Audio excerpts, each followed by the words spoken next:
Hello and welcome to the Ricky Gervais Show with me, Ricky Gervais, Stephen Merchant. Hello. And the little round-headed buffoon that is Carl Pilkington. All right.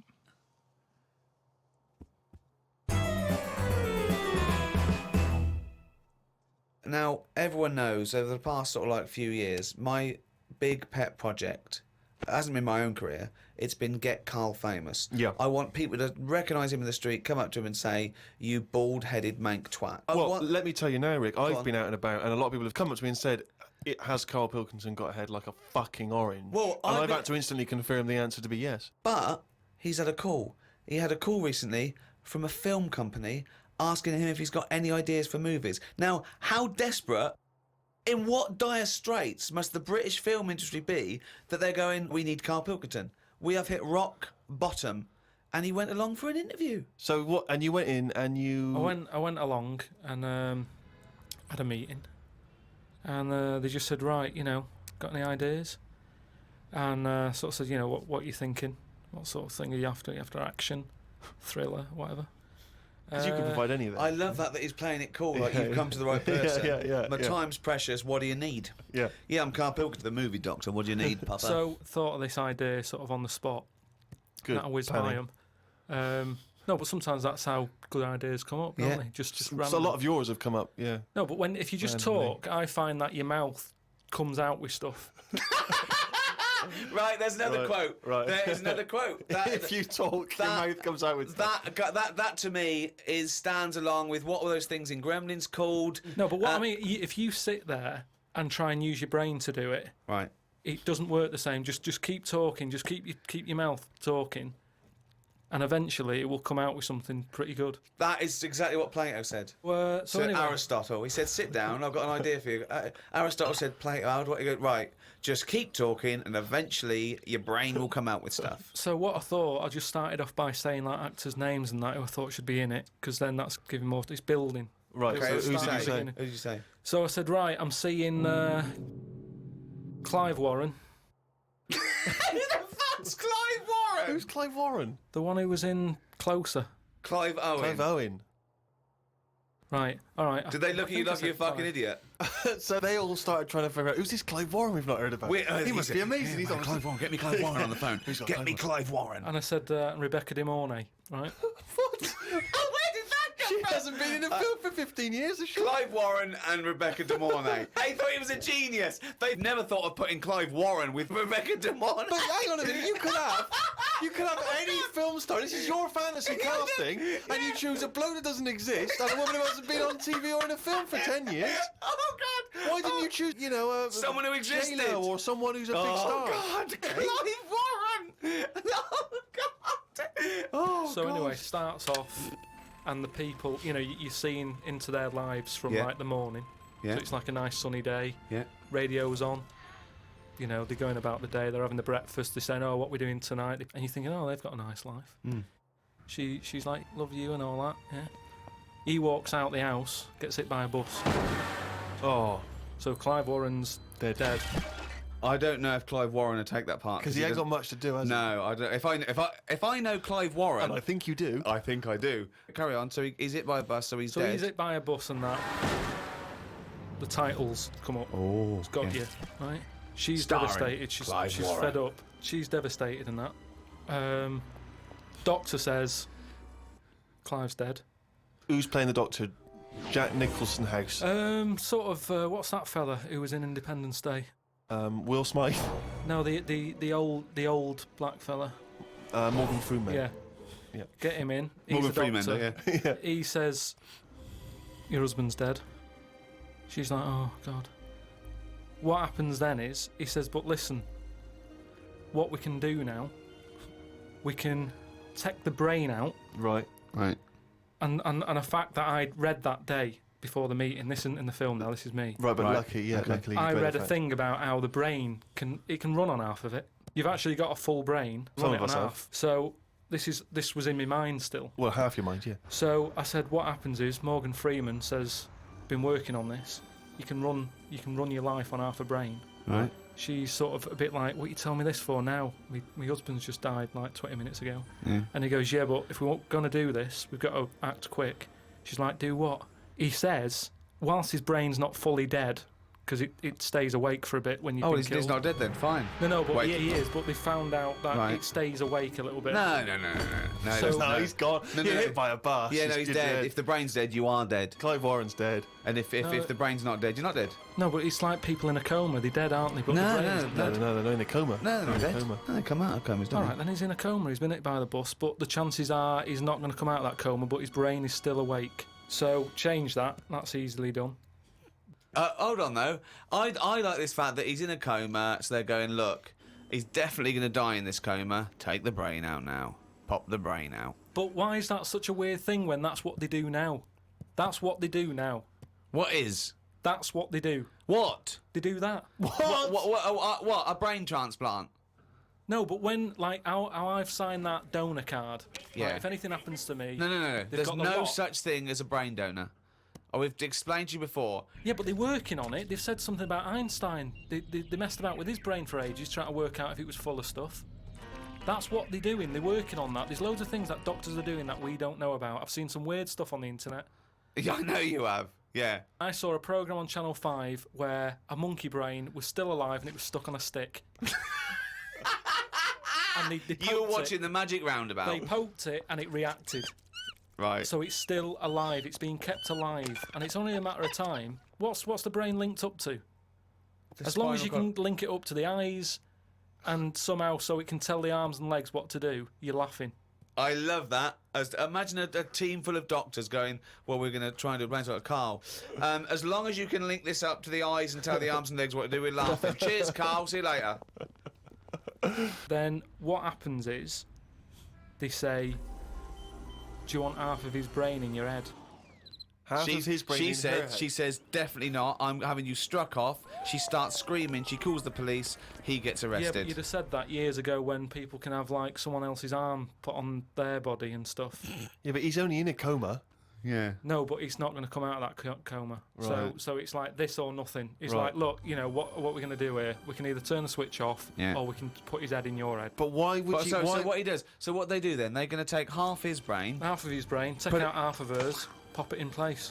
Why would she do that? Because she loves him. But hold on. Well, no, wait. What would she then be? Because this is what I'm trying to tell you. Okay, sorry. What happens is, he explains all this, so I mean, this would probably cover about 20 minutes in the film, but I'm just rushing I just rushing switched it up off, now. but yeah. No, you wouldn't. This bit would have you. So what... Well, I'd have actually left when I wouldn't have even gone in to see a film starring Clive Warren and Rebecca De Mornay, unless it was 1985. So the thing is, she's the same as you. She says the same thing. She goes, why would I do that, doctor? And he goes, well, what will happen is he's gone, but you'll have his thoughts. So in the morning when you say, oh, I don't know what to have, will I have cornflakes? His bit of the brain will sort of say, Have a Weetabix. Have shredded wheat or Yeah. whatever. And she's like, oh yeah, good idea. Sorry. So the point of this film is that the dead man can remind her what breakfast cereal she likes. Yeah. So the thought... What do you mean, yes? So that's it, is it? No, that's not the only Wait, thing. wait a minute. This is only Act 1. That's just the first bit. Everything's going well. She has it done. So who is she? Is she herself? She's Rebecca De Mornay, Yeah. but now With and again with him chipping in with a bit of voiceover. So the idea is it's all going well at the beginning. And So she can't decide what dress to wear. She's had half of her brain taken out and put in a bin, okay? And Clive Warren's half has been put in there. So now she's walking round, okay? So she's like a schizophrenic. No, like I say, the brain is alive, so it's all going well when she leaves hospital, Yeah. and she gets the first taste of it, and it's a bit weird to get hold of because she's sort of, I think when she signs herself out, he's sort of fighting, writing his name and stuff. So there's a few sort of technical things that she has to get used to. And does Clive's brain What does know he that think? he's now inside her brain? Does that matter? Well, I would say it matters because Yes. otherwise... Yes, it does matter, Carl. What's he thinking? What's What's the point of this? Why has she gone along with this? Because she really loves him. But what's in it for him? What does she think? Well, say if I died Yeah. and Suzanne said, go on, I'll have half of Carl's, right? She would wake up in the morning to a thought of me sort of going, oh, you never guess what I've just thought about or whatever. I'd still be there. The rest of your body is sort of waste, isn't it? But Carl, the rest of your body's sort of waste. No, it is kind of. If when someone dies, it's Yeah. not that person anymore, is it? You can't have a chat with them. So if you could have someone's brain in your head when they're dead, you'd have it, wouldn't you? What are you talking about? Why would I have someone's brain in my head when they're dead? Well, what I've else? got a perfectly good brain. So you're telling me you wouldn't have it done then? Of course I fucking wouldn't. I can also categorically state I wouldn't either. Yeah, but you're saying that now, but once you're in that position that someone who, you know, you love and that dies, if the doctor said, do you want it? No! And I go, no! It's madness! I don't think you It's would. madness! All right. So, tell me a typical bit of dialogue. Well, we've done the breakfast scene. Yeah, that was okay, yeah. dynamite. Yeah. That's fucking Oscar winning. Yeah, can we do lunch? There may be like at the funeral, because even though the brain's still alive, they still have the funeral, and you can have like a funny bit where they stood around the grave, and like there's some relation there who he doesn't like, and she can start laughing, and the family are looking at her going, why is she laughing? Yeah. And she's sort of laughing, and he's saying something a bit rude, going, look at her head. Do you know what I mean? Yeah. Looks like a Stuff on the fucking family. Yeah. Little cameo for you. Yeah. And so you have all that, and people are sort of liking the film, thinking, oh, it's quite funny, this. Yeah. And then you hit them hard. It's the most ludicrous idea for film I've ever heard. All right, but- It's the maddest. Honestly, it really is the ramblings of a mental case. Right. I have to say though, I am hooked now. I want to know what's going to happen next in the story. Then what happens is, she hears the voice go, Leslie, where are you? Something. Right? Her name's not Leslie. No. No. So she's thinking, who's Leslie? Yeah. So in her mind, she's going, who's Leslie? He's going, oh, So he's thought, hang on, I've let something slip. I've here. let something slip. So she's going, answer me. Oh. He goes quiet on her. Oh. So He was having an affair. this is the thing. So she's trying to hunt down Leslie. Leslie. And he's got to stop her thinking it. Then what happens is, I mean, you know. Where your Bex? So he's got to hunt down Leslie. So she's got to hunt down Leslie. It's a woman, is it? Another Leslie, or It's is it a another bloke? woman. Right. But what happens is, I mean, without ruining the end for everyone, what would sort of happen is. Oh yeah, because we don't want to ruin it for them, because this will be filling the multiplexes in no time. No, it's the greatest love story ever told, set in a head. But listen, let's just get to hang the on a end. sec though, Carl. I don't. Yeah, you've got to tell us the end. I don't think you can let people No, come on, listening come on, what's hanging the on end? waiting for the film. Just let your mouth talk. Right, so what I said was, maybe what happens is, his brain is more powerful than hers. Right. How is there power? Why is there no power involved? What I mean is, her brain was running the rest of her body. Now he's His taken brain, over. that gets more powerful and overrules her body. Okay. Yeah. She then fancies Leslie. So it's a lesbian hold on, film. this is building up to a lesbian love. So what the? Well, it's what? trendy, isn't it, that? So just have a bit of that at the end. And So hold on. So he overpowers her, so she is now a lesbian. What's Leslie getting out of this? Why does Leslie think, hold on, why is my Because- dead lover's wife coming on to me? because this is what I'm saying to you, is relationships, it's the love of two brains. Right, okay. Again, can anyone the out there, can we strapline. make that into it? That's a quote. The relationships is a love of two brains. Well, it's- now, he's got something there. He's got something Yeah. there. But my point is this. Why is Leslie suddenly turned lesbian? Because she loves the brain. But does she know this is Clive Warren? Rebecca will say something now and again, like, oh, I like me Minge. I like my food done like this or whatever, and it's all about Dave I like likes my it. food cooked. Wait a minute, Clive Warren on this food cooked. Yeah, I'm in two minds about this bacon. Yeah, What I'm I going mean to turn is into a lesbian. People Shredded wheat. people like what they like, and it's the same way, like I've said to you before, with someone who's been going out with a woman, and then is found out that she's got a twin sister, and they divorce that first twin and go out with the other twin. It's all the same. You're after the same thing, aren't you? Yes, but that. When a cat dies, you buy another one.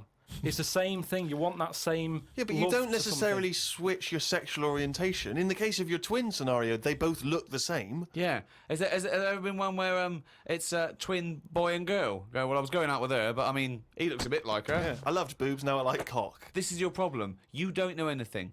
And this theory about if your mouth talks enough, the brain will kick in soon. It hasn't. Oh, chimpanzee, that is raining down again. Extracts from his famous diary. Box jellyfish, crocodiles, snakes, blue ring octopus, red-black spiders, funnel web spiders, great white sharks. Just some of the reasons that put me off going to Australia. Every creature is bigger and angrier than anywhere else on the world.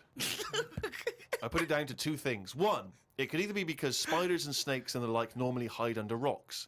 The Earth is one big rock. Australia's at the bottom of the big rock, and they're trying to hide under it. Carl, valid, you isn't are it? a maniac. It's just thinking about it, thinking about where spiders go and that works, doesn't it? No. Why doesn't that work like a Because there's rock? no real upside down and bottom of the Earth, is it? It's all relative to what? It's relative to what? A map that you saw. Well, it's a coincidence, isn't it? No, right, okay, read on.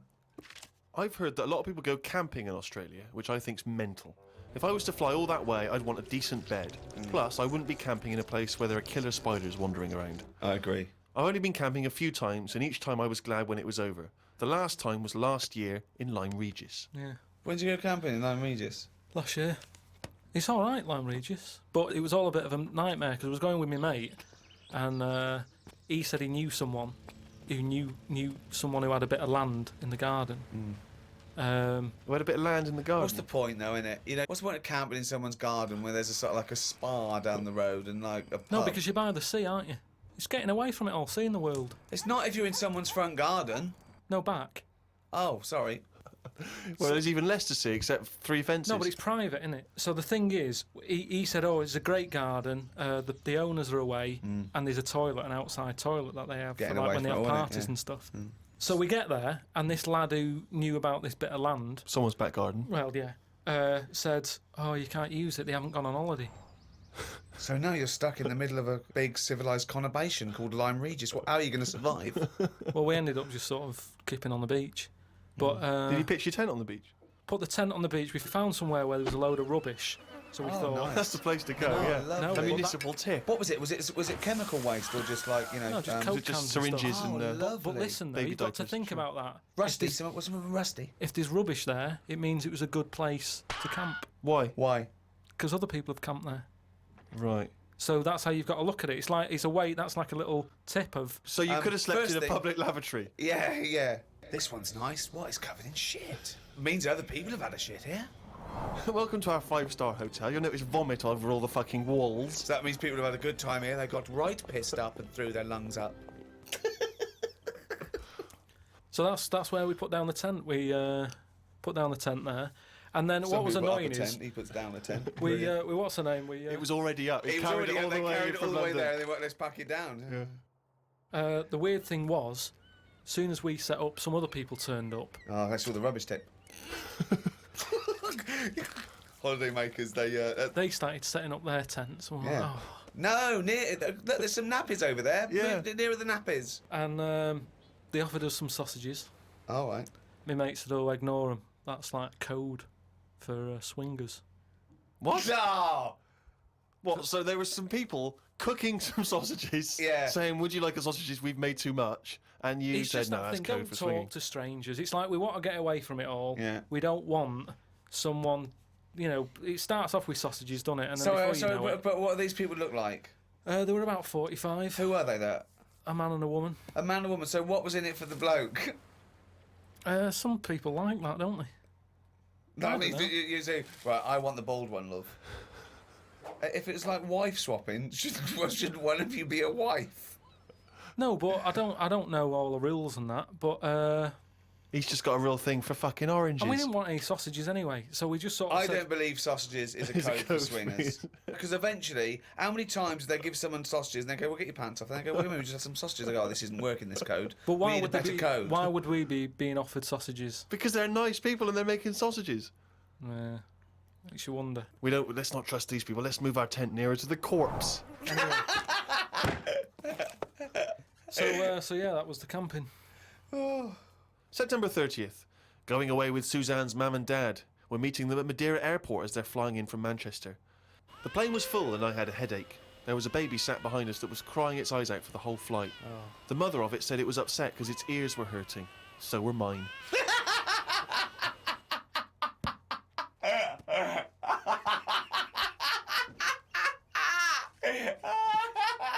Oh, God.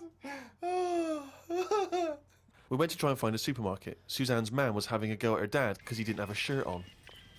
She said he looks a mess and is embarrassed to be seen with him. It's their Ruby anniversary tomorrow. That's why we went away. Oh, yeah. I bought a fan to put in our room to drown out the sound of the mopeds. I've heard Wayne Rooney does the same thing with a vacuum cleaner. What? If you've just got a noise that's constant, it makes you nod off. And it drowns out every other background noise. So all you've got is, like, if it's a vac, it's just... And if that's constant for, like, all night, you just nod People off. next door going, they've got their vacuum cleaner on again. Poke the chickens. That's how nuclear wars start. Yeah. It works. Doesn't work. We watched... Earplugs, drown out everything. I've tried them. I didn't like it, did I? Why not? Because I could hear my heartbeat.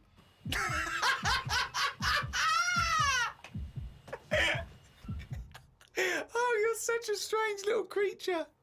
Oh. Didn't do much this morning. Just sat by the pool, saving insects that flew into it. I'm gonna die like fucking Noah. That's amazing. Nothing good. How were you saving them? Did you wait for them to hit the water, then fish them out, or you grabbed them in the air? Stuck my finger on the top. They grabbed on, lifted it off. And what, when it, like some sort of insect lifeguard, you'd see someone landing and you'd go, right, that's me, and you'd go in there. But it's hard to turn a sort of a blind eye to stuff like that because you know that's something, you know, you're witnessing death. And if you can save something, you do, don't you? You do your bit. And at night, I'd sort of think, have they learnt the lesson or will they be back and will they be dead in here tomorrow? But if they can get an extra day, I've done my bit. I can't do more than that. I'm on holiday. Do your bit. I'm lucky enough to see the world. Do your bit. I love it. I did my bit. I love it. I love it. I love the fact that he was running around saving flies and things. Is there something? There's something so sort of. Meanwhile, an old lady drowned. Yeah. While he was saving a beetle. I know you're fascinated by the concept of the doppelganger, of seeing someone who looks exactly like you. Yeah. Jake has emailed in. He says, Carl, if you could spend a day with an exact replica of you, okay, so somehow they've cloned you, Carl, and you've got him for one day, what would you do with this? What would you make him do? What conversation would you have with him? What would you do? Is there anything you could, how would you utilise him for one day? Well, they'd both say, I'm not bothered, and that'd be the end of conversation. Yeah. What would do me head in is, does it think the same way, look the same way, Exactly dress the same. Yeah. How would I know which one I was? Because you'd be you. That's amazing. No. How would I know which one I was? Incredible. No, because... That is the most stupid thing ever said by a human being. Can we get the Guinness Book of Records on this? Has anyone anywhere in the world said anything more stupid than how would I know which one was me? But think about it. This other person's going, all right, thanks for meeting up and that. And I go, hang on a minute. No, you came to me. And then Suzanne would come home and she wouldn't know the difference. And then suddenly you'd start doubting yourself. And you go, should I be leaving? Or... So how do I know if I am that real one, if he knows what I know? But you know who you are because you're experiencing But he'd it. be saying that because he'd say, yeah, it is a bit weird. But isn't it, you how know we the meet, truth, you idiot. Because How you would I wouldn't- know which one I was? So anyway... But bear in mind, What would you do? You could pass him off as yourself. What would you do? Would you play tricks? Would you, You could be in two places at once. would you do stings? Would you do scams? No, because it would only end up getting me into trouble, won't it? Because people won't believe that there's another one like me. Otherwise, everyone would be saying that when they get caught robbing. They go, oh, it wasn't me, it was my doppelganger. It can only... I wouldn't want it, to be honest. It's a bit of a headache, isn't it? Because he could be going off, going mental, causing all sorts of trouble, and you're going, will you pack it in? And he's going, what? What are you on about? But then that wouldn't happen, would it? Because he's being me, so he'd be sat wherever I am anyway. Because he'd want to do what I want to do. So, pointless. But I still wouldn't want it. It's unbelievable. That was a conversation with himself. That was amazing. That was like experiencing what it would have been like if there was two Carls. Yeah, He's having a discussion with himself. We could have left in that time and come back, and he'd be arguing still. What does this mean? Does this mean... Does this mean, though, that I could just sit at home and not do anything and just send me out on... Yes. And when he's seen something happen, I'm seeing it. No. You're separate people. You're separate people. But then he's not a doppelganger then, Well, is he? you're identical twins then. You found out identical twins and he's got exactly the same input as you. I mean, it's not a real question, is it? It's just a little... Again... But I said to you the other week about twins and that, how I wouldn't like to have a twin. It's a it's all right when you're a kid, but unless you're a Siamese twin, even they don't even look alike, do they? Just stuck together. You don't go, oh, don't they look like each other? They have different haircuts. They don't carry that thing on, do they? That normal twins do. Like normal twins, the mums say have the same haircut, wear the same shirt.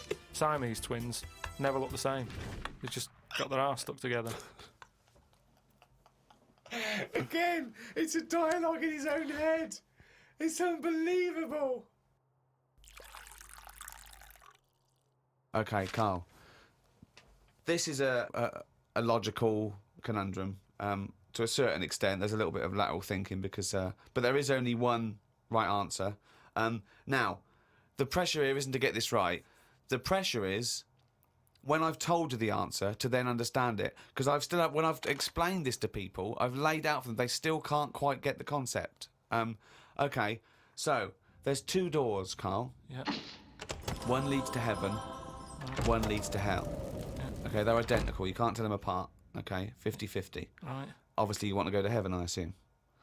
Right, there's 2 guards, identical guards, guarding each door. Okay? Right. The one guarding hell always tells a lie. The one guarding heaven always tells the truth.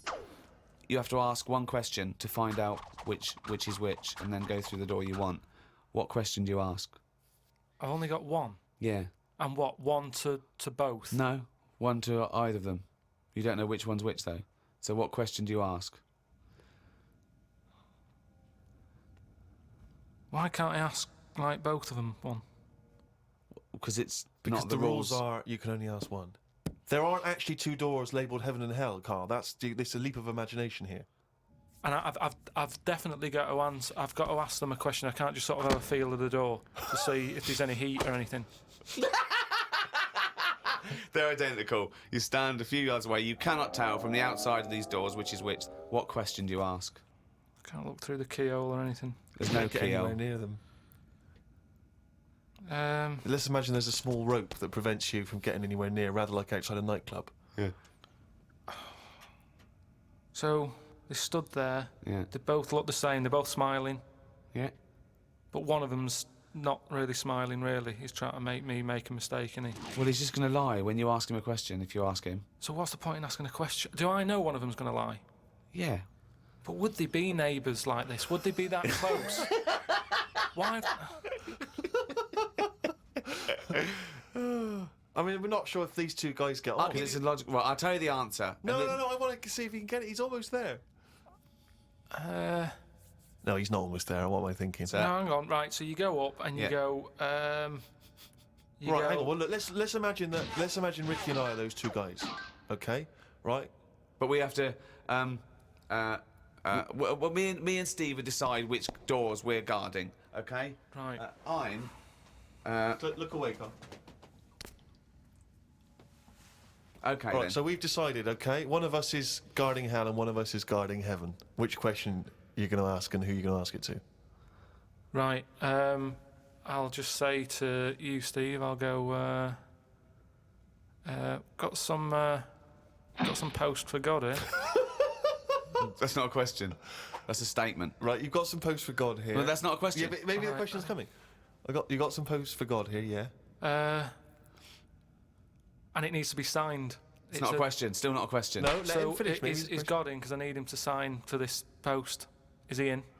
Well, I can answer that as well if you want.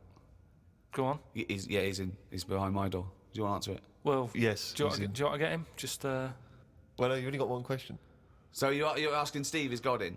What's the answer? Yes. Ask me. Yes. Look, lads, I'm just trying to do a job here. What am I going to do with this? Well, give it to me and I'll give it to God because he's behind my door. Steve? Yeah, give it to me and I'll take it into God because he's behind my door. You're an idiot. Let me tell you the answer. I'm guarding hell, by the way. I'm the devil. Steve's God, okay? So you asked me what Steve would say if you asked him what door he was guarding, and I'm going to lie. I know he'd say heaven because he'd tell the truth, but I'm lying, so he'd say hell. So the question is, if I was to ask the other one what door he was guarding, what would he say? And whatever the person answers is the door they're guarding. Steve, what door are you looking after? Well, Heaven. yeah. Why should I believe you? Because you don't know. No, that doesn't work. Because you asked me the same, and I'd say heaven as well. Right, so you do believe. This is where you use your gut feeling, though, isn't it? This is what life's... Well, as opposed to the pure logic that Ricky's just used. I just think, because there's a lot of questions in life where you don't know the answer, and you go, do you know what? I don't like the look of him. So... They're identical. Yeah, but they're still identical twins. You always get a little snidey one.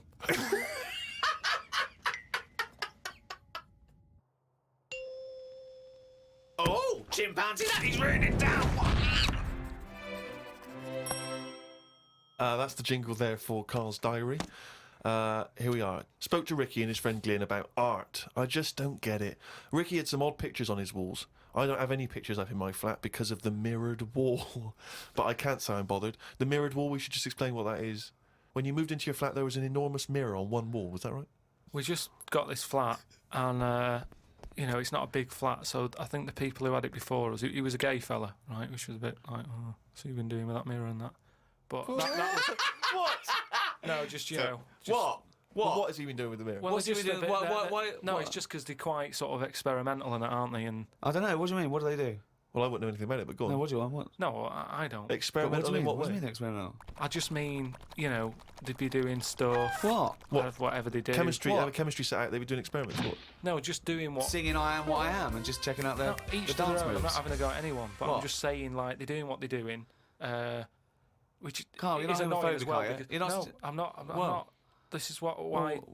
Why are you worried about what a little gay fella was doing in your flat before you got it in front of a mirror? I wasn't worried about it. Why are you thinking about what he was doing? Why are you fantasising what a little gay fella was doing in front of your mirror in your... I'm not bothered. I'm just telling you why it was a bit odd that he had a mirror in there, right? But forget the history. But you've got a mirror in there now, haven't you? No, because what I did was I was going to take it down, and I thought, oh, it's a bit dangerous. This, it could crack and. Because it's the fall on size me. of the whole wall, isn't it? It took up a whole wall, Right. right? So like when he's moving about everywhere, he's got a good view of it and that.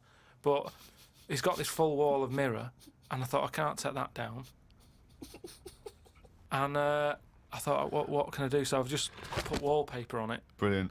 and it looks all right. You wouldn't know and what have you, but it means that I can't put any pictures up. That's all. That's all I'm saying. 'Cause I've got a nail in it. And what don't you understand about art? What about art don't you understand? The concept? Specifics? No, So- that's like when we were in London having a shop around at Christmas, and there was that picture of fruit for 700 quid. It's like, well, just get some fruit. You know what I mean? You can get some real fruit for 3 quid. Yeah. I understand that, but don't invent cameras then, one or the other. Do you know what I mean? That's what annoys me. Someone invents something, and then they go, we've got to invent something else. Like the abstract thing. Why has someone gone, oh, I can't have paintings anymore because... What do you think of Dali? Going, melting clocks and stuff? No? I mean, the first one was all right when he did the first clock, but then all the time he's just like, oh, I'll draw something and it's got a melting clock on it. I'll do a sheep, put one of them on it. Have you seen his lobster telephone? That annoys me. Why? Because I think what annoyed me more with that is when I heard about how it happened, he had some artist mate round, right? And I don't know what happened. They were eating. That's a good hell of an anecdote. No, but they were eating. They were eating some food and what have you. Yeah. Lobsters? And they were eating lobster. Oh, right. And That's handy. I don't know, the other artist, whoever it was, sort of Telephone? started saying, "Oh, you and your clocks and all that," right? Brilliant. And, This didn't happen. They started arguing, Yeah. and he chucked some of the lobster. Bollocks. And it landed on the It phone. bounced off his mate's head, went on the phone, and they both looked at each other like, "Are you thinking what I'm thinking?" And they brought out that phone as a bit of art.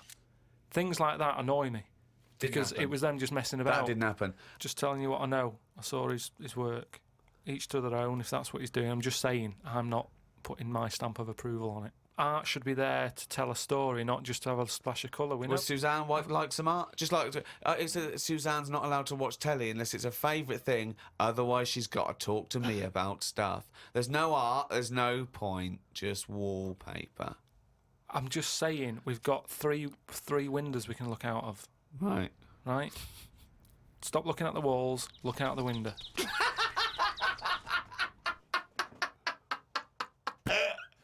My mum phoned and said that my Auntie Nora, the classic Auntie Nora, wanted me to look on the internet to find out what the weather will be like in Spain at the end of November. I don't know where she gets her money from. 2 months ago, she was asking me, Dad, how much it would be to get her back garden astroturfed because she's sick and tired of the grass getting out of What does hand. she want to do? Start a football team? What does she want to back garden AstroTurf? She likes the sort of green look, but she doesn't like the headache that comes with it. So she's just looking into getting that false grass put in there. Brilliant. Don't know how much it is. But. Went round to Ricky's and had some chicken curry that Ricky's girlfriend Jane had made. Ricky and Jane were going on holiday for a few days and had arranged for Glyn to come in and make sure the cat was okay while they were away. I'm sick of that cat. I was surprised that they hadn't paid for the little shit to go away with them on first class. Blimey, getting a bit vitriolic in the diary. Why doesn't he like the fact that I've got a cat and I love the cat? Why? It's just everything in that house that you've got gets sort of special treatment, and it's a cat. And it What do you mean you annoys get me. special treatment? Sometimes We put food down for it, and sometimes it gets on our lap and we stroke it. You don't just stroke it. We're You not sending massage it. You massage its back. You go, "Oh, you're stressed out." Well, You're no, it's stressed good. out." No, I'm not saying you stressed out. At no point did I say you stressed out. You said, "What the fuck are you doing for? Is it stressed out or something?" I like touching my cat. To be honest with you, I don't like Ricky's cat. I can't believe Because every this. time I go around there, it goes straight from the ghoulies. Yeah, But it's like the lizard thing you've got. It's just sat there. You've bought a big box, right, to be in. Right, The one, last it's a salamander, so it's an amphibian. It's Yeah. not a box, it's a big vivarium. Yeah, but what I'm saying And is... and if you're going to criticise someone for just sitting there, having a round head and doing nothing with its life, people who live in glass houses, No, we've but done this Do one. you know what gets me though, right, Steve? When I was there, I was looking at it and I thought, is it dead? Right, because he's just sat there. Like, And it was thinking exactly the same fucking he's sat thing. there, not moving, right? And then on the top of the box is like a box full of crickets and stuff. That's it. It's its food. Yeah. Right? But they were more active than the thing that it was going to feed. Get rid of the lizards. Keep them in there. More entertaining. Don't understand it. A few months back, a girl who was having a kid showed me one of them scans of the kid that was in her. That's science gone mad, innit? I couldn't think of anything nice to say, as it looked like a frog. Do you know why we've got to that point? What? Why have we got to see something that young? Why? Because people can keep an eye on the progress of the baby in the womb. Yeah, but why are they printing it out and stuff? Surely that's for a doctor to see. Well, that's just an added bonus for people who are interested in such it's But things. that's like saying, why do you take pictures of anything? No, but what I mean is, why? At what point are we going to stop? Are we going to start sort of X-raying the fella's testicles and saying, well, there it is at a really young age? Well, where are we going to stop? It's just horses for courses, isn't it? Some people like to have a record of their baby in the womb. They That's like right. to show their baby. They're They sit excited there- about it. They sit down and they show the friends the slideshow. That's go. the birth. Oh, that's the conception. Oh, look, Ron's going a bit mad there, isn't he? But why do I need to see this? This is what I'm saying. It was an awkward situation because she was happy with it. I was like, oh, God. You know what I mean? It was an odd-looking thing. I couldn't say, oh, it looks like you, because that would be a diss. Well, Rick, you're not the only one who's been away. I know you've been off working, but Yeah. I, at long last, have taken a bit of leisure time. Go on. And you've probably heard of the Rio de Janeiro Carnival. Only one of the hottest, events in the world calendar. yeah. Imagine me down there. Oh, Rio, God. you can imagine, did not know what hit it. Oh, God almighty. Imagine, were you like Paul the Party Animal Parker? He would not have been able to keep up if he was with me. God, what did you do? What did you get up to? Oh, let me tell you right now. Day one, I almost drowned. Day two, I got a foot infection and spent the day in the hospital. And the rest of the time, I had diarrhea. So that was a hell of a time. Carnival. Yeah. I did. I was able to watch some of the carnival on TV, Oh, and it right. looked brilliant. It looked Did it? amazing. I didn't actually. It was difficult to make out because the TV wasn't actually in my room. Because in an effort to save money, I wasn't staying in a hotel. I was staying with a bunch of other people in some kind of like someone's flat that they'd let out, and so I had to watch the TV like from my window, watching a neighbour's TV. And of course, when they change the channel, often during the juicy bits, I couldn't see anything. And but it looked really good. I'm bunged up at the moment just so I can get through the show. But I've just been on a 12-hour flight, and it is terrifying being on a flight when you know that any moment you could go. Because you know how the problem is sometimes the toilet's free and sometimes you've got to queue up. And the worst bit is that sort of half an hour just before you land when they say the toilets are out of bounds now. I tell you, I went twice before that in quick succession. The woman sat next to the toilet. She didn't know what was going on, the noises and stuff in there, and because I was really panicky. Oh, Christ. And so of course then on the whole flight, as we're landing, I'm really petrified because I'm thinking I packed a pair of underpants and jeans in my bag in my holdall. Just in case it all went. And I was really, because I hate flying anyway, and I hate landing because it's the most terrifying moment of the journey. Then it really was rumbling, and I was thinking, I got to get out of here. Of course, you know when you're in a hurry, everything makes you angry. The little old lady in front of me who's just hobbling along off the gangplank. You know, just really annoying. With your bad hips and your bad and legs. your Zimmer frame. I know you've been through a war, but get out of my way. Yeah. And just anyone who kind of even passes you, and so I managed to get there just in time. Got into and it all went off. Man alive, it was grim. But that was not anything compared with the first couple of days. Because the first day I went for a walk. Ipany Beach is famous for just the beautiful, beautiful people that gather there. There's so many beautiful women in Rio. It made me angry. I was angry that these women were so attractive and that, you know, none of them were even looking at me. So, but anyway, I'm on the beach because I was shopping and I needed a wee. Right, and we went for a quick impromptu swim, and I thought, oh, we in the sea. Just think of him on this beach, right, with diarrhea. Well, I'm wearing great big long shorts because I'm not going to try and compete with these boys because they are. And you are, could I say this, the whitest man Yeah. I've ever met in my life. Yeah. I mean, with his shirt off, you can see his heart like a newborn fish.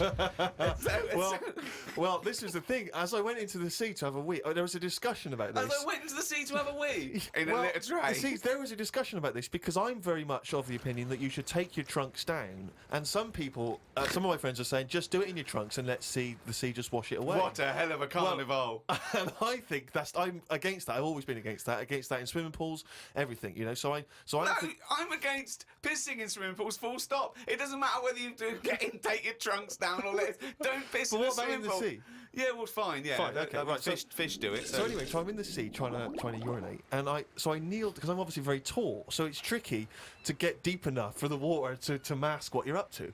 So I tried to kneel down in the water, right, and I got John Thomas out, but then the water swept out again and just left me on the beach. But luckily my back was to everyone, so no one saw. I can't walked. think of a funnier sight than Steve Merchant on his knees with his little John Thomas out. I don't know how big it is. I've never seen it. But for me, I imagine it's in proportion to the rest of it. Is it? I No? wish. That's all I'll say is I've been a little shortchanged. But so then I got up and I waded a bit deeper in, right? And now I was trying. I got it out. But what I didn't realise is that the waves just off the beach are really just uncontrollable. You never know what's going to happen. So suddenly I see this giant wave coming towards me, crashing towards me, and I got the cock out and everything, and it grabs this wave, comes over me, and lifts me up, flips me up in the water, right? And I'm floundering around. I can't see anything because, of course, I had to take my glasses off to go in the sea because I didn't want to lose them. Oh God! So I floundering around, and I'm genuinely getting scared because as I try to get into shore, the wave just pulls me back again. So I'm waving to my friends on the beach. But With everything. Well, what I don't realise is that because I'm not wearing my glasses, I don't realise that I've been dragged along the beach some way, and I'm not actually waving to my friends. So there's like a bunch of these beautiful women on Ipanema Beach watching a pasty white man waving with his cock out. And what annoyed me was my friends were laughing. And that Steve, really angers if me. I'd have been there, I would have burst. But why wouldn't you have come running? Would you have come running in to help me? Oh, I couldn't have saved you with your glasses off and your knob out. If I ever save you, I want you to be fully dressed with your glasses on. So you'd have just let me go. That would have been what you'd said to my parents. He had his knob out and his glasses off. There was no way I was going to... I can't think of a funnier sight. Oh. I've got a couple of little facts for you, just to try and inflame your imagination. Go on. Sharks are immune to cancer. Are they? Yep. So how have they found that out? Well, I don't know, but... But I've never heard of any fish having cancer though. I haven't heard of a cod being ill. So why are we focusing on that one?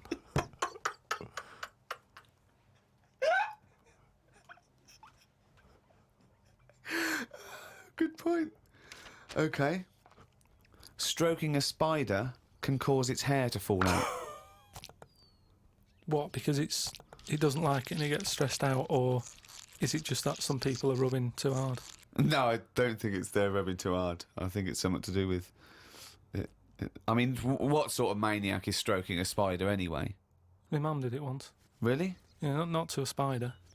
Right. It was just a little bee. She'd been out, sunny day and that. Got the washing off the washing line. She was bringing it in. Little bee sat on the top of like the bed sheet or whatever it was. Yeah. And she's in the kitchen with it, and she goes, "Look at that little bee there." She started sort of stroking its head. It loved it. How did it make it clear that it loved it? Well, it wasn't struggling. It was just sat there like, because it must have been like a bit dozy. They get a bit dozy, don't they, in the heat and that. And it just stayed there on the sheet, and she sort of stroked its head for a bit, and she had to put it out. It didn't go out. It didn't try and escape. It was like, "You've had enough now." That was that. She sent it out. She loved all that. She loved little flies and stuff, and we had Harry the housefly.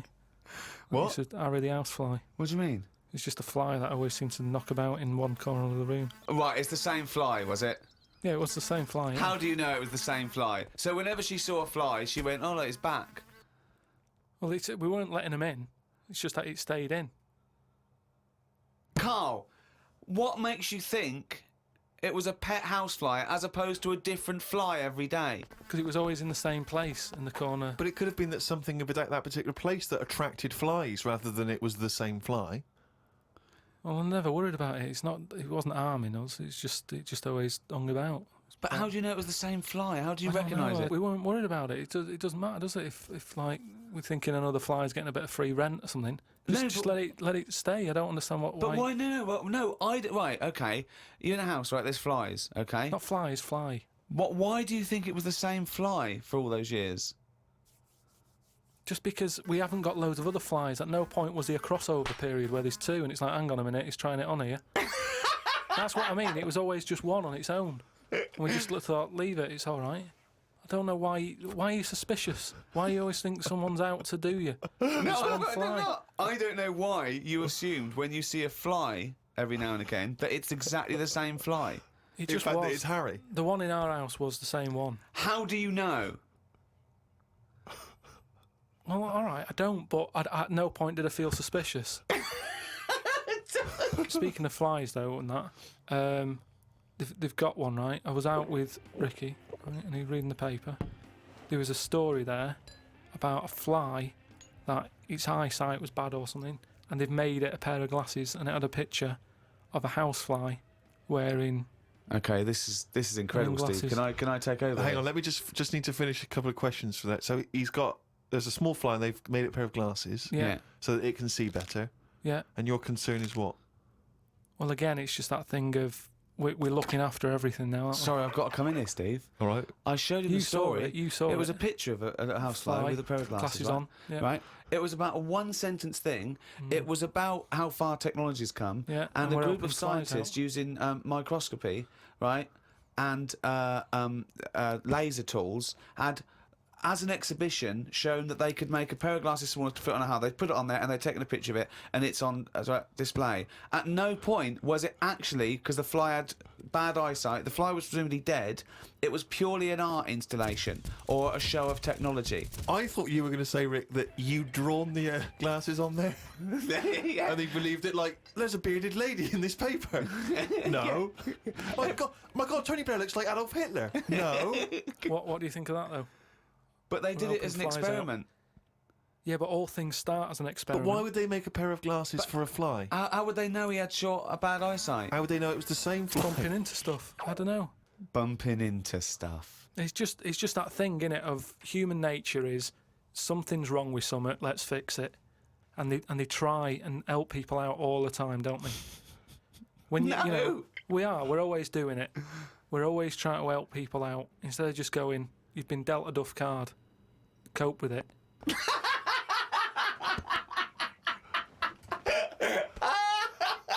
Came up with a good idea.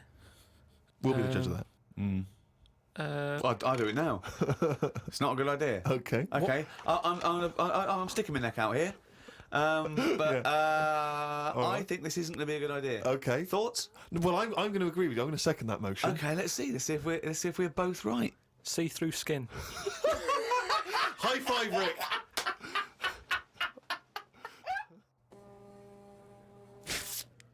We've had a few emails about the old shows. People came into them late in the season. Did I not tell you this? We had an email from an Inuit. Really? Yeah. I thought I'd mentioned this. Have we not mentioned this before? No. No, it was an email from a guy who said, I don't think he lives in Canada, I think, or somewhere else. I apologise if I'm getting that wrong. But I think he said he was half Inuit and he listens to the show. Half Inuit? See, that's interesting because I think of them as so remote. I know I'm probably wrong now, but I think of those as so remote that I can't think where they're meeting people who aren't That are also Inuit, yeah. Oh, and who's going, other societies are going, I'll tell you what, I'm fed up, there's no action here, I'm going to the frozen tundra, I'm bound to meet someone there. Yeah.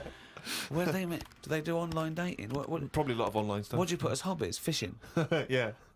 Skinning stuff. Skinning stuff? Yeah. What stuff to skin? Seals. Seals. Yeah, sure. That's about it, isn't it? Why are they hanging about round there? Why aren't seals going, do you know what, it's cold, I'm sick of it here. It's windy all the time, what have you, and I'm getting a club on the head. Do you know what I mean? Yeah. Because they're meant to be quite bright in terms of animals and that, aren't they? Yeah. So why are they knocking about them parts? I don't know. Say, like, if seals died out, right? Would that be a problem? We've done this. We've been through this before, Carl. Everything has a knock-on effect. Even a seal, that's sort of in between something already. It's between a fish and a dog, isn't it? I knew you were going to say dog. It's not between a fish and a dog. What do you think evolution does? Fish to I'll never dog. understand it. Maybe we What shouldn't do you talk mean about it. it's between a fish and a dog? I'm just saying it's. It was a perfectly evolved mammal that re-entered the water, I imagine, and then got streamlined. And I mean, it's between a fish and a dog. But why not have one and the other? Why not have, like, you've got a dog, you've got a fish. No, it's not Anything in the between a middle. fish and a dog. It's not between a fish and a dog. I don't know what between means. I don't know what... This is it again about saving everything all the time. What is it doing? What's it doing? Everyone's feeling sorry for him all the time. Save the seal and all that. What's it doing? Why are we saving it? Let's just ask that question. What's it doing? I don't know what to say. It's between a fish and a dog. Out of all the people in the world to have a chat with, do you know, what's his face? That German doctor. Which one? The guy that displays the human body? Guns Traven or something. All right, yeah. Well, I don't. Is he a proper doctor? Because it's just that it's always. I mean, I could cut a body up. I never see him sort of put it back together. Is anyone keeping an eye on him? Sort of going, well, who is he actually?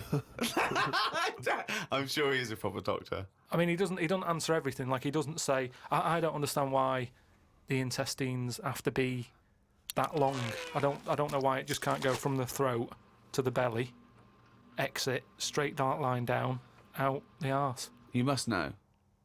Well, no, because the way he dragged it out and it was like miles long.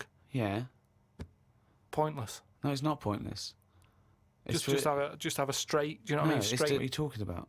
Again, the evolution sort of worked this out for us. It really works. I don't think you're going to improve on it. What I mean is that's probably that long because years ago they were eating dinosaur, and that might have took a lot of indigestion or something. I don't know how chewy it was. It might have been quite fatty, dinosaur meat, and it needs to go through all that. Now we're eating like yogurt.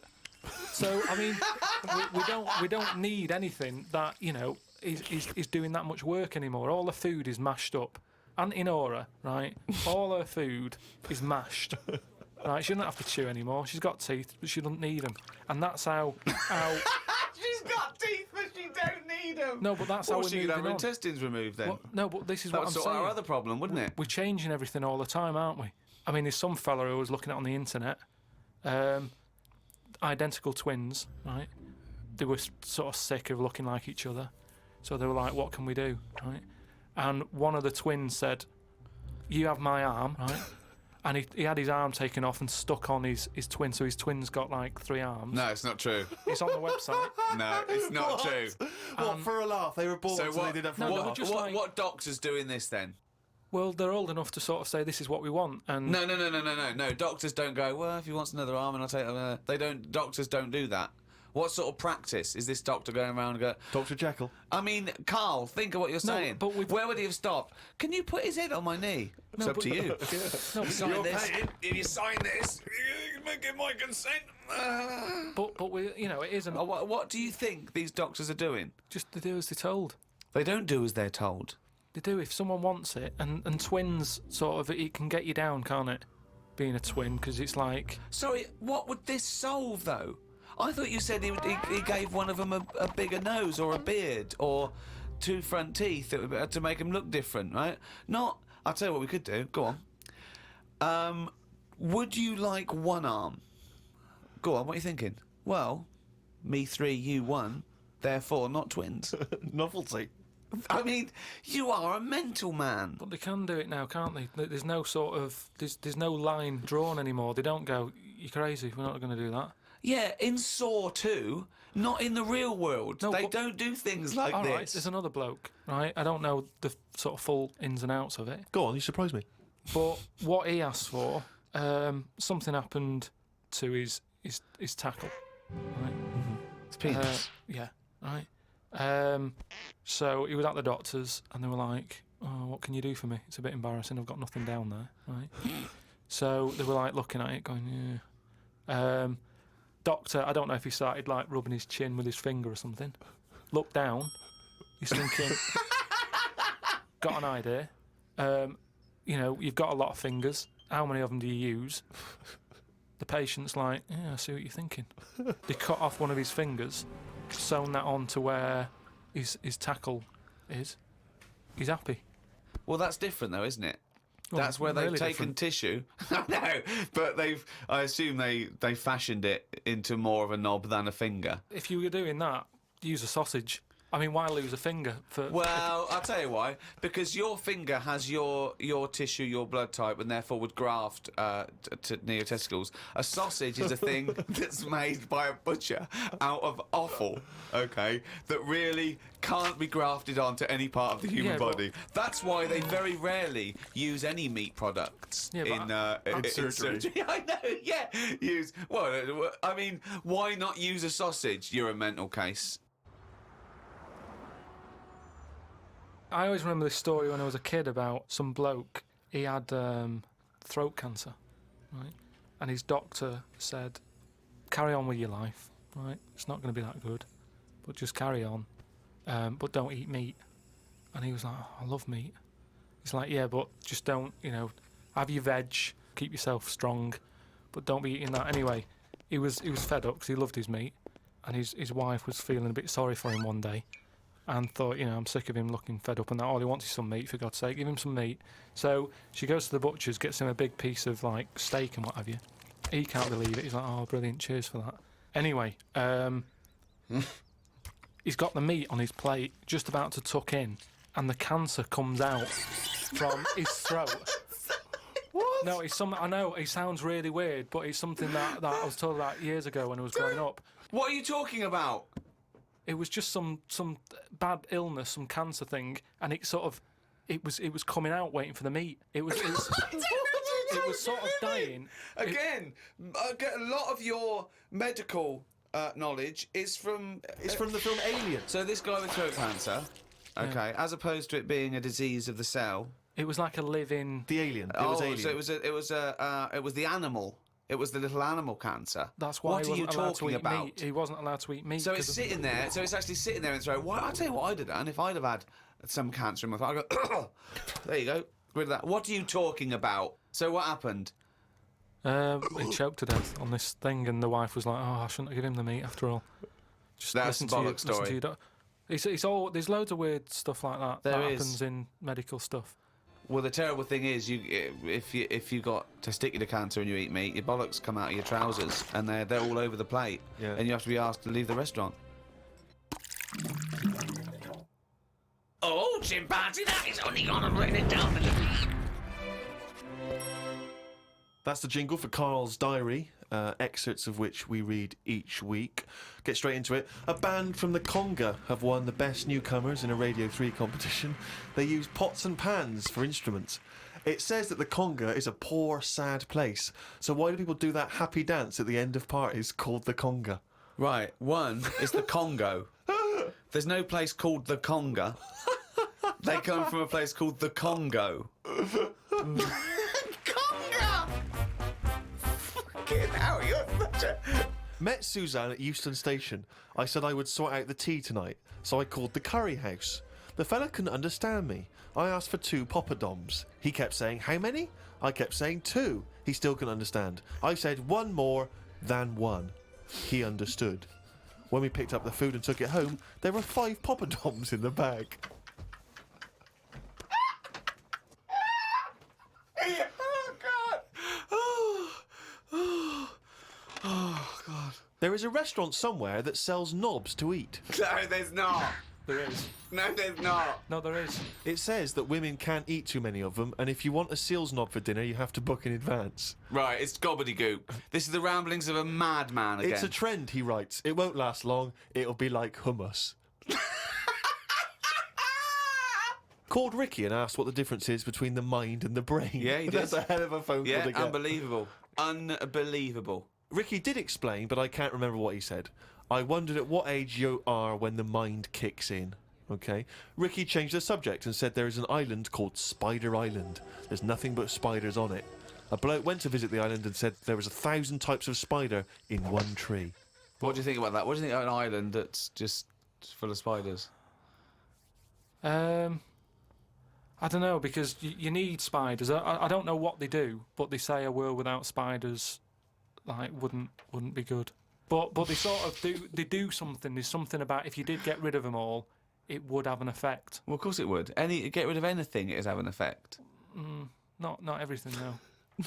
Like I've said, jellyfish and what have you. Well, no. It's 97% water or something. Yeah. So how much are they doing? Just give them another 3%, make them water. And that's more useful. Give them another 3% and make them water. Oh, God. Went into the gadget shop today.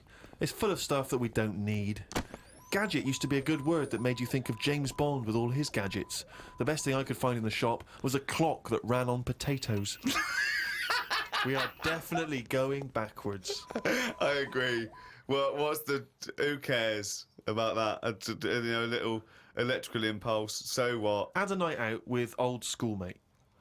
Found out about more of the other lads I went to school with. One is living underground. What do you mean living underground? Not like a mole. Do you mean he's got a basement, or do you mean he digs a hole every night? My mate went to visit him and he said it had been raining really heavily and that, and it's all the rain's running in. What do you mean he went to visit him? He went down here. What's that? That's an hole in the ground. Yeah, come in. He just said, "Oh, come round to us," and he's living underground. What do you mean he's living underground? He's happy down there. He said it was really muddy and what have you. He said he won't be going back to visit him. I believe this, though. I believe someone he went to school with now lives in a hole. That doesn't shock me. You spent far too long with him, if that, now you're just happy to accept. I totally accept that. I'd be surprised if I walked round where he lived that there weren't more people living in holes. His dad wanted to throw his budgie on the fire. True. His budgie died. His dad said, let's throw it on the fire. I mean, his mum... What did your mum do? She just was worried about the other bird that was left, so she made it a bit of company by getting a rock, getting a feather off the dead budgie, sticking it on the rock, putting it in the cage. So a man living in a hole It's not is unusual. not that bizarre. Right, carry on. Watched a film about Hitler. Didn't watch all of it as it was subtitled. Can't be doing with that. Asked Suzanne if cinemas are full of deaf people when they're showing subtitled films. She said, shh, I'm trying to watch it. I said, what do you mean, shh? It's subtitled, I can make as much noise as I want. Yeah. She's a lucky, lucky woman. You must be a joy to watch a subtitled film. I mean, the concentration is up there already. It's not as easy as when you're hearing it, because you read things, but it's possible. If you had a buffoon going, I'm just going to sit here and make as much noise as I want, what's the point of that? Yeah. Do that in a cinema. Just walk into a subtitled film and go, right, everybody, let's all do the Congo. We're having our bathroom done. The bathroom man was round at 9 this morning. We weren't allowed to use the shower because it all had to be bone dry before we could use his waterproof filler. Not that waterproof then. Went for a brew with Ricky. We talked about monkeys and how they are closer to humans than they are to apes, and how bees will drink cider to get off their heads. Now and again there is a bee that lets the drinking get in the way of the work, and other bees sting it to death. Blimey. Yeah, well, there are bees. They love a drink, and they will drink pure alcohol. They love getting off it, and they fall down and they're drunk, right? But some bees get addicted in the same sort of percentage as human addiction. Like 10% of bees, they can't get enough of it. They take ethanol, they take cider apples and that, and then when they get back to the hive, they go in a bit pissed, and they've got guard bees, and they go, "Come on, we've all had a drink." Bouncers. Yeah, they sort of are, right? And they push them away, and push them away again. Then the next time they go, "Right, I've had enough," and they give it a good hiding. And Carl couldn't get over this. I saw his face, but I knew that he was thinking of that bee with sort of like eyes rolling around his head, a little bit belligerent with his jacket on backwards. Yeah. You know, and the bouncer going, come on, son, we've all had enough. Let's move away, Yeah. move away. You're not coming in, all right? You're wearing trainers. Yeah, you know, you're wearing 3 pairs of trainers, and I'm sick of it. You know. But what I did find out, because I went home and went on the computer trying to find out about drunk bees knocking about, they're not actually meant to fly. It's only because they don't know. Fly. Well, no, but they're if they were told that you're not actually designed to fly, they wouldn't bother. No, this is that thing that goes around that aerodynamically, on the face of it, looking at the size of the wings and the body proportions and everything, that it's a surprise that they can fly. Okay, it's not that. No one's ever told them they can't, and as soon as someone tells me not meant to fly, they all fall out of the sky going, "Oh, what are we doing?" Like in a cartoon. No, but it's something about the confidence and that. At the moment, nobody's saying. It's nothing to do with the confidence. There is no such thing as confidence in bees. A bee never loses its nerve. That's not why it drinks. Because what are you drinking for? I'm just not confident anymore. There's no point to turn to the bottle. I can't go up there again. You're in it. Okay, then listen. Right, I've found some things that I think will interest you, and I want your first thoughts on these. Okay. Now these are facts that I've sourced. Okay. What's the actual topic? Well, you love animals, don't you? You're interested in animal Some facts. of them. I don't love them. Some of them fascinate me and stuff, but a lot of them also get on my nerves. I don't know how an animal can get on your nerves. They just do. Okay, then here you Right. go. There's a frog, Carl.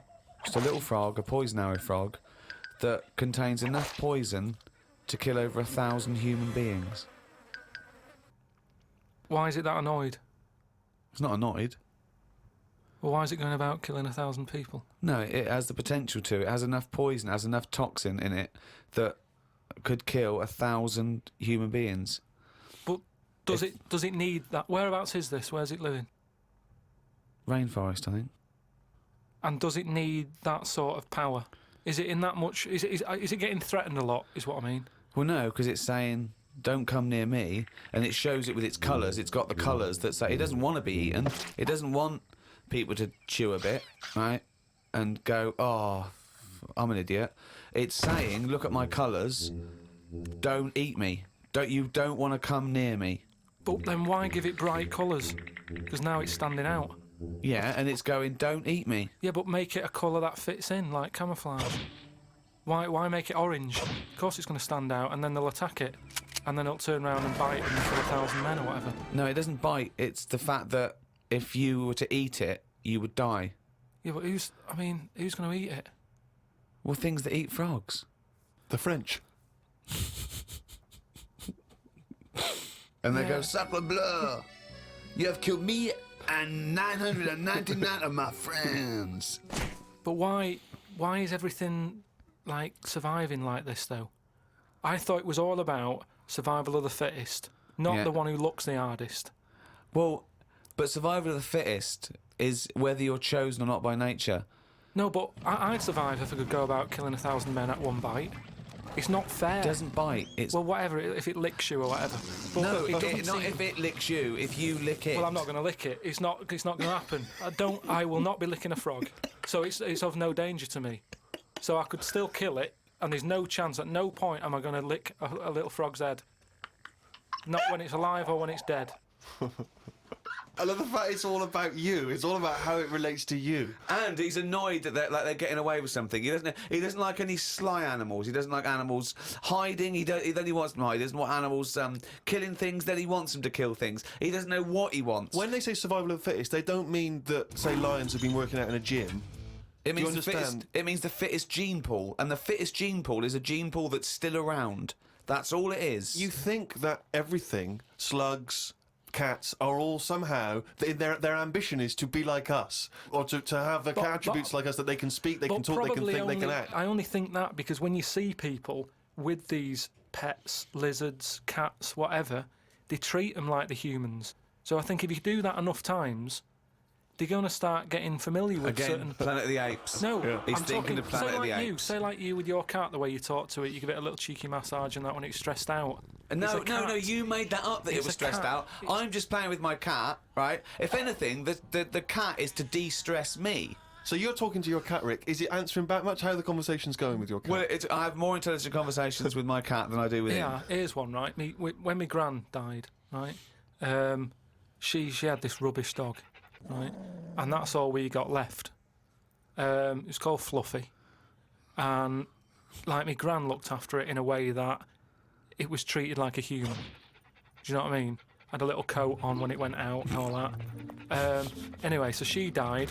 We get left it. My dad's like, oh, bloody hell, right? Before you know it, it was a wreck. Because we weren't sort of bathing it the way she bathed it. We let it out if it wanted to go out. It got covered in oil. It used to go under the car and everything. So it went from looking like this fluffy, poodle to just being a bit of a wreck. It got hit by a car. It ran sideways like a crab and all that. In the course of how long? A month? Probably about two months or something. Yeah. Now, so it went from being over-treated to just being treated like a dog. Yeah, but a dog isn't, is not a indigenous species anywhere. We sort of bred those from, but jackals change it. All I'm and saying wolves. is change it. Take away the dog thing. I mean, that lizard thing you've got... Salamander. It's still sort of treated as part of the family, even though it does it's not. nothing. How is it treated as part of the family? Just the way, it's looked after, that big area that it's got to itself. We stick it in a case and feed it a cricket now and again. How is that like one of the family? It doesn't matter because it's in your flat. It is in Carl's family. It's in your flat, innit? And it's sat in that corner. I just mean, as time goes on, things get educated as they get older. How old's that lizard? You don't. How old is it? About 15 years old. Right. Now, it knows more now than it did when you got it because it's been in those surroundings. It's had its eye on things. It's 15, so presumably it listens to a lot of Linkin Park, goes on the internet a lot. No, but do you know what I mean? You've already proved your point. It's like that fella who kept hitting the dog on the head with a stick. Right. Pavlov, at no point did he hit a dog on the head with a stick. But he kept doing it, and eventually the dog went, I'm sick of this, and wandered off, didn't it? Pavlov there. Brilliant. Do you know what I'd like to do? A programme where you you paraphrase someone's theory. So Pavlov's first. We could do Freud. Give us, what do you know about Sigmund Freud, the father of psychoanalysis? Right, come on in. I don't know anything on him. Here's an interesting fact. If the frog annoyed you, this might annoy you. A blind chameleon will still change colour to match its surroundings. You're aware that the chameleon can... Yeah, whatever it sits on. Yeah. But then what happens when you put one of them on a mirror? No, does it get stressed out or what? What's it copying? Well, it probably doesn't need to copy anything because it looks at itself and it goes, oh, look, looks like that. That's brilliant. God, that was fast. That's the fastest I've ever done that. That is brilliant. So they can go any colour. There's nothing. You can put them on anything, and they'll go to the thing. I don't want you to have a chameleon because you'd just be trying to see what it could and couldn't Try and do. catch it out. I know, yeah. Pop it on some tartan. But again, say like the frog thing, right? Pop it on the telly. Yeah. Couldn't do it fast enough. Why does the chameleon need that skill of copying a colour? Because at the end of the day, that's mainly sticking in the woods, isn't it? By trees, by grass. Right. Why can't it just stay green? That's all it needs. Those colour changes are only for camouflage, aren't they? I don't know. Some of them are for attraction. Some of them to show moods, anger. No, I just think we're encouraging them. You see, maybe this is evolution or whatever, but at the end of the day, because they can change colour, they're wandering out of their area. They can be wandering about, through a car park and everything, just because they'll go, well, I don't want to get seen, change the colour of concrete. Whereas... Or into the colour of a Fiat Punto. But they should just stay green. Stay green, right? Stay in the woods and stay safe. I love this public information for chameleons. Words of advice for chameleons. Oh, God. Stay green, stay in the woods, stay safe, good night. Oh, God. Right. The only time a turkey whistles is when it panics. Christmas time then. Yeah. What do you think of that, Carl? It goes from one extreme to another, doesn't it? You got a frog who's going mental, It's not going mental. killing thousands of people. No, that's not. That's got that sort of power. Then you got a turkey who's whistling for help. You think that you should redress the balance a little bit? You want to give... What would you do? Give the frog the ability to kill 500 and the turkey 500? I don't think you should be killing. I reckon 10. 10 because You've made your point with 10, haven't you? Do you think that he's got 1,000 in his lifetime, like he's got 1,000 to kill? I don't think you understand. I just He think doesn't really kill 1,000 people. It doesn't mean someone goes, Frog, you have the power to kill 1,000 people in your lifetime. Choose them wisely. But I just think if it needs that sort of power, It should be fighting evil. well, it's not. it's knocking about the wrong area, isn't it? If it's under that much danger, move.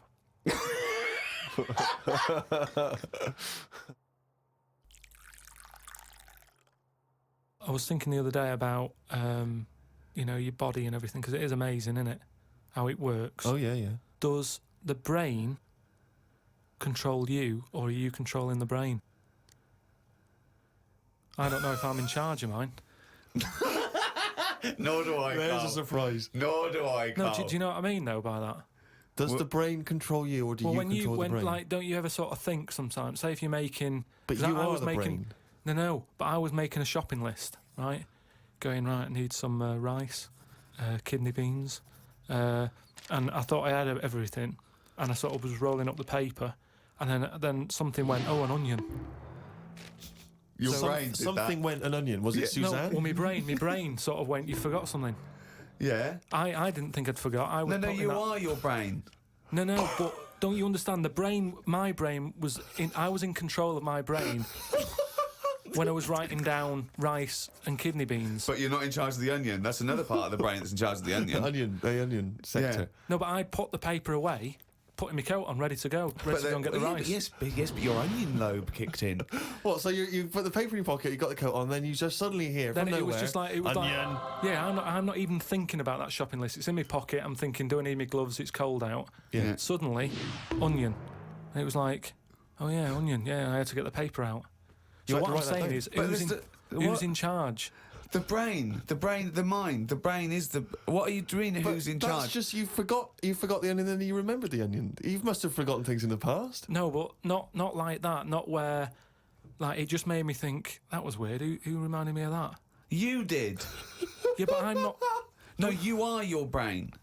It's not like there's you, then there's a brain, then there's an extra one looking down at it. Oh, the meta brain, the thing above it. No, but your brain. How does your brain work? You give it information, don't you? Well, it takes. Do you mean you give it information? Well, if I sat in a room with nothing, not feeding it anything, it wouldn't know anything. No, but there's this thing But that there's then- two yous. It's this thing that there's There's this, Carl and Carl's brain. Yeah, there's not a duality in this. If you go, come on, now think. That's the brain saying that to itself. It's not. There's not two people in there having an argument. Come on, brain. And the brain's going, oh, don't you start, I was thinking then. And the other thing's going, brain, onion. And the brain goes, Carl, onion. You are your brain. If you are anything, you are your mind, your brain, your collection of memories, your personality. You're not what you look like. Does that answer your question, Carl? What do you think then? You were thinking of a tortoise on a skateboard then when I did that last sentence, weren't you? You know, whilst you've been working on that, I've been travelling about a bit. Went to Dorset, right? Nice beach there. And you know those huts you get, like a hut on the beach, and Oh, where you get changed? you can get changed in it, but they're better than that. It's like you can put a telly in it, sofa if you want. Oh, you don't mean the Victorian changing hut? Yeah, You mean those sort like... of things. It's sort of bigger than that. Yeah. And we're walking down there, and there was a really sort of big fat family in one of them. There was about 4 of them, and you could tell that they'd never had a game of anything. Do you know what I mean? They Yeah. just sit down there, eating ice creams, looking at the sea and what have you. And the weird thing is, the little fat kid, the youngest one, who must have been, I don't know, about 8, he was really fat to the point of you couldn't see his neck. Yeah. And he sat at the front of his mum and dad and his older sister, He sat there and he had a frisbee, and I thought, look, they don't want to play with him. I mean, that's an active game to play, isn't it? Yeah. Frisbee. As we got closer, he was just using it to eat Maltesers out of. I just thought, even again, the one active thing he's got, he's using it to eat out of. Yeah. Extraordinary. And that just sums up what people are like now when it comes to keeping fit and activities. Oh, that's fantastic. One thing I've noticed, that because I occasionally go to the gym, and those guys who work out constantly to give themselves extraordinary physiques, just they're on the trip, they're on the weights, and they're really. I notice in the summer particularly, those guys cannot wait to get their shirts off. Yeah. Everywhere you see, they're walking around. If they've got a good torso, they are walking shirts off. Even I think if you go to nightclubs, I notice there's always one guy who's thinking, well, I have put so much work into this body, I have got to get my shirt off on the dance floor. A vest, yeah. And it comes straight off. A brand new tattoo. I'm not covering that up. Exactly. I've paid a lot for it. Let's see it. Yeah. But that's what we were saying about bodies. I can't remember why we were talking about it. We've got to a point in science now that you can change a head. Right? No, well, that doesn't make any sense at all. It was a program on. It was done in the 50s or 60s where they stuck a monkey's brain on a stick and had it wired up and it still worked, right? Right, okay. And that was in like the 60s or Right, whatever. okay. Well, So- to say to change a head makes no sense at all. Because if you put a different head on a different body, you're changing the body. Yeah, I know. Well, that's what I'm about to say to you, though. What? That's what I'm saying. That I'd be more confident if I had someone else's body. Because if anyone dissed it, I can go, no, it's bad, innit? But it's What not are you mine. talking about? What? It's like, say, As opposed to someone else's head? yeah.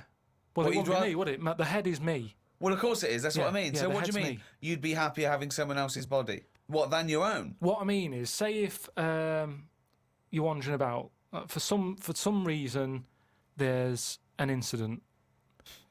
You have to take your top off and that, and everyone's looking at you, right? And you're a bit sort of, you haven't got the muscles and that, you haven't got the six-pack, All right. which isn't that nice anyway. I don't know why that's become a nice thing, really, seeing the insides of you. You might as well. I mean, I know I came up with the see-through skin idea, but it's a bit weird, isn't it? You can see stuff. No, it's the muscle in front of the...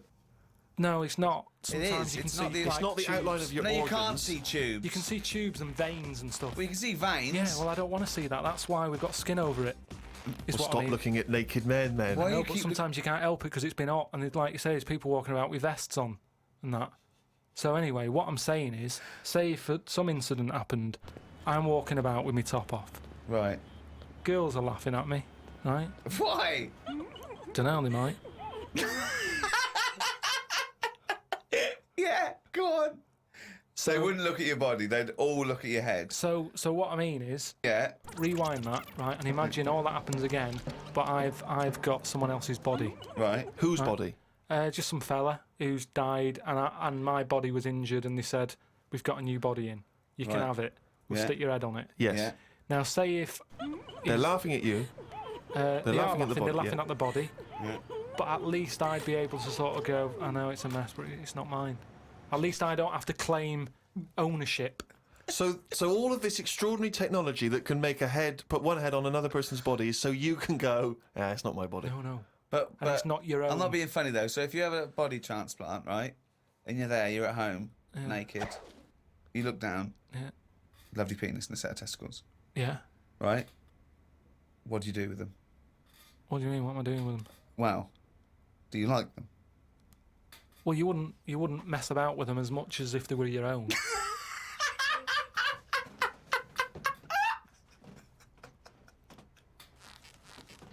But if you did mess about with them, would you feel guilty that you were messing about with another man's testicles and penis?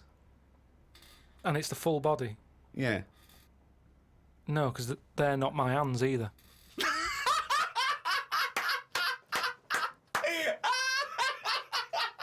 You're a genius. You're a fucking genius. So what you're doing is watching someone else wank.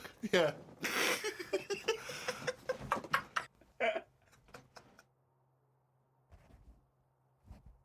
Oh, chimpanzee's that? He's gone and written it down again.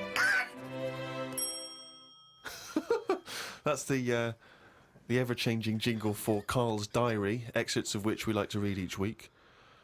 Walked through Covent Garden. There were 5 of them mimes knocking about. I don't understand why people take pictures of mimes. Everyone looks like a mime in a picture. That's so true. That's really true. If the point is they're staying still, if that's their skill, a picture won't tell that story. That's absolutely true. My dad took the cat to be put down today because it kept bumping into things since losing its sight. My mum said she's not going to get another one. She said the parrot is looking worried as it's seen the budgie and the cat go in the space of 3 months. Your mum said the parrot's looking worried. What happened to the cat then? It gets into a lot of fights. It lost one eye, and then it got into another fight and lost another. Oh, and it was just walking around bumping into stuff. The vet sort of said, "Oh, we can do stuff to keep it alive and all that," but it's a bit out of order, isn't it? Because it costs a fortune. They shouldn't tell you. But Mum and Dad can't afford to have eyes put on it and stuff. no, you can't have eyes put on a cat anyway. No, but they said, "Oh, we can do something here. We can have its eyes sorted out." But I don't think you should be allowed cats. Why? Not the Pilkington family. Why not? Well, They they have keep good dying. lives. Yeah, I know, but they have good lives whilst they're still knocking about. It's just that we get through them. It's a good job you're not going to have kids. Oh, God almighty. I can't believe it. A mate sent me a story on email about a bloke in China who has this weird illness that means he can't have his picture taken. That's not the weird bit. If he tries, his body doesn't appear in the photo. Don't talk shit. He has had group pictures taken and everyone appeared apart from him. Don't talk shit. The That's story bollocks. had a picture next to it of a family photo and it said he was stood at the back, but you couldn't see him. Right, he wasn't in the picture. He was in the picture. No, he wasn't in the picture. We've done loads of tests and stuff. No, on him. I haven't done loads of tests. This is bollocks. There's no way this is scientifically possible. What's his want? Yeah, now he's wanted. Just a white bit of paper up on the police wall. Have you seen this man? What man? If you see him, tell us. You're talking shit. Suzanne watched the film You've Got Mail tonight for about the 14th time. I don't think you could properly fancy someone without seeing them, unless you're blind. I think it's odd when blind people have affairs. Why is that odd? Just because most stuff is based on looks, isn't it? So you think once they've found someone, they're happy with them, stick with them. But no, it's not true. Most things are based on looks. What I mean is when you first like meet someone and that. Well, initially it's only looks because you don't know them. So that's what I'm saying. But that's a ridiculous thing to say, isn't it? Well, no, it's just what I think. I'm not saying that's like fact or anything. I'm just thinking if you're blind, why mess about? You're still basing on it if it's only looks that people find. What? Yeah, I'm just saying. So why is a blind person messing about having an affair? Because I'm saying that presumably that blind person isn't basing anything on looks. I just all right. I mean, maybe that's not. I mean more like. Do you want me to cross it out? Shall I cross it out? Because it's just the same way. I think I put how people. I read something in a Sunday paper once with some bloke who was going out with some woman. He ended up going out with a sister who was a twin. If you're gonna have a change, have a change. Spoke to Ricky about trips to the moon. He was up for going just to see what the world looks like. I came up with the idea of a giant mirror on the moon that would reflect the world back. He had a few questions, but I had the answers. Yeah. He changed the subject. I won. Right. My first question was, how would you get it up there? He said bit by bit. That'd be a good mirror then, wouldn't it? I said, how big would it be? He went, you'd still need a telescope. I said, how would you get it on the right side of the moon, always facing the right? He went, what? He went, does the moon move then? I went, yes. And if we don't like the mirror on the moon, we can always wallpaper over it.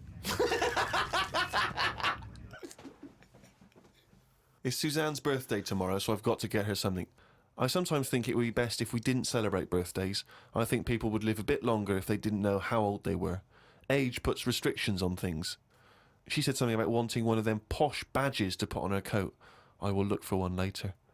I love the fact that around the time that you've got to buy Suzanne her birthday present, you think that birthday presents are a bad idea. Got up early, it's Suzanne's birthday, gave her the card and present. She was well happy with her posh badge. She wore it to work. It's quite nice to hear a moment where she was actually happy for once in your company. They always say when you get someone a present, you should buy them something they wouldn't buy themselves. Daft rule. I want something I would buy myself if I had the money. When I was young, me Auntie Nora got me a present I wouldn't buy myself. It was a T-shirt with her face on.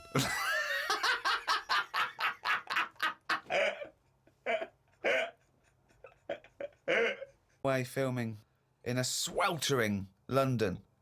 We've had a heat wave here in the capital city, haven't we, Carl? It's been hot, hasn't it? It's been up to 100 degrees, record-breaking temperatures. Yeah. What have you been doing, though? Getting to see the place, having loads of walks, and that. I like to have walks. You know, watching what Like a people are dog. doing. Yeah! When he jumps off the couch and starts Exactly. scratching against the door. Suzanne thinks it's time.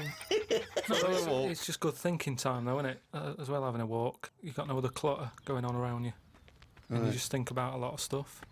And, you know, like say, with the weather being hot and stuff, a lot of insects knocking about. Right. So I've just been watching them. so while we've been filming, you've been watching insects. Yeah, just seeing, because everybody knows insects are out there, but no one's keeping an eye on them. What are they up to? What are you worried about? Loads at Steve, you won't be laughing like that if you'd watch them, because they do some weird stuff and that is what I mean. What sort of stuff? Any examples? I saw a bee have a heart attack. You saw a bee have a heart attack. Yeah. How were you sure it was a heart attack? Because what happened? I'd been. Did it clutch its chest with all 6 legs? No, Were there some other little bee paramedics? No, I'd just been out in the park anyway, just looking at caterpillars knocking about, butterflies and stuff. So I was sort of aware. So when Suzanne goes to work, she goes, Carl, don't you waste the day. I want you to do some constructive stuff. But the thing is, so I'd been in the park and I was aware of the insects that are around us more than like most of the time. And I come out of the park, just crossing like sort of a busy road and what have you, and I saw this bee to the right of me, sort of in the air, and it was a big one, and I was a bit like, oh, let's watch that. And it just fell. It fell from the air in front of me, and it was on the pavement. And I thought, oh, what's going on here? And I looked at it for a bit, and it was really still. Gave it a little kick, just to see if there was any movement. Nothing. Stone sort of, what's the saying? Stone cold dead. Yeah, stone cold bee dead. So Yeah, that I like was, the fact that this bee suddenly saw Carl and had a heart attack. Yeah. It'd never seen anything that round before. Yeah. It just thought it had approached him because he thought it was a sunflower. My God, it's a giant walking orange. Every dream has come true. no, but it just summed up life for me. I thought that's like us, isn't it? At the end of the day, they have heart attacks, stress. You Living put in- it down to stress, do you? Well, it's in London, isn't it? You know, everything has stresses from living here. And they are bald, aren't they? They've got fur all over, but they lose the... I'm always overweight. It was a fat, bald bee. Oh. So what did you? It fell to the floor, and you instantly just kicked it. You didn't No, attempt I to waited a revive second and just looked at it to see if there was any, leg movement or wing, and there was nothing. And then when I sort of kicked it, it was sort of hard. It had hardened already. It's just Rigor mortis had rigor set in. mortis had set in. Did it put you in a bad mood for the day? Because I know things like that can just send you over the edge for the day. Death and that does a bit. Suzanne doesn't like me talking about death. What riveting conversations do you come up with? No, just things like one of our mates has had a baby recently, and I just was saying, oh, when that's sort of our age, we'll nearly be dead. Think of that.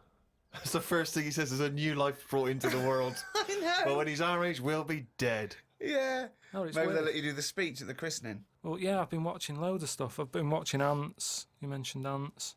I've had a lot of moths in the house. They're sort of sad. I mean, you say it like it was a garden party. Yeah, well, but all I'm saying is I look at more about what its life is like. Because if you watch something long enough, is what I'm saying, you can see that it's a bit clueless. It's the same way about ants. Or, they're hard workers and all that. I watch one. It's going back and forth all the time. They go one way and then they stop and go the other way. They try to look busy in front of the mates. But if you watch one long enough, it's back and forwards, and it's like it's done nothing there. I'm going to carry this twig back and forth until I can knock off at 4. There's a lot of that going on. Is there? Because there's not. There's none of that going on. There is. No, like I say, the moth. Depressing little sort of thing. Why is it depressing? It hasn't got eyes, has it? You just look at it, it doesn't know what's going on. I just don't... I think if you haven't got eyes, you shouldn't have wings.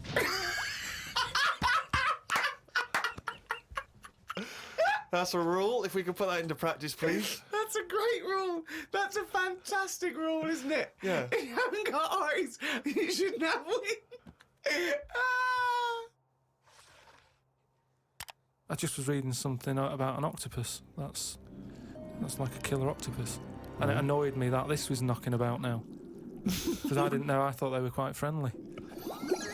Whenever you see them in cartoons and that, they're always happy, aren't they? And then suddenly, like, they've sort of brought the whole sort of creature down. Do you know what I mean? No, what do you mean? Well, just you know, when you see them in films, they're running about and that, and everybody likes an octopus. But this one that's on it was your fault, really, because you told me about that frog that's going about killing people. No, I didn't say that. So I looked it up on the internet at, like, other creatures and stuff. .com. And there's some octopus that's in the sea. And what it does, you don't even have to, like, threaten it. It just spits in the water. And if that stuff gets on you, does you in. Again, So in a way, it's good knowledge because, I mean, I don't go in the sea anyway because it's full of stuff like that. But that's just reassured me that I'm doing the right thing. If they're knocking about, just gozzing everywhere, you don't even have to be near one. You don't even know if it's been spitting and stuff. It can kill you. It just seems unfair. I haven't harmed it. I haven't gone near it. Why is it getting annoyed with me? Doesn't seem right. So that's where our knowledge has not helped that octopus out. Because now, when you eat them, I just think, yeah, have another one. Do you know what I mean? Get rid of them. another conversation with himself. Another conversation with himself. Okay, Carl, I'm just going to throw an animal at you. Tell me how weird it is, what bits annoy you, how you change it. Okay? A crab. How would I change it? Yeah. Does it annoy you? Do you think it's weird? They are weird, but they're at that size where they can get away with it. Yeah, it suits them. Okay, good. Would I change anything? In a way, you know, what you're saying about things not working, he can't walk forwards. So why hasn't something happened? Why haven't they said, do you know what, these arms are too clumsy. We need to have them so they can slot away easier and we can pull them out when we need them, instead of clumping around with them. Because they do struggle. You see them struggling with their arms. Yet they're still here, they're still doing that, they're still designed that way. What's the weirdest animal? So you think the octopus is the weirdest animal on Earth? Yeah. Why is it any weirder than a dog? Because it couldn't be further away from us. A dog has got human eyes. If a jellyfish had a pair of eyes like ours, I probably wouldn't worry about him that much. But like I said to you, it's that way that they haven't got eyes, they're floating about. I can handle some fish. They look like us. They've got eyes. You can make eye-to-eye contact with them. A jellyfish, what are you looking at? It's a snidey thing, like I've said to you. You can see a lot in eyes. Do you know what I mean? They say, don't trust him. Why? It's his eyes. Jellyfish haven't even got any, and I don't trust them.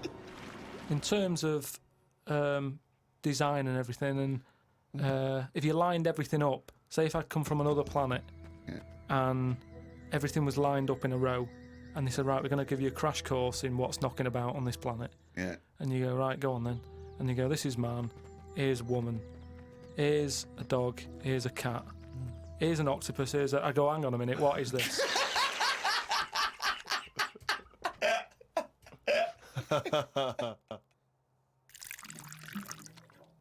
Say if everything was at the same size as us, what would be the best thing to be?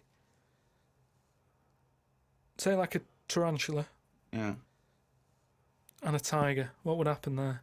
A 15-stone tiger versus a 15-stone tarantula. Yeah. Well, I'd imagine a 15-stone tarantula.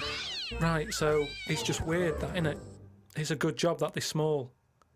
Yet things are getting bigger because we're messing with the world. But it's a ridiculous thing to say, isn't it? Because what would it eat? 15 stone.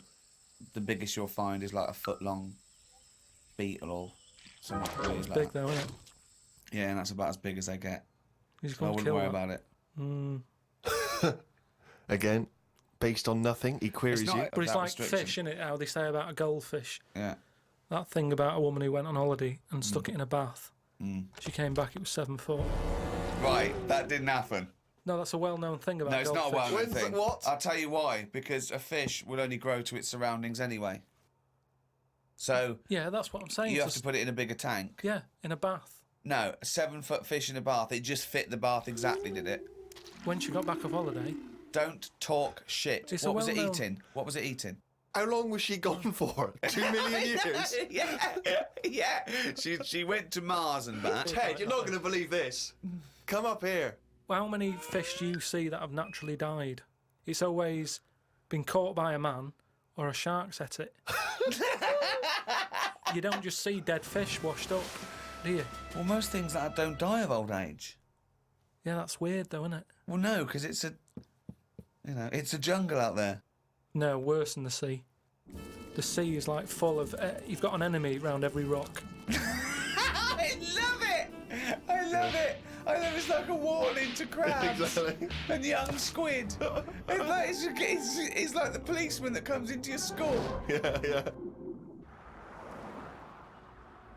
Carl, have you ever seen the programme Inside the Actors Studio? No. James Lipton interviews famous actors and gets words of advice about, how they work and how they act. But at the end, he always asks a series of questions, which is based on a French series of questions that a guy called Bruno Pivot used to give people when he interviewed them. So I'm going to ask you some of these questions. Just interesting to see what your response is. And, answer them quickly. You don't have to think about them too much. What is your favourite curse word? I don't think I've got one. Knobhead. That sums everything up, and I think it's... But you wouldn't call your nan a knobhead, would you? What would you call a nan? Well, knobhead's all right, isn't it? Because she sort of gets it. It's one of them things that everybody understands, but it's not too offensive. Right. What a knobhead. What would you do, though, if you were swimming, right? It was a nice little thing, you're on holiday, right? And there's this octopus there, and you're going around, right? And you just see it start spitting at you, poison. What would you say to it? Well, it's too late then, isn't it? And I'd kick it. And I'd say, knobhead. I would... but what's the point? What's the point in getting annoyed now? Because it's done its stuff, hasn't it? I don't know why you'd kick it and call it a knobhead under the water. What is this octopus thinking? Oh, God. Oh, I'd go, you fucking eight-legged shit. I'm not bothered. I don't know what you're saying. Fucking cunt of a mollusk. I'll just spit at you again. It's not bothered. You slimy little fucking boneless wanker. This is why the face Are you is still good. talking to the octopus?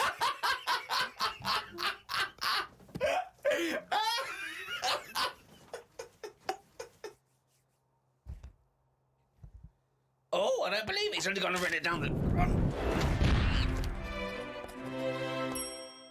That jingle, of course, signifies another reading from Carl Pilkington's diary. We went to the park and had a brew. Suzanne read the paper while I played with a ladybird. I mean, it's like a child, isn't it? It's like what a child would do. Suzanne read the paper while I played with a ladybird. His only friend is a beetle. It climbed up my arm. It struggled on me hairs. This is in detail then. Yeah. It kept stopping every now and then and was rubbing its head with its right arm. It did it about 4 times and always used its right arm. It rested for about 5 minutes, then flew off. Sunday. Had a bit of a to-do with Suzanne because she wanted a lion today. I ate this. Once you're awake, you should get up. I got up and put the radio on really loud. She eventually got up. I told her insects don't have lions, so we shouldn't. Why are you obsessed I with mean, insects? you must be fucking unbearable to live with. You must be a nightmare. No, I've just started because I've watched insects a lot. I don't want to keep going on about them because we're a bit insect heavy. But at the end of the day, if we copied insects, we wouldn't go far wrong. I don't know what you mean, though. 1 minute you're saying they're great, then the next minute you'll slag them off. Yeah, I'll slag some of them off if I don't know what they're doing, but because I've studied them a bit longer, I just think they do You it haven't right. studied them, though. He thinks he's like Darwin. But you just slagged them off when you go, no, you think that insects are doing stuff, they're not. It Yeah, goes there, then ants. it goes back The again. ant was messing about, but only that one. The others were carrying stuff. That's what I'm saying. There's snidey ones in everything. In everything in the world, you get a hierarchy.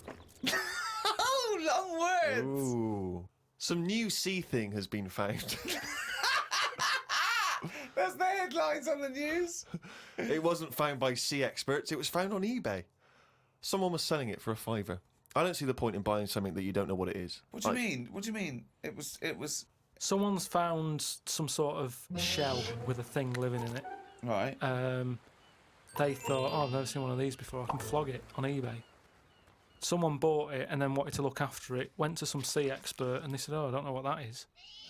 That's the story. It's just weird how stuff's being found on eBay. No, it wasn't found on eBay though, was it? Yeah, but that's where the specialist people sort of picked up on it. It's just weird that... I mean, all I was saying is I wouldn't want one. If you don't know how to... If it's a new creature, you don't know what makes it happy. When you get a kitten, you go, stroke its head, loves it, right? And you can do that knowing that it's liking it.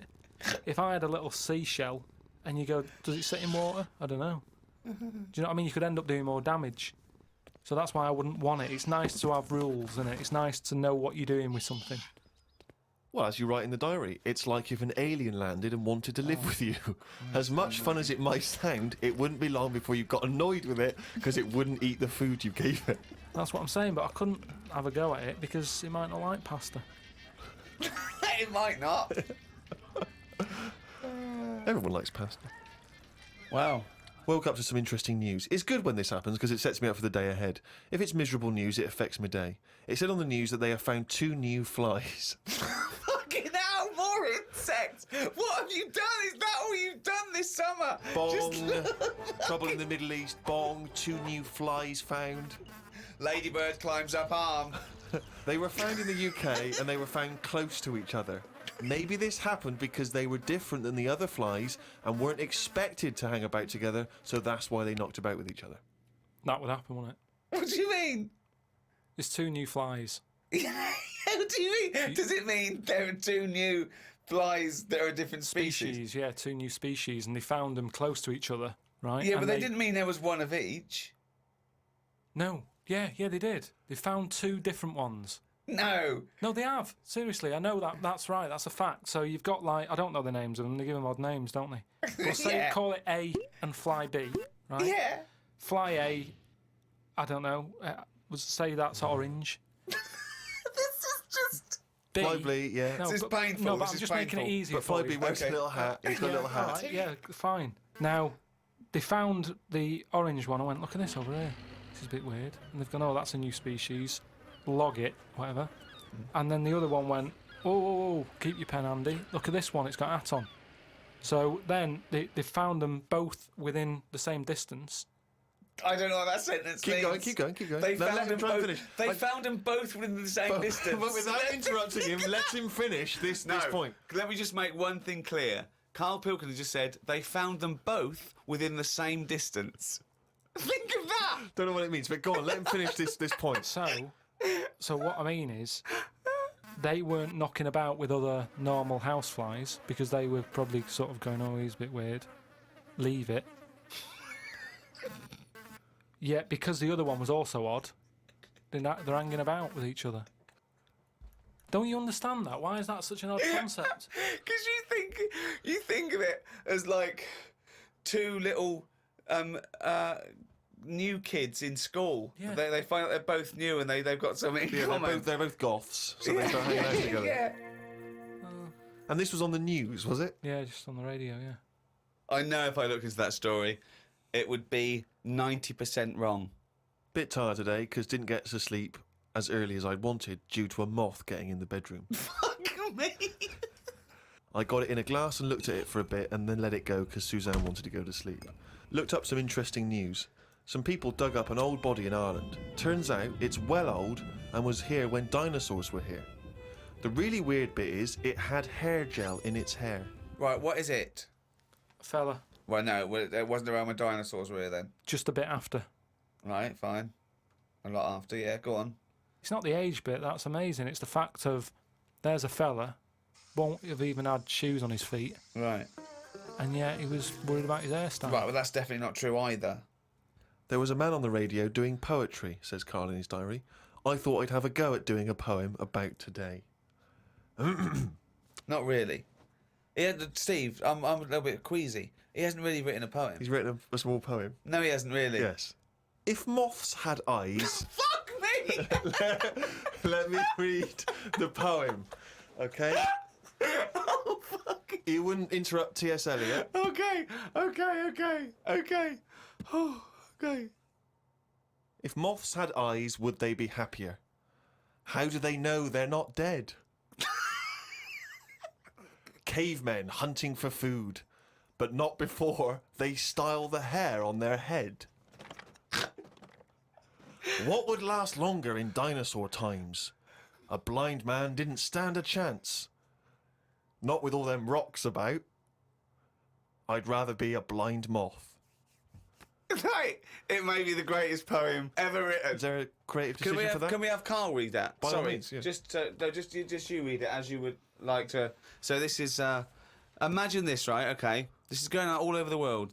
And now, Carl Pilkington, a new poet from Manchester, now living in London, England, would like to read a poem. If moths had eyes, would they be happier? How do they know they're not dead? Cavemen hunting for food, but not before they style the hair on their head. What would last longer in dinosaur times? A blind man didn't stand a chance. Not with all them rocks about. I'd rather be a blind moth. He said it as though the last bit was going to rhyme. He said it like it was going to rhyme. Oh God! No, I but- It's amazing. It's amazing.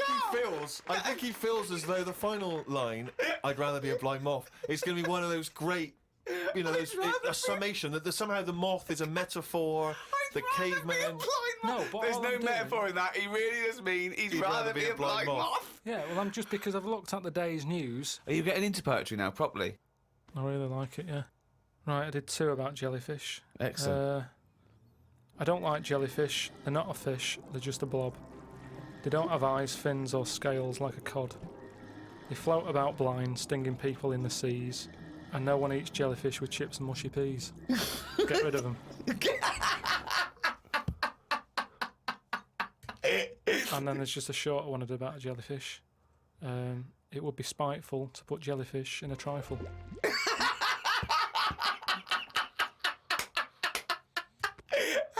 Yeah, it certainly would. So, That's great. That's really good. Because it's jelly. He's done us there, Steve. Yeah. That's yeah. a really good poem. Can we always do that, Carl? Can we always find a day, right, and always sum it up in your in a thoughts, a poem. poem, just like that? It would be spiteful to put jellyfish in a trifle. Yeah. And on. What's been going on? I've been to hospital. I was rushed to hospital, like emergency and that. Had a tube put on my knob. You had a tube put up your knob? Yeah. What's the story? Kidney stones. Ooh. So, shouldn't really be here, to be honest, doing this. They said rest and that. Climbing them stairs on the way in. Is To be just- quite honest, it doesn't look like you're expending a lot of energy at the moment. It's like at Zookeeper going, oh, that sloth move today. Calm down. Yeah, but I had to get here. It's been raining. I Yeah, had to come up the stairs. I had to carry the computer. yeah. Well, that's not entirely true because your girlfriend was carrying it. I saw her outside, Yeah, but I'm just saying. and then you handed it to me and said, "Steve, God carry this." So almighty. Yeah, I know. that's but already a lie. Christ almighty. Whinging. not whinging. I'm in show business. I know loads of people that wake up every day with a sore knob, feeling like they've had their kidneys probed, and they would say they were unconscious.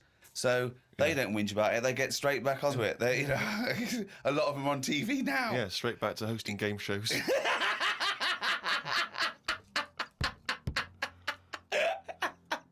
So you're rushed to hospital. So take us through the events because it does sound quite dramatic. You started feeling a bit of pain, did you initially? Felt a bit of pain, and I thought, maybe I just pulled a muscle or something when I've been wrestling with Ricky and that, because you don't know what damage has been done. So I just think, it'll go in a minute, and then it didn't. It got a bit badder. It got badder, did it? So then I A bit thought, badder. I was crippled. I was lying on the floor in agony, looking on the internet, looking for sort of Still looking at solutions. monkey news. I just put in like bellyache and stuff, and they were saying me loads of different things. And what I used to do when I was a kid, I used to always just get a cold ashtray and put that on my belly, and the coldness used to get rid of the badness. Amazing. The coldness got me. It's like a witch doctor. Yeah. This is like... A witch doctor happens to work in a pub. It's like some sort of 5th century remedy Yeah. written in mud. Coldness doth get away with the badness. Why specifically an ashtray? Just because they sort of old cold. They're old cold. I don't know what this is. I love this idea that he had the operation and he comes round and they're talking to him and his girlfriend gets a phone call and they say, Mr. Pilkington's maybe complications. He's just talking rubbish. She goes, oh, good. Yeah, he's back to his old self. What? Why specifically an ashtray? Sorry, because it's old cold. I understand it's old cold. Yeah, we understand. Everyone who's done a medical degree understands old cold, but old cold belly badness. If you want to buy that book, Old Cold Belly Badness, it's the history of abdominal surgery by Carl Pilkington. No, it just But you put it in the freezer or something you first. can do if you want, but they're normally cold anyway. It's sort of thick glass and that it holds the cold. But we don't smoke in our house, so I had to use a plate. Oh, well, that's madness. A plate's not going to work. Famously, a plate doesn't work. No! Oh, So you put a plate on your belly, but that didn't do any. That didn't work. So called Suzanne and said, "Oh, I'm in agony here." She said, "Go to the doctors then." Good advice. So A lot of people have done that straight away, as opposed to going through the plate ashtray. So he went to hospital and he went to hospital and he said, have you got an ashtray? They went, No, no, especially an ashtray. this is no smoking. So anyway, then we get in a cab and what have you, go there. I have an X-ray His voice is even more boring than usual, isn't it? Extraordinary, isn't it? Yeah. Fuck me. and they put me on a drip and everything. Give me some morphine and stuff. And found out that I had kidney stones. So that's why I was in hospital. And they get them out by... I don't know what's gone on, to be honest. I've got some tube inside me. From my kidney to my bladder. That's helping me stuff get about. And so there's a little tube up the end of your knob into your... Yeah, it's not there now. It's high up.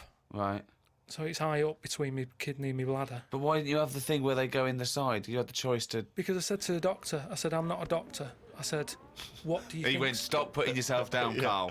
He said, we need you in the operating theatre now. he just said, I said to him, what should I have done? Because he said, if you want, go home and we'll get you in again or something. Something like that. And I said, no, I might as well have it done properly. Have it done now whilst I'm here. Sorry, the choice was have it done properly or go home. It was something like that. He said there's something you can do, and I said, oh, Flush it out. no, because it's too big. It's something like 7 millimeters. And it's basically because you don't drink enough water. Yeah. So anyway, I said, what do you think I should have done? And he said, tube up the knob. And I said, not my favourite one of the choice, but if that's what you think. So he said, yeah, have that. He did me little diagrams, which didn't help. He was like showing. How big did he draw your knob? Sort of normal size. Yeah, was it? It was all right. You weren't offended by them. But he wanted into detail. It's just more the tubes and stuff in your bladder and your kidney. What was your ball bag like? Did he draw that? He didn't do that bit. He left that bit out. Okay, right. But he said, we'll just pop that up there, and then that's when Ricky turned up to visit. Came in laughing at me because we sat there in like me underpants and stockings. In stockings? Yeah. Why were you dressed He was as there. No, he wasn't in bed. He was sort of out of bed with his little drip, right? He had his little boxer shorts on, just sat there, right, in his pants, right, and he had stockings on. Yeah, because they stop clots or something. They put them on your legs. It's like, when people have got big veins and they go on a plane. Right. Yeah. You said you're not a doctor. No, but I've seen it because Suzanne's mum did it, and she put them on ridiculously early, like 3 days before we were going away, and she'd never been away before, and everything was like over the top. Do you know what I mean? She's like, I best put them on. And so I put them on, and they I don't know what it is. It's something when you're in when you're under, your blood doesn't move about the same, Right. and it can clot up in your leg. So you wear these tight tights. And I came in to cheer him up, didn't I? Yeah. Was that a nice, cheery experience, him coming in? I had a headache at the time. I think I was a bit stressed out. Well, he's just a man you want at that point. Yeah. Well, it's weird how it suddenly all happened quick. And I woke up and there was an Irish woman over me going, "Are you all right? You all right?" And I said, "Oh, it's stinging a bit." She said, "I'll give you some more morphine." And I sort of put my head up to have a look at my tackle because I wanted to see If it was still there. what was attached to it. Do you know what I mean? Because they said something about they might leave some string hanging out of it so they can pull the tube out. It makes you talk. So, I had a look for that. Couldn't see any of that. Yeah. But as she put the morphine in, all the muscles in your body go funny. My head just collapsed. But I'm in agony now, and Are you in agony right now as we speak? yeah, certain. But it does make you think now. Do you know what I mean? Like life and everything. I mean, it's weird how it's all happened in the last month. From seeing that bee sort of die. No, Well, not really. No. This is not a near-death experience. It is You a had a little bit. routine operation to remove kidney stones because you don't drink enough water. No, I know, but This is not a shark attack. yeah, but it's all life-threatening. Otherwise, you wouldn't have to fill out forms, would you? Saying if everything goes wrong, Suzanne can have the house or whatever. They keep taking your heartbeats and stuff and your blood pressure. I don't like knowing about that. I just like leave it. It's happening. Don't be messing with it. Stop measuring it. Stop measuring it. No, do you know what I That's mean? the same with a knob. It's that thing of like they put that thing. That's what on. the anaesthetist was doing when you were under, wasn't it? Yeah. He was comparing the diagram to the actual thing. Oh, God.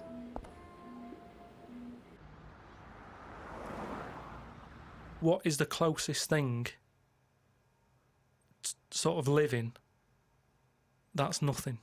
I don't know what you mean. What? What's like the closest, like, do you know at some point something's gone from nothing to something?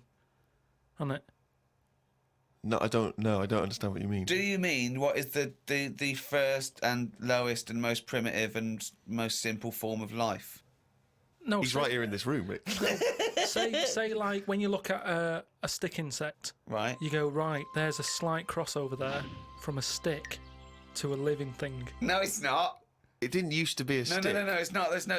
There's no biological relationship between it and a stick. But there isn't much difference between the two, is what I mean. Of course there is. It's a There huge isn't. difference. They just sit there looking like a stick. That's their skill. Yes, but there's nothing to do with being a stick. It's like camouflage. That's like saying when a soldier puts on combat gear, you're saying he's a cross between a human and a shrub. What I'm saying is, have you seen them weird things that just look like they sort of look like a leaf? Yeah, there are insects that have evolved to look like a leaf. At Forget some it. point, something has had it away with a leaf. No, What? at no point has something had it away with a leaf. No, to make it look that much like a No. leaf. At no point did a beetle shag a leaf. It's superficial. It's the way it looks. That's all it. That's like saying chameleons must have mated with green once. They are green. No, but it what- looks like a leaf. But then how does it meet? How does it have relationships? It will be going around sort of having it away with a leaf. No, it won't, because it doesn't know what it looks like. It doesn't matter. It's not like a stick insect will be talking to a stick for ages and go, "Oh, I've wasted my time here. This club's dead." Rude. I was chatting to her. She was foxy, but she was giving me nothing. But Dave, that's not a stick insect. That's a stick. What are you talking about? That's a stick. You've been talking to a stick all night. I thought. I can't believe it. I just thought she had a great, slim figure. No, it's actually a real stick. Well, I've been watching birds more than insects recently. Oh, okay, you've moved on from in the insects. last week, just because I've sort of looked at the ant and the bee and that. And what I've found with pigeons is they've got wings, yet they walk a lot. I'd love that to be a thesis where he got like a £500,000 grant from a university, and they said, "Well, Pilkington seems to. He's done ants and he's done bees. He's followed ants. Apparently, they're not doing anything. Some of them are lazy. We are granting him another £500,000. He's been working on it for a year. Please welcome Carl Pilkington." Carl, what have you found? Well, even though pigeons have wings, they walk a lot.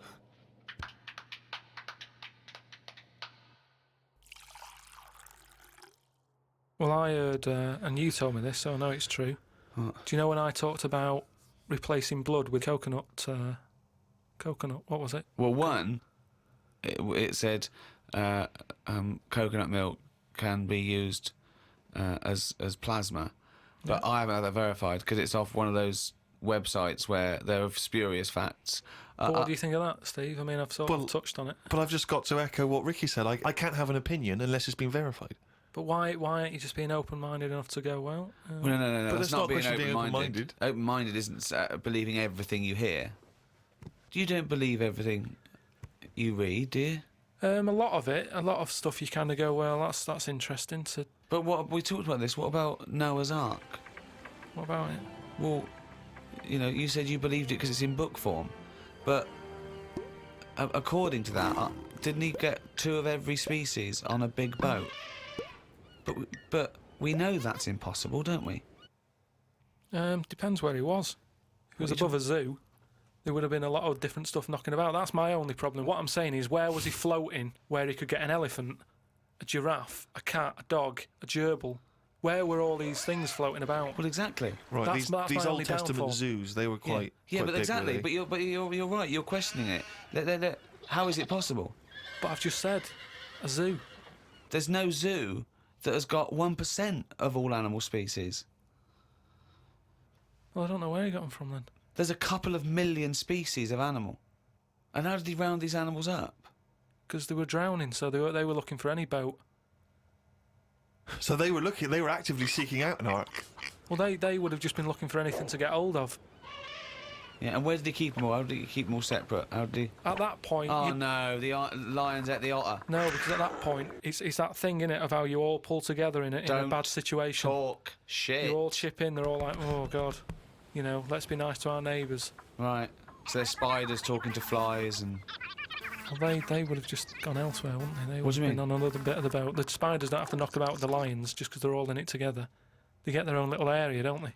Well, I don't know. How big is this boat? It's big, it's a big boat. How long, what was the warning he got from God to make it? I don't know. It was a couple of weeks. Two of every species, Carl. How big would this boat have to be? Yeah, it's big. You can't just keep saying it's big, because I know in your mind you're imagining this ark. There's a boat with Noah up the front with his wife, 2 giraffes behind him, their necks there, 2 elephants, and it just and it's just like elephant, giraffe, hippo, dog, cat, weasel, couple of frogs, and a spider talking to a fly going, let's get on. But when we're off here, you're dead. But what would you have done then? Are you saying that you wouldn't get on there because it's too noisy? It's not a question of what it would didn't have happen. done. It didn't happen. To be honest, I'm not bothered. And they got through it, didn't they? They got through it. They're here now. We're not short of them. If anything, like I said, he didn't do us a favour because he saved too much. You can't move out there for stuff.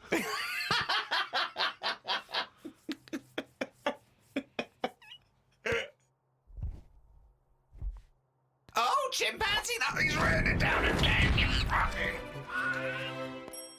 That's the jingle for excerpts from Carl's diary. This is all legitimate stuff. Ricky and I have had no input in this. This is the first time we get to read it. Went and did some shopping for stuff as it was my turn. Suzanne moaned a bit because I forgot orange juice and bought some cheap toilet paper. She always buys the expensive toilet paper. I don't know why they make toilet paper with pretty patterns on it. That made it into the diary. Up and out at 9 o'clock to go to the Cotswolds. Now, I think this was a gift for your girlfriend, wasn't it, for her birthday? It was a You went to the birthday and Cotswolds, so I just went for one night. Got the car and headed off. We found the B&B, but they wouldn't let us in the room because we were early. We went for a walk. There was not much around the B&B, so we had a quick walk around the car park and went back in. Happy birthday. The room was now ready. It's an all right room. 3 biscuits, so I ate them straight away. Like a child. Like a dog. He runs in, jumps on the bed. No. Get off the bed, not on the furniture. The room overlooked the car park that we'd already been round. You're staring at that window. Remember when we went there? We'll always have the car park. Yeah. Oh, God. The room had posh coat hangers in the wardrobe with sponge on them. So I ate the sponge. Don't think they are needed. We went and booked a table for Sunday dinner. I had beef. It was nice enough, but there was a family of 13 behind us. I don't see the point in going out in large numbers. They annoyed me. One of the family asked for sorbet before his next course. He was only about 11. He thought he was it. I said to Suzanne, I've had enough and needed a kip. Watched Planet Earth on BBC One. They filmed a panda for 4 weeks and all it did was sit in its cave. It did nout. If I was Fiat, I wouldn't name one of my cars after them as it suggests it won't work or go very far. It'd be like bringing out a Ford Sloth. No one would buy it.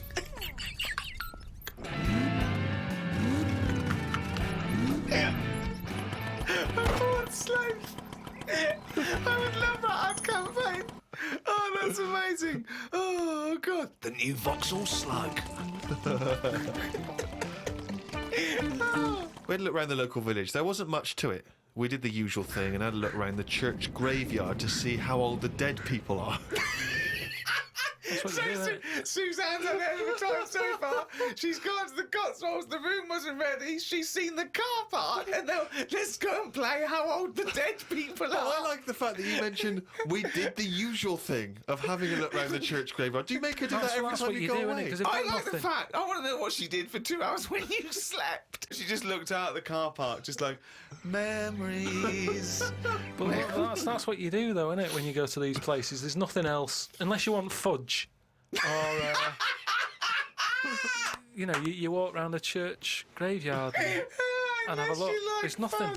We went home. It took 3 hours to drive back. People say they go to the country to see the wildlife. I saw rabbits, pheasants, and a fox on the way home. They were all dead in the road.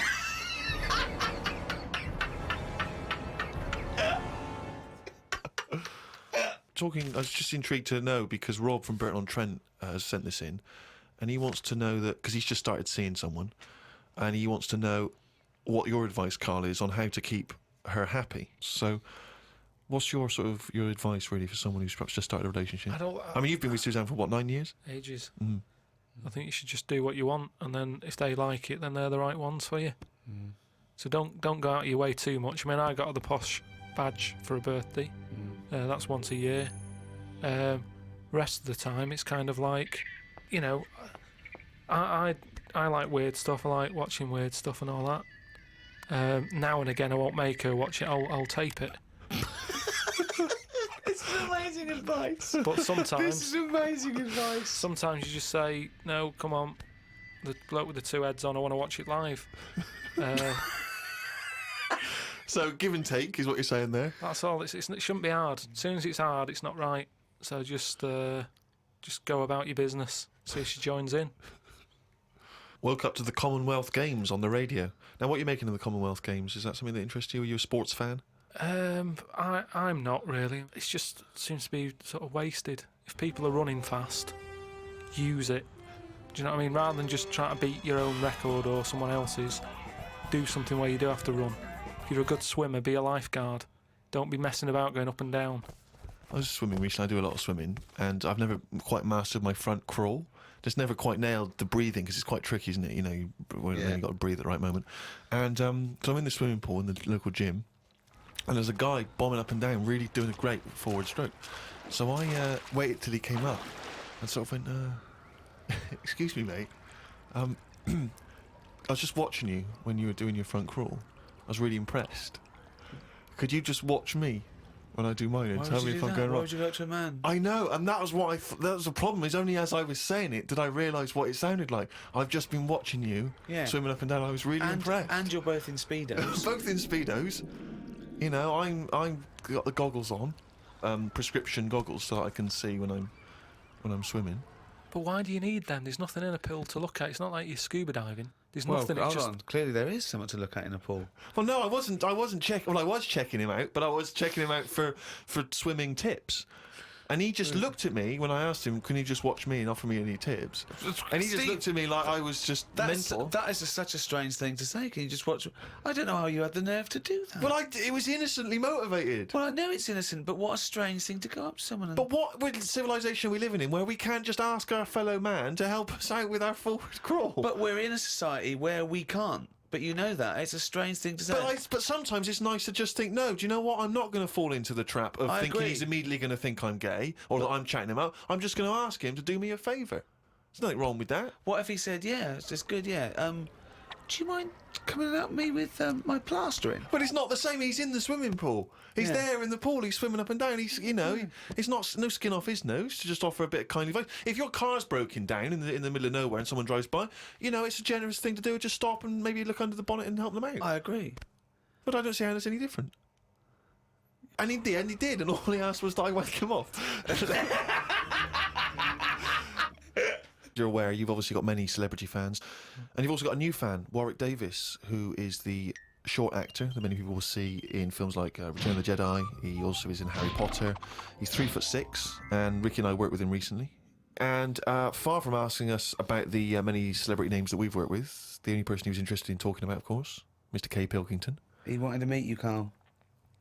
Yeah. Well, is he all right to get on with? Why wouldn't he be?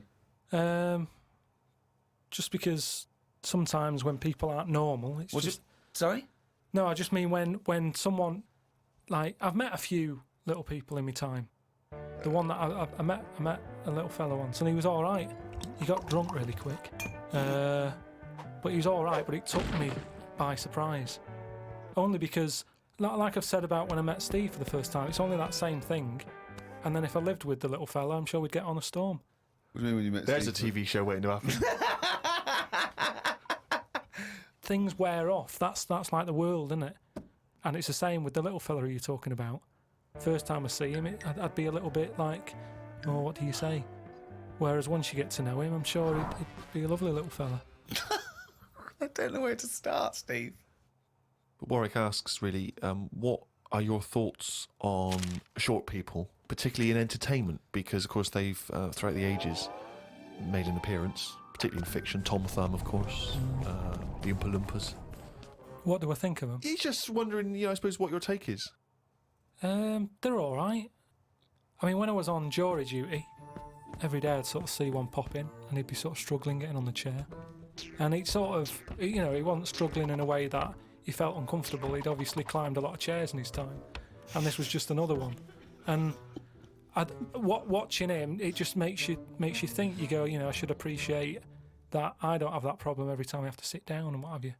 But I don't think it's that bad. If I had to pick being really tall or really small, I'd go for the really small one because, the world's a more interesting place for him, isn't it? Everything's bigger. Do you know what I mean? We go to New York and go, wow, look at this. And they go and they go, oh, yeah. Do you know what I mean? Everything's a lot bigger. Everything's more amazing. Food portions. Everything's a bonus. So out of the two, I'd be small, and maybe that's what I'd chat to Warwick about for a bit, just to get to know him. Brilliant. It's a shame in a way that he's not been able to pop in. I'd like to hear that conversation. But I've got, speaking of like weird stuff and that, I've got a new... Well, we weren't, but go on. No, got a new book. Do you know I had that Freaks book? Top 50 Freaks. Got a new one sent to me. Really? Yeah, and do you know like everything normally has a name? So like if it's the two-headed fella, they're all nicknames like that, aren't they? They've got two nicknames, I imagine. But this new book I've got, right, on the cover of this one, it's got like a woman with three breasts, right? And she's called the three-breasted woman, as you'd expect. The one face. Why is she posing nude, though? That's what I want to know. Tart. Well, she looked happy. And there was a fella with like one face but two bodies. In one face but two bodies. One face, two bodies. What do you mean So one it's weird. face, two bodies? Surely one head, two bodies. Ed as well, but it was mainly the face that was weird because he looked fed up. He sort of, What are you talking about? How What can are you you have talking a face about? without a head? How can you have... What do you mean? How did it join to the neck? no, it did have a head, but the fact is, it was weird that it had one face to me. What do you mean? Well, if you've of got course one he had- head, you'll have one face. Yeah, I know, but it was the fact that he had one face and two bodies that I didn't think. But one why do you head- keep saying one face and two bodies as Why opposed not to one one head? head and two bodies? We're all the man with one face. Yeah, but now I've got one body. Yeah, well, surely he's the man with two bodies then. Again, the description. Roll up, see the man with one face. Yeah, I know, yeah. So it's full of stuff like that, right? And what I'm saying is, that fella, you know, the one-faced man, the three-breasted woman. He wouldn't be known as the one-faced man, is what I'm saying. Well, they all isn't the peculiar thing about him. well, they all had names like that. Right. But there was one thing in it that didn't even have a nickname. It was so weird. What do you mean? It just said unidentified. What does it look like? Sort of testicles for eyes. That's. It just reminded me when you were What do talking you about mean strange. testicles for eyes? And what is it? Did he have a normal body? I didn't even look at that. Oh, No, so that's what I'm saying, though. You're attracted to the oddness of the thing, and that's what I was saying about Warren when he walks in. Warwick. You know, it'll be odd for a minute, and then I'm sure For him it will be. Yeah. He'll get used to you.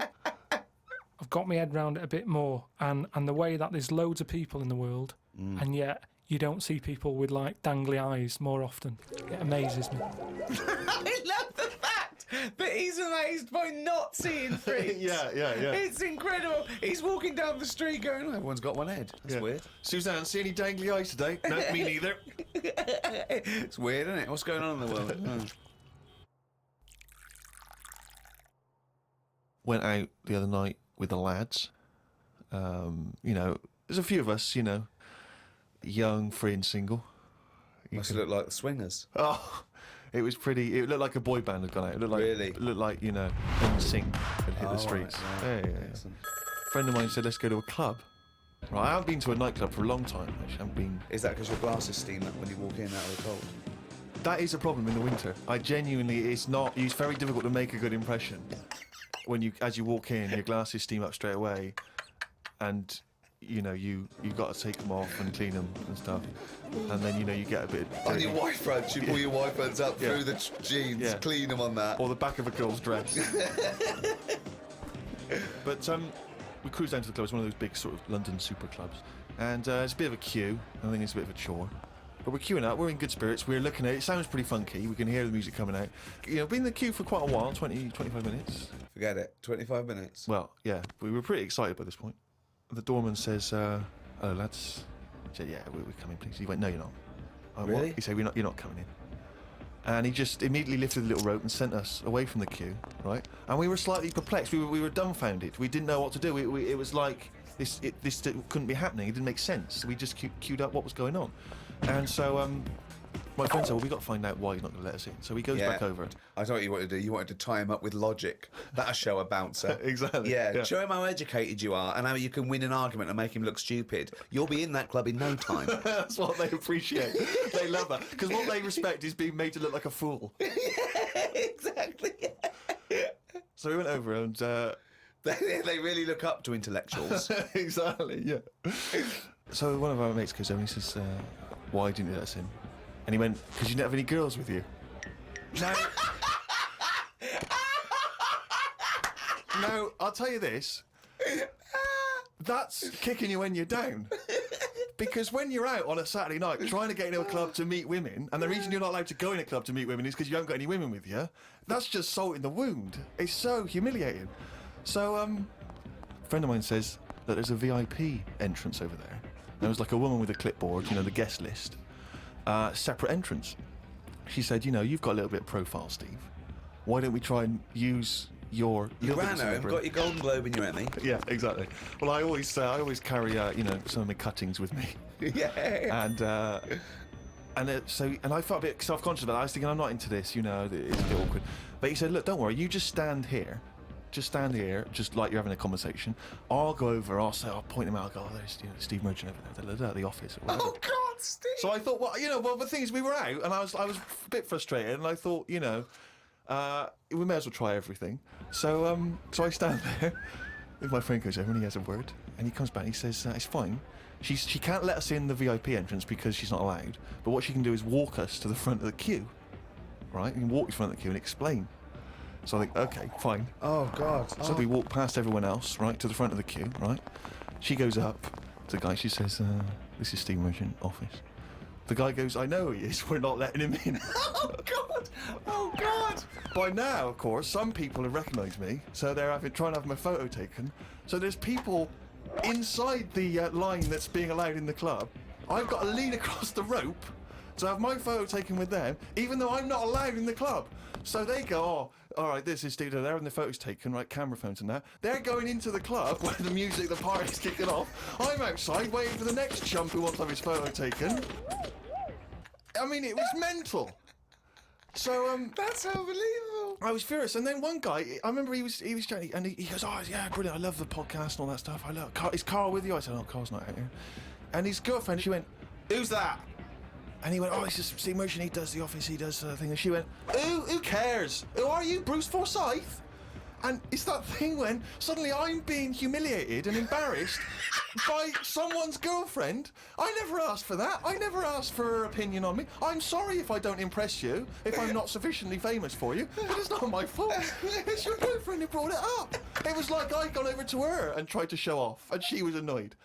So by now I was just furious. Oh, so I God. thought, forget this. Well, I was walking down the street, and there's a group of builders sitting down having a cup of tea. One of them goes, all right, Rick. I went, all right, mate. The other one went, not as fat as on telly. I went, oh, thanks.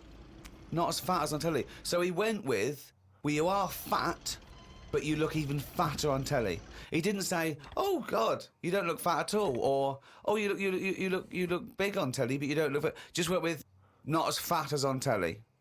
And there's nothing I could say, but cheers, mate. Now, when you said cheers, mate, did you say that because you were... Because I'd say cheers, mate, because I'd be a little bit scared of them. No, I'd it be was worried about like the slight repercussions. sarcasm, and I laughed after. Yeah. So you can get away with sarcasm with working class blokes. I'm a little bit more secure with a working class male than you, aren't I? I'm terrified of them. I feel like they're going to turn on me at any minute. You don't feel confident sort of backing in a lorry driver? Terrified. Oh, right. Because okay. if I did, he'd probably lean out and just go and get your dad, mate. Yeah, not you. Fuck off, I'm not interested. Not you. Yeah. Oh, he's only gonna read it down.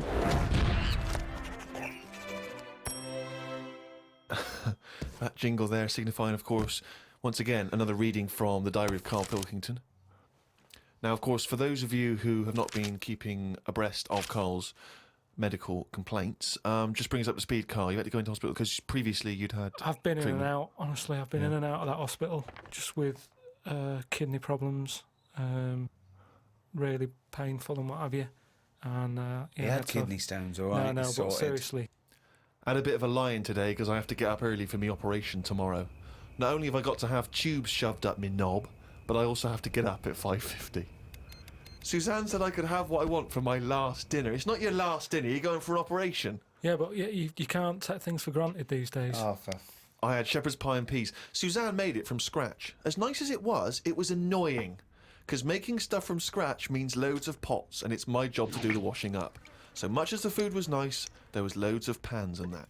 People who get their last dinner on death row don't have to wash up. Got up at 5:55. You were supposed to be getting up at 5:50 on the other page. You were 5 minutes late getting up. He's often late. Often late. Got to the hospital and had to wait in the waiting room. There was another 9 people in there waiting to be sorted. I got called in. They sat me on a bed and took all my details down. 5 minutes later, I'd been knocked out. I got woke up when they were ripping a pipe out of my throat. I felt more rough this time. The doctor came to see me and said he couldn't find a stone, so I must have passed it. I said, are you sure? He said, yeah, we filled your kidney with water and expanded it, and there was no hiding place. I sat in the recovery room for an hour while they found me a bed. One of the fellows who was sat in the room with me this morning got wheeled in. They couldn't wake him up. All the nurses were laughing because he didn't want to wake up. I bet they were laughing at me when I was in the theatre. Someone told me they totally strip you when they're operating. I would have looked like the alien on the Boswell incident. Boswell! Boswell! It's quite a nice analogy if it weren't for the fact that you said Boswell. It's The Roswell incident. Didn't sleep much through the night because there was a 60-year-old fella shouting at the nurse about his pillows. I don't think I slept through a full hour with one thing or another going on.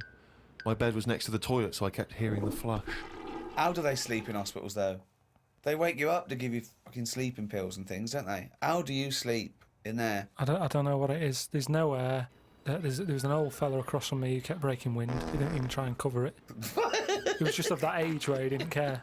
Just like, that's what I do. I'm in the hospital, leave me alone. What do you mean? Just, I don't know what was wrong with him.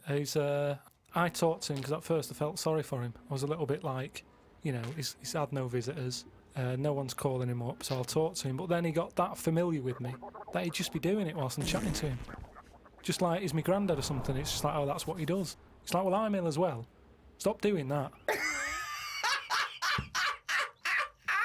Honestly, unbelievable. He didn't even try and cover it with a cough. It was just like, that's With a cough! How would you cover it with a cough? just non-stop. Got home and sat down. My pains are coming back, but the doctor said this would happen and that my insides are still in shock, so I need to take it easy. It's 9 o'clock. I'm in agony. I can't do the diary for the rest of the day. Jesus. So you may as well just tell us then what happened. Suzanne just got frustrated with me because I was rolling about on the floor and she was trying to watch Arthur, right? So that was on the other night. I thought it was with your lodger. So, And she said, look, if you're in pain, do something. She said, you know... you went and got a cold plate. Yeah. No, use an ashtray. Plates are for liver damage. Got in a taxi. He filled up on the way, which was annoying. He didn't. That He is did. cheeky. That really... I mean, he could On see the I was way in to the pain. hospital. So, Because he's not an ambulance driver. so anyway, he gets us there and he doesn't charge us, which is pretty decent. That's all right, yeah. So this gay fella came through. And, How do you know he was gay? just the way he was. I'm not having a go. He was a good fella. Do you know what I mean? A doctor, you mean? No, he was a nurse. Right. And he came through and just sort of went, oh, how are you? And I was like, oh, I've had better days.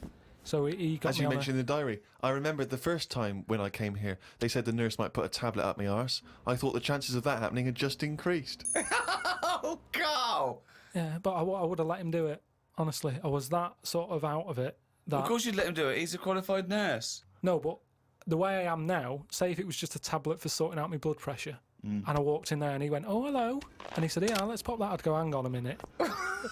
But what I mean is that night, I would have just let him put 3 up, honestly. It's just weird, isn't it, how your body just goes, let them get on with it, and you trust anyone, don't you? When you're in that much pain and you need And help. they're a qualified nurse, yes. Carl, of course, has written a poem about the experience entitled My Ward. All I've done here, I've been through I don't know what the word is, a bad experience. Trauma. A trauma, yeah. I've been through a load of trauma. So I'm just finishing it off with a little sort of picture for people. Go on then. Me, a Chinese fella, and an old bloke who looked like Mr. Burns from The Simpsons. Don't know what was wrong with him, but breaking wind was the symptoms. No one visited him or called him. He seemed quite lost to me. As well as wind problems, he had a colostomy. Back. When I left, I said, see you to the old man. Turned out the other fella wasn't Chinese. He was from Japan. I never found out what was up with him. You've got a little picture there, haven't you, of me sat in my ward. I'm sat there with that fella who I didn't talk to, the old fella who had wind problems. And that's what a poem is, isn't it? But the detail about you thought he was Chinese and he turned out to be Japanese, how is that evocative? That's just a piece of misinformation. It's just I like it. I imagine a lot of people make I the like same it because mistake. you know why? It's like he even makes digressions within his poem. Yeah. Do you know what I mean? It's like he could have gone back and erased that, but he didn't. He left that digression in, and I think that's great. It's very honest. Had a late night last night because I stayed up to watch a programme about monkeys. It's already good. Of course he did. It's already good. Now, before I read on, I mean, is this not some kind of monkey news? Is this not a late return to monkey news? Well, it's not that good. Is it not?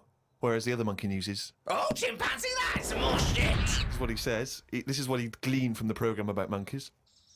It sat on a bridge and wanted stuff off people to walk over the bridge. What? So it was acting as some kind of toll booth, This was is it? ridiculous. No, it was a bridge in like the jungle. Oh, shut the fuck up. And it's a monkey that sat on a bridge, and a lot of tourists go through the area. No, it's a monkey to look at them. who realised that if he sits there, he'll get stuff because it look like it's a cute little chimp begging. No, but every time.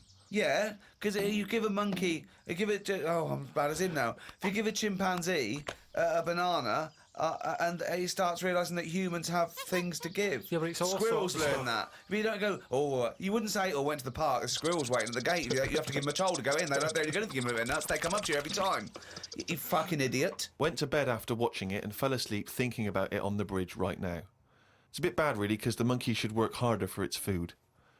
It made me remember the slug I saw yesterday that was eating bird poo. Nobody would ever help a slug with food like they do with ducks and monkeys. A slug's life is pretty bad. The only time they come out of their den is when it's raining. Den. So even their days out are depressing. It is. Do you know what I mean? No. It is like, it's a horrible thing to be, in it. A slug. I love him talking about what is it like to be a slug. No, just because like the monkey, even though it's been quite aggressive, everyone was like, "Oh, give it some water," and it was well like kitted out. It had like, you know, chocolate bars, bottled water, some like, you know, fizzy stuff, and all that. An iPod, it was listening to Monkey News. He could have had one if he wanted one. It was getting away with murder on that bridge, and that's just because it was furry.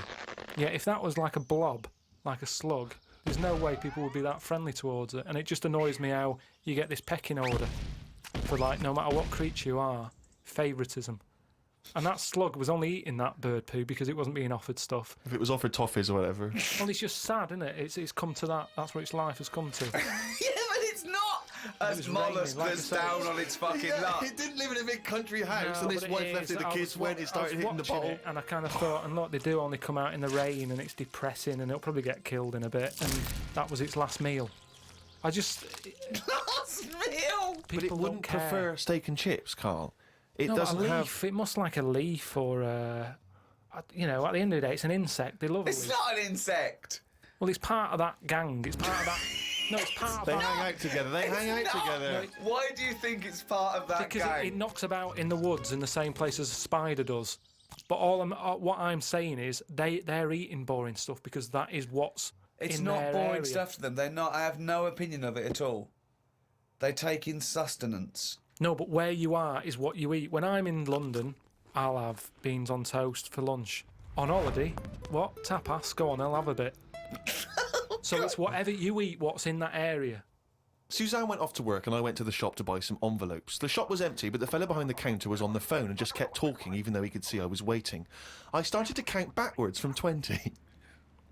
When I got to 6, he hung up and served me. I won't use the shop again. Question, why count backwards from 20? So he's thinking, what's going to happen at 1? If I start counting from 1, he's going, well, let him carry on. What, out loud?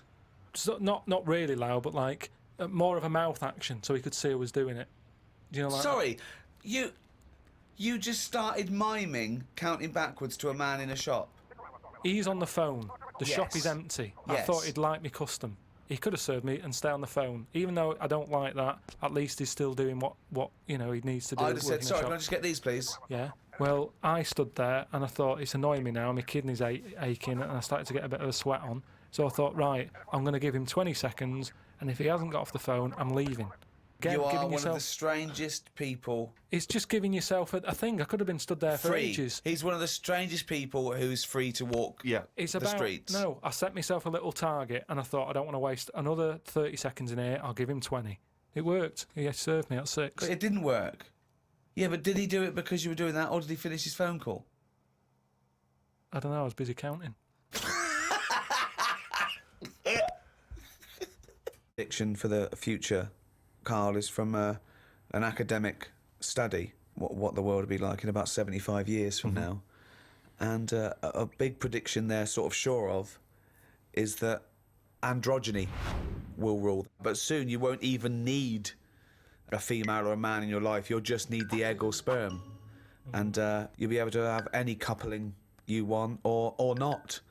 Thoughts, Carl? That isn't what I've heard. What were you heard? I heard So that. you read an academic study, Rick, but Yeah. let's find out what Carl's been reading. I heard we're all going to go ugly. Different point, though, isn't it? It's a That's completely different point, that. Not listening to a word Ricky said. But No, go it's on. just if we all sort of go ugly, that will sort the population He gets an problem out. extra syllable in the word ugly. Ugly. Ugly. Yeah. Ugly. So that just sorts the population out because people aren't sort of having it away left, right, and centre. Well, no, well, then that doesn't sort of... What do you mean? Sorry, Rick, I don't understand what the hell he said there. Are you saying, because everyone's ugly, everyone won't want to have it away more with the ugly person? Yeah. Okay, I still don't... You seem to understand what he's talking about, Rick. I'm still But confused. what he thinks is that if we're all ugly, then we still have this strange paradigm of beauty that won't exist, so we won't fancy anyone as much. No, they'll still sort of fancy, because at the end of the day we're animals, aren't we? Yeah. So we'll still have it away, but Yeah. not as much as they'd like to do now, because it's all based on looks.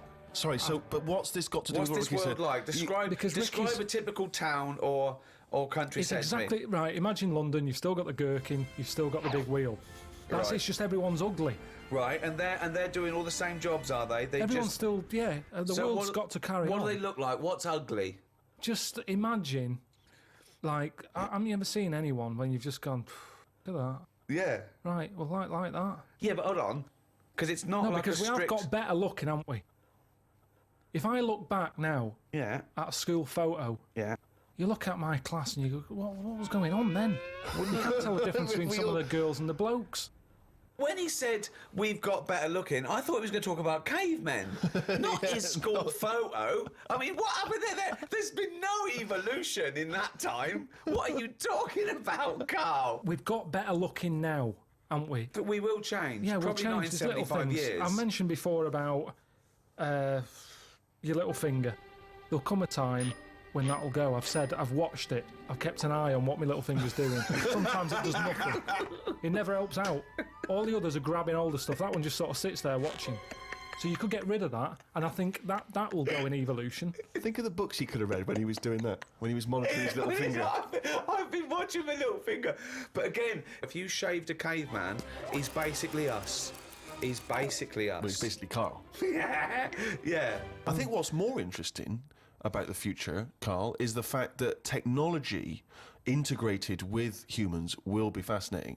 So, for instance, they're talking about the fact that in the future we may even be able to have chips in our head that allow us to access the internet or an equivalent of it directly, mentally. So imagine that. To say, not French fries. But hang on though, at what point are we us then? Yeah, this is good. Go on. Go on. No, because if I can go on the internet at any time, then that's going to know more than me. What does that mean? Okay. When I don't know an answer to something now, which is a lot of stuff, Really? Go on. you Yeah. watch University Challenge, Yeah. and the stuff them kids on that now. I just think, where have they stored that? For me, if something doesn't get used within a time period, that's it. But again, It's forgotten about. again, basically, you've got about the same hardware I as haven't. those people. Honest to God, I haven't.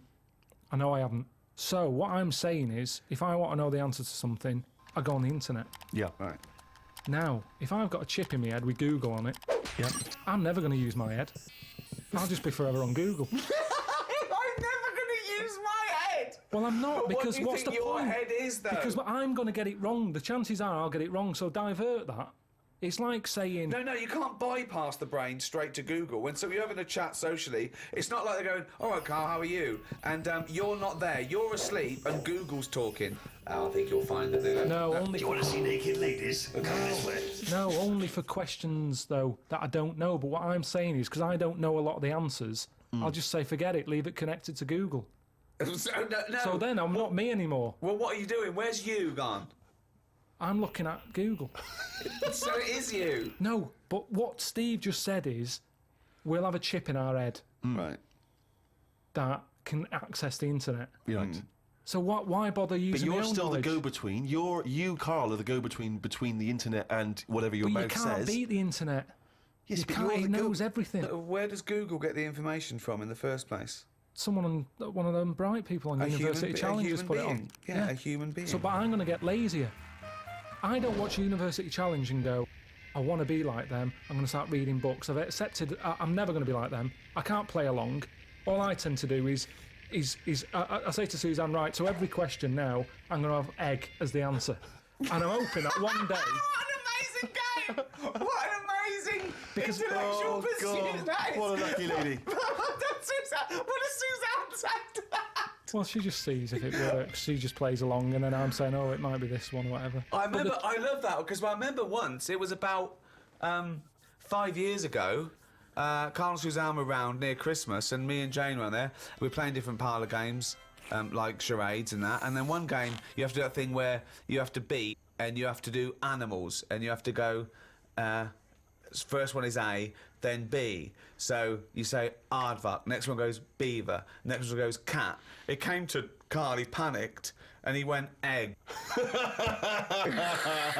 And he was on air. So you're sat there watching University Challenge, and on a good night, it's, well-known jeweller Fabergé is well known for his jewel-encrusted egg. Humpty Dumpty is commonly pictured as a living egg. Sometimes it's getting extraordinary. If you keep saying the same thing, eventually, it's like a broken watch. Carl It's Pilkington's always head right, looks innit? like hay. Yeah. I've just got more chance of getting it right. Sure. But also, he told me when he plays University Challenge, he says he's given up ever trying to get an answer. So now he tries to guess who's going to answer the question. Another great game. Suzanne's roped in on. Unbelievable. How'd you do with that? That's not. I'm normally all right on that. Normally, all right. There's got to be something else. There's watch. another evolution thing though. When you watch brainy people on that, or wearing glasses, Yeah. what does that tell you? We are reading too much. We're wearing the eyes out, and that you Maybe. can't argue with that because the evidence is You there. can. Okay, one more go. What do Right. you mean? The chip in the brain isn't part of filling your head with stuff. The journey of filling it with that stuff. What do you mean? Whereas if you had a baby, the baby pops out, it cries a bit. You go, right, we've got. What do you want your baby to be interested in? And you say, I want it to be a plumber. You go, right. When it's 2, we're going to stick a plumber chip in its head. Right. Yeah. It's not right, is it? No. I don't know why you chose plumber either. Well, we still need plumbing. Yeah, I do we? know we do, but It's odd that they would have chosen, but they've got such kind of small ambitions for their It's what his babies. granddad did, and they want the sort of the thing to go through the business. They own a plumbing business. They want the baby to carry on the business of the They plumbing. want the baby to be able to plumb. Well, what about this chip in the head? But you've made this But you've up. made the scenario They're up. not putting chips in babies' heads. I thought you said they were. No, what? No, when I did I didn't say say that? that. No, I said that. I think Steve's right, and I don't know. I haven't read it, but I imagine he's saying it's the next step in convenience with technology and an interface between a human and a research tool or fun.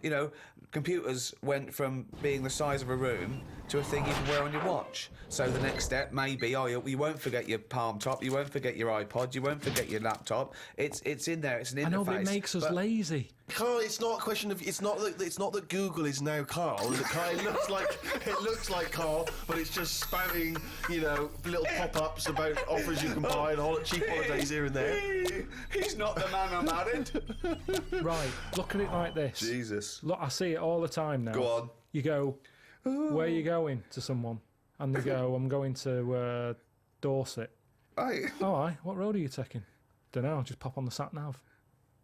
Now, that's a start, isn't it? Okay.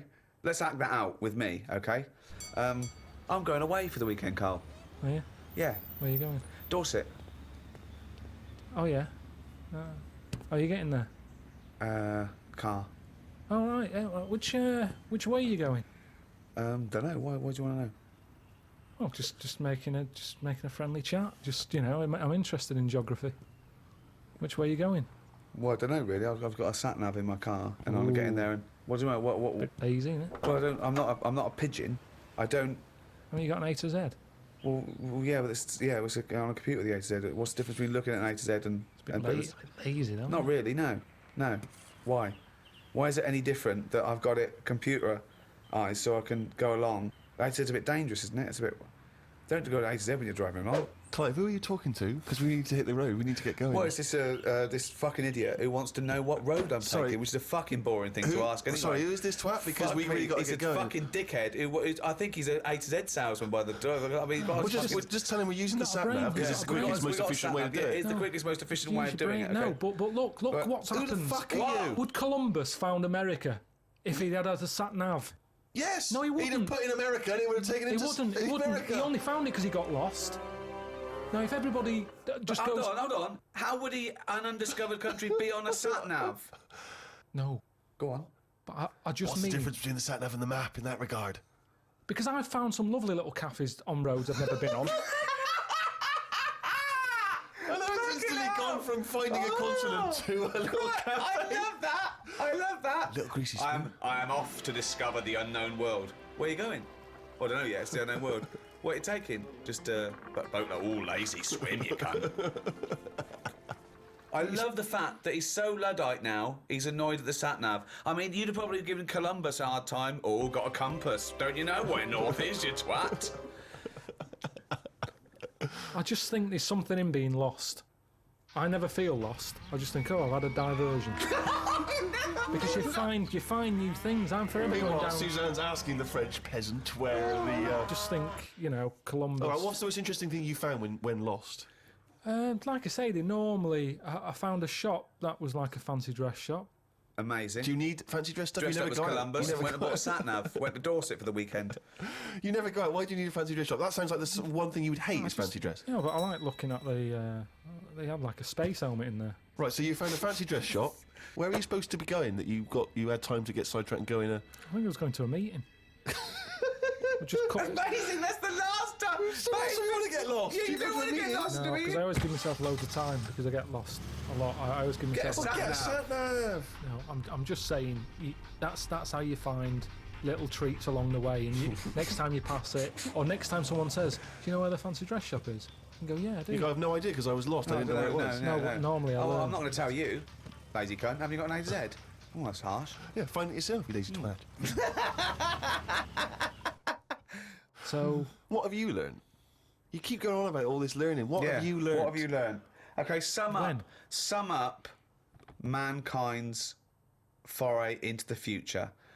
I want this. This will be the introduction to a book about the future. It will then be read in 100 years' time and go, Carl Pilkington was the most prophetic genius that's ever walked the earth. These are his words from 2010. Just some predictions. Just sum it up. Just sum it up. I believe. Start off with, I, Carl Pilkington, believe that mankind in the future will. Okay, start off And with that then what? sentence. Just have like a top 5. Well, no, or just. Or maybe just predictions.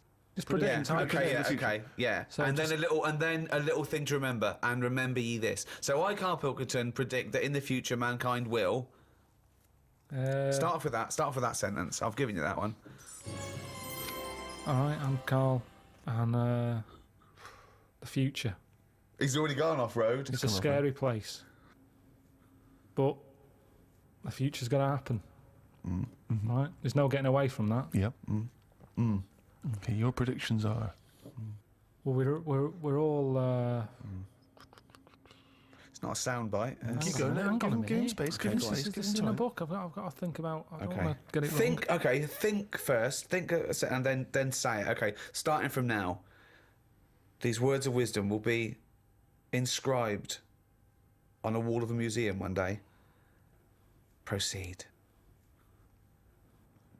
I think trousers are going to be stopped being made. Just because Right. you see kids now, they've got pants around their ankles. They're going further and further down.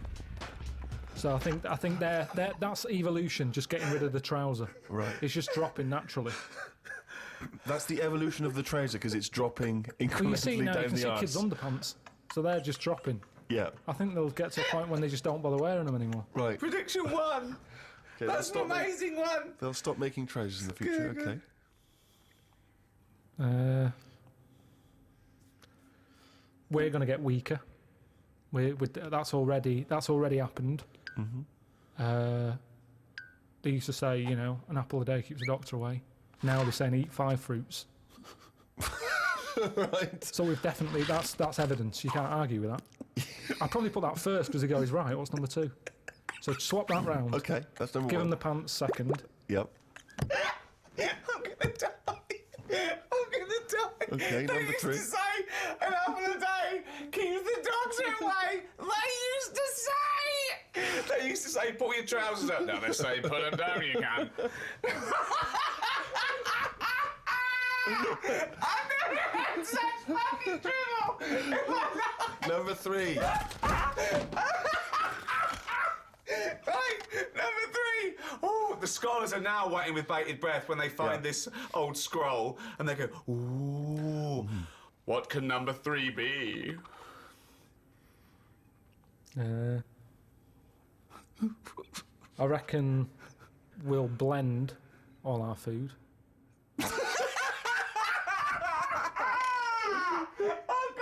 No, because I honestly thought then he was going to make a point about race. He said, I never thought it would be. We'll blend all our like they do for babies, you mean? just I just think when you think about all the stuff we eat now, cavemen chewing on big lumps of meat. Yeah. We had wisdom teeth. Yep. Now they say, take them out, you're not using them. Yeah. Why not using them? Because your food's soft. Yep. Sorbet. Yeah. Soups. Yeah. You know, everything's softer, Just isn't it? those When you get an two, yeah. avocado, they say, is it soft? Everyone's squeezing the food before they buy it. Yeah. No one wants anything tough. Yeah. So I think chewing is a sort of It's a thing of the of the past. We haven't got the time to chew. Everyone's like, hurry up, eat that. You don't have to go out for dinner with Ricky. He's like, hurry up. Like, I'm still eating Well, he it. does blend his food, I think. Okay, so blending food. Great. I reckon. What else do we do now?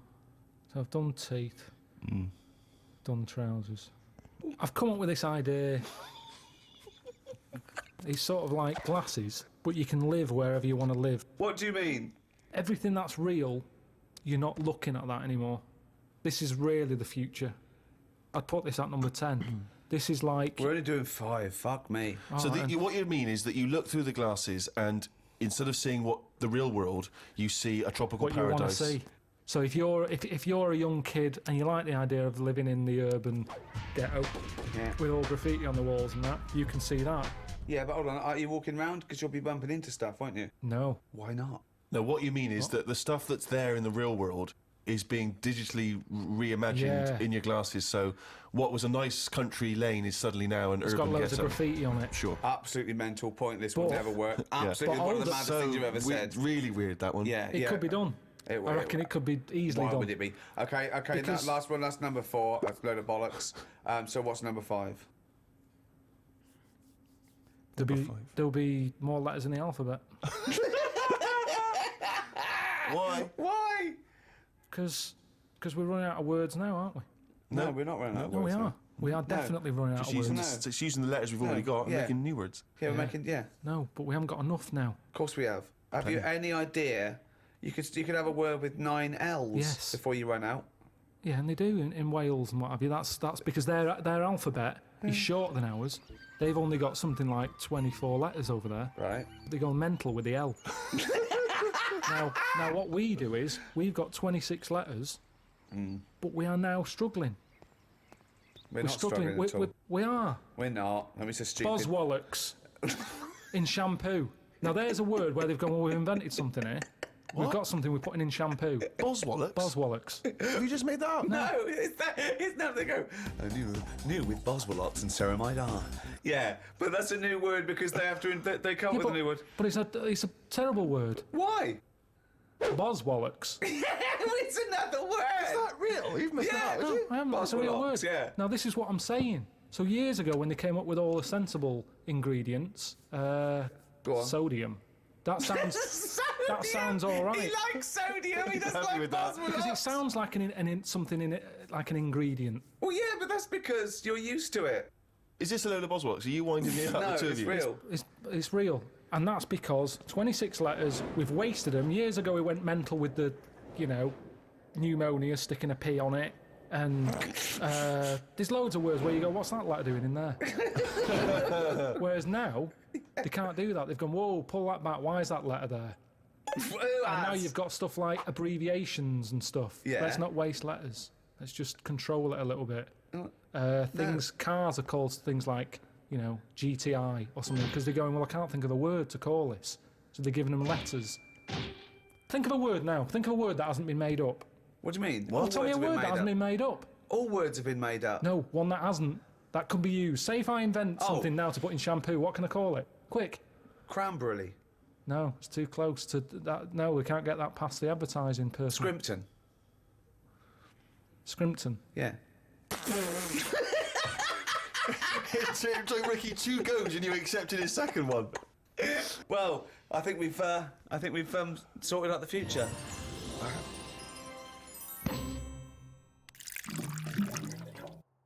since, obviously, the days of Nostradamus, there's been many people who've tried to foresee the future. Carl, I'm not sure if you're familiar, but there's endless, predictions. Apparently there are other planets that may collide with ours. There's some scientific basis on this.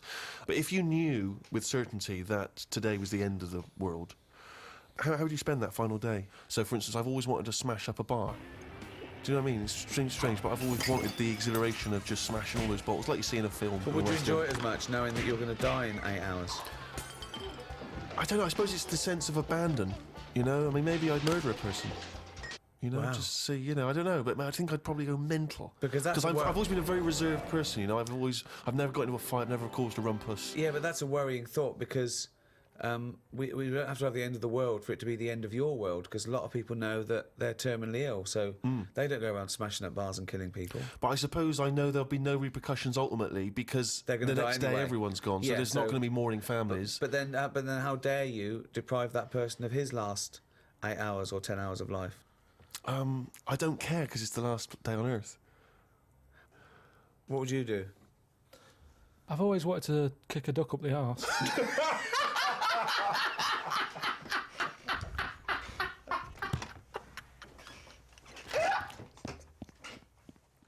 Start by just saying, Carl, that the natural world is so diverse that we don't even know how many species there are. With plants and animals, there could be up to 10 million species. There are 37,000 different species of spider alone. What do you think of that? It's a lot. It is, isn't it? A lot. But if there's loads of stuff out there that we don't know about, and we don't know what it's doing, is it that important? Is it worth finding them now? Well, yeah. Why? Well, it may give us the key to unlock other mysteries. A spider won't. Well, it might do. A spider won't be unlocking any mysteries. Well, that's What I mean is the police know about the gangsters, but Right. they go, right, we're aware of them, let Right. them get on with it. We'll keep our eye on them. And it's the same in the jungle. These spiders, the deadly ones you're aware of, the ones that are just pottering about, you go, don't even worry about them, don't even give them a name. They're not doing anything. But what if there's another poisonous spider they haven't identified yet, they're lurking in the undergrowth? I'd be very surprised. So you'd be very surprised. I'd be surprised if there was It something... sounds like laziness on your But part. they're No, discovering it's new not. species all the time. We know about all the dangerous stuff now, because we have to. We live in No, a we world don't. now. We do. We know about a lot of the dangerous stuff. Whenever they find something new now, it's like a new look- butterfly or... Well, no, look at AIDS.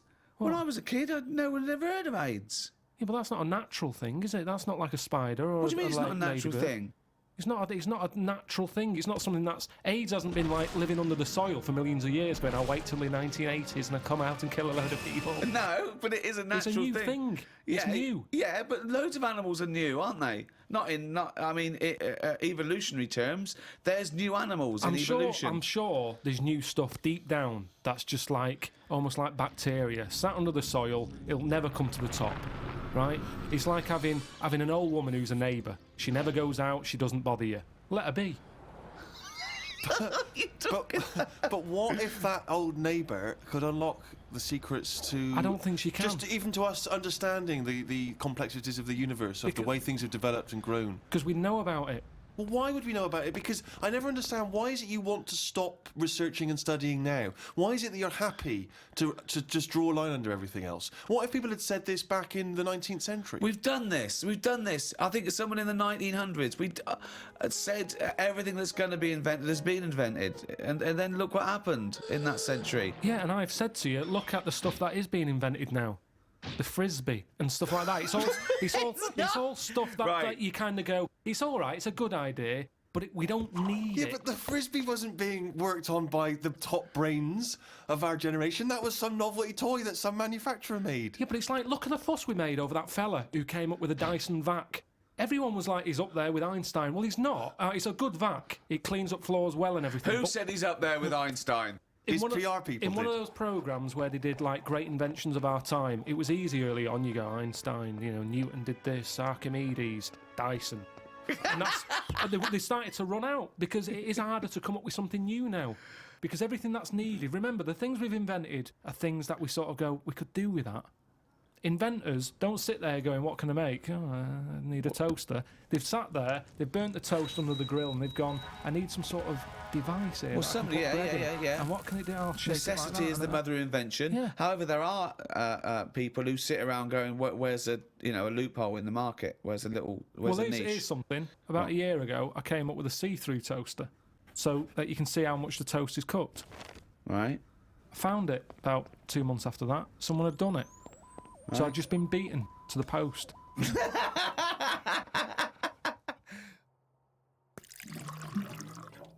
I met a bloke on a conference once who sent a drawing to Blue Peter.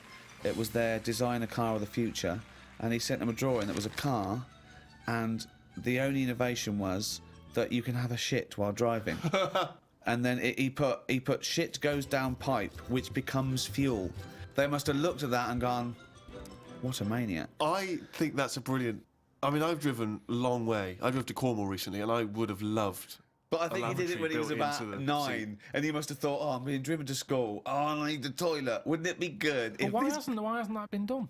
What? Well, like Steve says, I've been in the same situation when you're driving and you go, oh, where's the service station? You see a sign saying 36 miles. So what would You're in agony. so you suggest pull your trousers down and shit down in the seat that's a toilet? Yeah, well, what's wrong with that? What, you got your nan in your back? She's got one as well. So you are going to Cornwall all shitting? Well, not all the time, but it's more useful to me than a lighter. So also, at Where what do you point wash do your you hands? wash your hands or Yeah. wipe your arse? At what point does that occur? Oh, At the that's end of the journey. Oh, God! So you get in, you have a shit at Deptford, and you wipe your arse at Polperro. Yeah, but like I've said to you, this isn't like just people going, oh, I think I'll have one. Do you need one? Not really, but it's something to do, innit?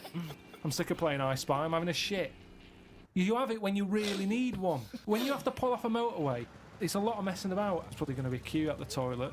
No more queues at toilets. 10 minute break that takes, doesn't it? 10 know, minutes yeah. to 10 pull off, minutes. have a quick shit. Driving along, it's just going on.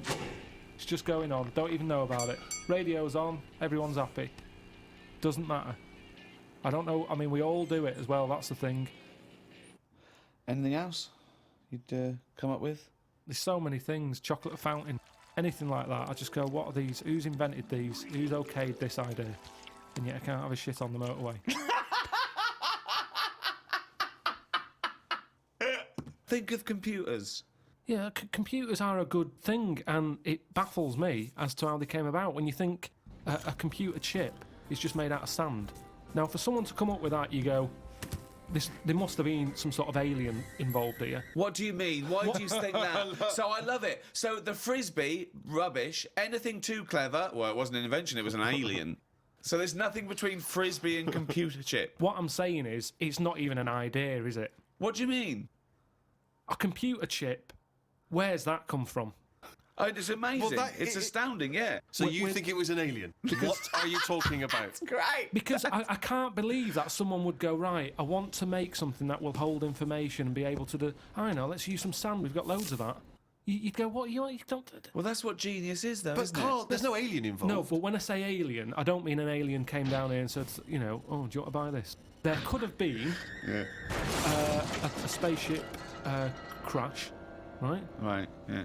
And there's all them rumours, isn't there, in that hangar. They've got the spaceship, they take it apart, they go, yeah, wheels, we've got them, yeah, steering wheel. And then they go, hang on, what's this here? And they find the chips, and they break it down, and they find Carl, it's sand. but the fact that sand makes computer chips is not the interesting thing. The interesting thing is how the human being discovered that, what am I talking about, sand makes computer chips, that silicon can have information put on it. But we're made out of oxygen, nitrogen, carbon, do you know what I mean? And hydrogen. Yeah, but that's nature. You see, nature is amazing. You can't beat nature, right? No. It comes up with some amazing things. Yeah, but man is nature. Don't forget that we're an animal. We're a brilliant ape. We're actually 98.6% genetically identical to a chimpanzee, Carl. Think of that. We only differ on 1.4% of our genetic makeup. That must be the arse.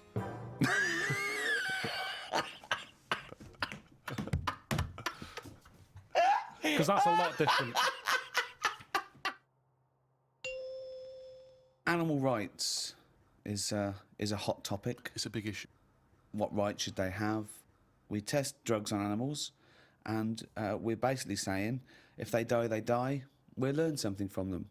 People do make distinctions between animals, right? They know that it's probably more acceptable to kill an ant than... Punch a cow.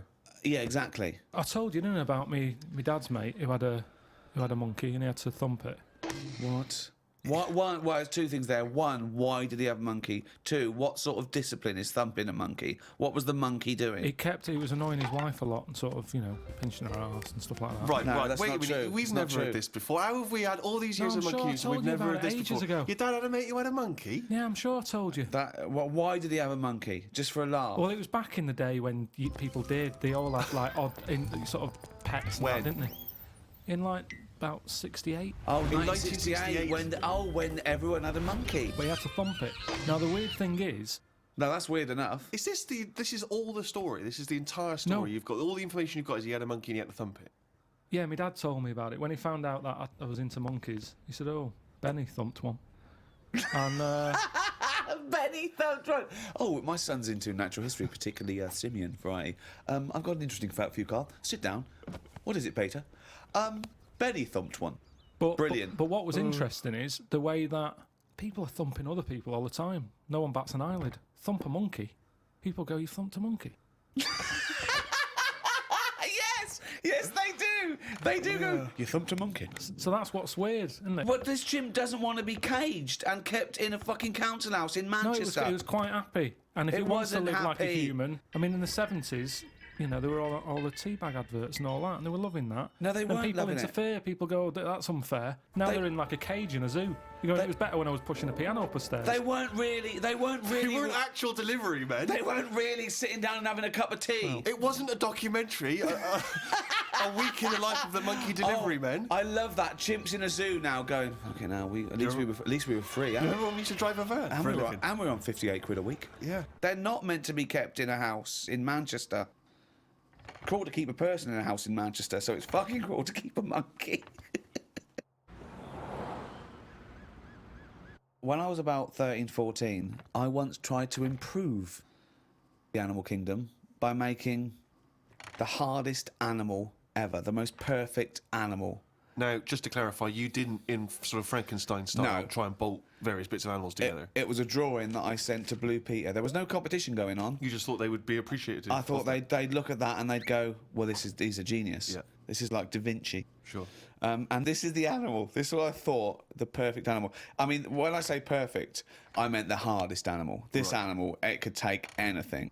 It was just the strongest, hardest, fastest. Right. Yeah. So I started with the head of a lion. Of course, that makes Do you know what I mean? perfect sense. It looks good. Bite you, right? Okay. I popped that on the body of a rhinoceros. Okay, so it's got the toughness, the armour, if you like. It's full strength. Head of a lion. Think of that. So you've got this picture. Head of a lion, body of a rhino. Perfect. Okay? Hold on, though. Pop some arms on it. The front arms were the arms of a gorilla. The arms of a gorilla. So it okay. could punch, grip, it could make stuff. The lion, I mean, that's where the lion falls down, because it can't make stuff. Sure. It can't climb, So, okay then, wait a minute. You think that's got enough weaponry? Sounds like it. No. Pop on the tail of a giant scorpion. A giant scorpion. Yeah, yeah. So a the scorpion that's the so size of a rhinoceros. exactly. So the tail was as long as that rhino. So now this is a scary animal, Yeah. and this is where the animal fell down. I thought, right, legs. Well, the fastest animal is the cheetah. Cheetah. Popped on 4 cheetah legs. 4 cheetah legs. It would have collapsed. Crushed under It the would have weight of the collapsed rhinoceros. immediately. So, Yeah. yeah. And you drew this, did you? Drew it, yeah. Did you show it to anyone Yeah, other my than mates went, "That's brilliant." Right. They said, "That's brilliant." And then just sent straight to Blue Peter. Yeah. Any reply? No reply at all. Really? No reply at all. Surprised. What do you think of that, Carl? If you wanted to make the ultimate fighting animal, what would you come up with? If you had the power, like that fella in Arabian Nights, size of a chimpanzee, you could change into anything, but you could change into, like that. I don't But think I'd go for strength and that. I'd go for survival. What would you do? Ah. Cockroach. No, I'd have like an armadillo's body. Right. Okay. I'd have head of an owl. Right? The head of an owl. Yeah, why come on, why? What does that bring to the table? The head's there to sort of make it look friendly to the make it look human friendly. race. So Okay. because if you look half decent to the human race, they'll look after you. Right. That's the way it works, Yeah, isn't it? With a okay. cat and a dog and all that. So the owl makes it look nice. Right. I'd have. I wouldn't have legs. I'd go for like the slug juice. What do you mean? So now you're a really slow-moving, legless armadillo with the head of an owl. Slithering along. How is that going to be friendly? They'll see the beautiful face, but then they'll be terrified by the sludge. No, because the head's that nice that they'll forgo the sludge. But hold on though. But wait a minute. So it's got this thing that's stuck, right, going at 0.1 miles an hour, with a going hoo, right? You come over, you kick the head off. How is this No, a because the survival? head can go into the thing like a tortoise. Can it? Yeah, of course it can. Into the armadillo body. Well, no, an armadillo doesn't do that. It just curls up into a No, ball. this isn't an armadillo, is it? So it's go Why on has then. it got the slug? Why is that Because so what attractive? I'm thinking is an armadillo. They're good when they're on their feet. Flip them, they get stuck like a tortoise. Right. Slug stuff keeps it down. So if anything attacks it, it's like a limpet or one of them things that can. Why lock not have a to stuff. limpet then? But it can't get any. How it can barely move. It can Just hardly get go anywhere. and kick it. What do you mean it can't get Well, how anywhere? can it escape from danger? It's going to move very rubbish. slowly. No, because What, that's the it'll worst lock itself animal. in. It'll lock itself in. Yeah, and then I just scoop it up on the You sand. can't scoop it up. It locks itself in if it's in danger. I'd give it peacock feathers. This is the worst animal Why has it got peacock feathers? Again, it's just the worst animal I've ever heard. Why has it got peacock feathers? threatening. It looks more threatening. It That's does, what peacock that's the feathers do. least threatening thing, peacock feathers. It's like Danny LaRue coming at you. There's Yeah. nothing remotely scary about peacock Yeah, feathers. to humans, Yeah. but the humans won't be harming it because they like the owl head. People will like to have these things in the garden. They eat lettuce. They eat lettuce. Why has it got a beak? They eat lettuce. He's telling them what it's going to eat now. The owl's going, fuck that, I want a mouse. I love the fact that he's based what it eats on the fact that how it moves a bit like a slug. Yes, Let it eat yeah. lettuce. It moves that and let it eat lettuce. Like I said, it's not that weird if that existed. If that was normal, that when you went out to empty your bin, there was one of them sliding up the wall. You wouldn't even double take. You'd just be like, oh, there's the owl head peacock feathered thing. I don't know why it's climbing walls in an effort to find lettuce. Yeah, why is it climbing up that wall? Because that's the only way it can see properly. Because its head's coming out like that. So even though you've designed this animal, now you're even expanding got its problems. limitations. Well, Now it's got mainly problem. made as to be on walls. Because what else is living on walls? Oh, God. Oh, fucking hell. What a useless animal that is. Carl, I mean. But nature chucks up odd things, doesn't it? Don't. Why are we starting on this again? No, I'm just saying that is nature. Now and again, you'll get stuff that. Oh, was he looking at you? Yeah. Was he really? Look at his fucking head. Look at his stupid round fucking orangey head and Why aren't you a freak? You've got a little bald head. We're not meant to be bald. Well, I was. I think that's the thing. That's what nature's done. You see, I didn't do anything with my hair when I had hair. I didn't style it. I didn't do anything with it, and it probably thought, "What am I doing here?" Whereas people who love their hair and they comb it and have different styles and look after it, they have hair for ages. Nonsense. No, nonsense. Gobbledygook. Absolute Well, nonsense. Well, you're saying that. Absolute Well, nonsense. it's a little bit weird, then, isn't it? And that's what happens with old people once they lose their, will to live. Once they lose the job, they get old. What's my purpose? What am I doing here? And it's like nature goes, you're not needed, and they die. Maybe that's what happened with the dodo. What's it doing? Can't fly. Its wings are useless. Eat it. Tastes horrible. Kill it. No, they did eat Nature. it. I think they did eat Yeah, it. but it wasn't very nice, was it? I think they over-farmed it. I think that's why it was extinct. Because they did eat it. No, but they did eat it, but they didn't like it. Everybody, you never saw like a fully eaten carcass of a dodo. You're It'd always making be this up half again. eaten. All conjecture. No, but they didn't eat it all. Everybody would probably try it and go, it's not for me, that. But you don't know No this. idea, You you're don't just know making it this. up. What's this based on? I've That just- people... And also, why would that kid it out? Because I'll tell you why. Because Why? if it's not nice, people don't get another one in. And they die out. The reason we've got loads of chickens and loads of cows is because we eat them. If we ate polar bears, we wouldn't be short of them.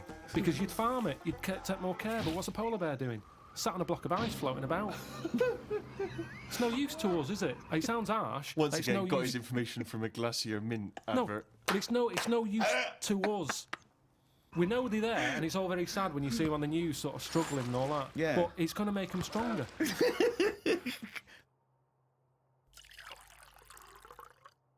I saw this trailer for this documentary that said the man who's having a baby. And I turned on, and it's a woman going through a sex change, and she's pregnant. That's not a man having a baby. That's a woman having a beard. Having a breakdown. Why is that? That's a con. That is pure sense. It's a man having a baby. Look, world's first. No, it's a woman. It's a woman. What do you think of that? What would you do for your doctor? And I came to you and went, Carl, listen, I'm having a bit of a rethink of these. The penis, I hate it.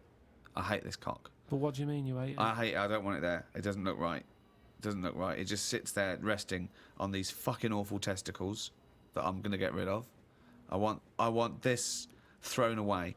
Yeah, well, it's, they're not a great look. I know that. Everyone knows that. It's just the way they are.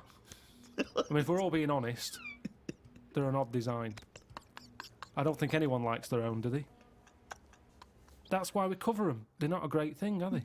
What? It's not why we cover them, though, is it? It's part of it, I think. I think deep down, I mean, even if, I know you hate the Adam and Eve thing, but even if back then he was like, good God, cover them up. Even he had a leaf on. No, but listen. Right. So, are you thinking fundamentally, then, that aesthetically, the testicles and the penis isn't as good as it could be? What would you have there instead?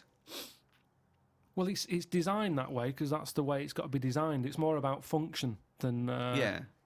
and that's the thing, isn't it? With modern technology, You need, the thing is, the testicles have to be outside because they have to be a few degrees below body temperature. yeah. Otherwise, the Sertoli cells die, which sort of feed the semen and all that. So, they, to be functioning and sort of like fertile, they have to be outside, which is annoying because I'd put a little rib cage around them, like that. I'd pop a rib cage round those, protect them, wear a cricket box, have that built in, so you cannot get a swift kick in the bollocks that makes you feel sick. But it'd be better if they could sort of reverse up in a way that they were hidden away, Right. so Yeah. that they were just. Then you dropped them. It's like, right, we need to cool them down. Be at it in about half an hour. Yeah. Drop them down. Yeah, like the gear on an aeroplane, landing gear. Yeah, and landing gear down, and the bollocks and the cooling down. Or you could just pop them in the fridge for 10 minutes. It's Well, like they could detach and you could pop them in the fridge. Cool Yeah. them down. Can you make me some breasts? easy. Okay. Go on, you say easy. What are you gonna do? What's your plan? Just how do you do that? It's tablets, isn't it? No, but Testosterone, isn't it? Testosterone. Toblerone. I want some Toblerone. Well, have sort of pointy tits, like Madonna.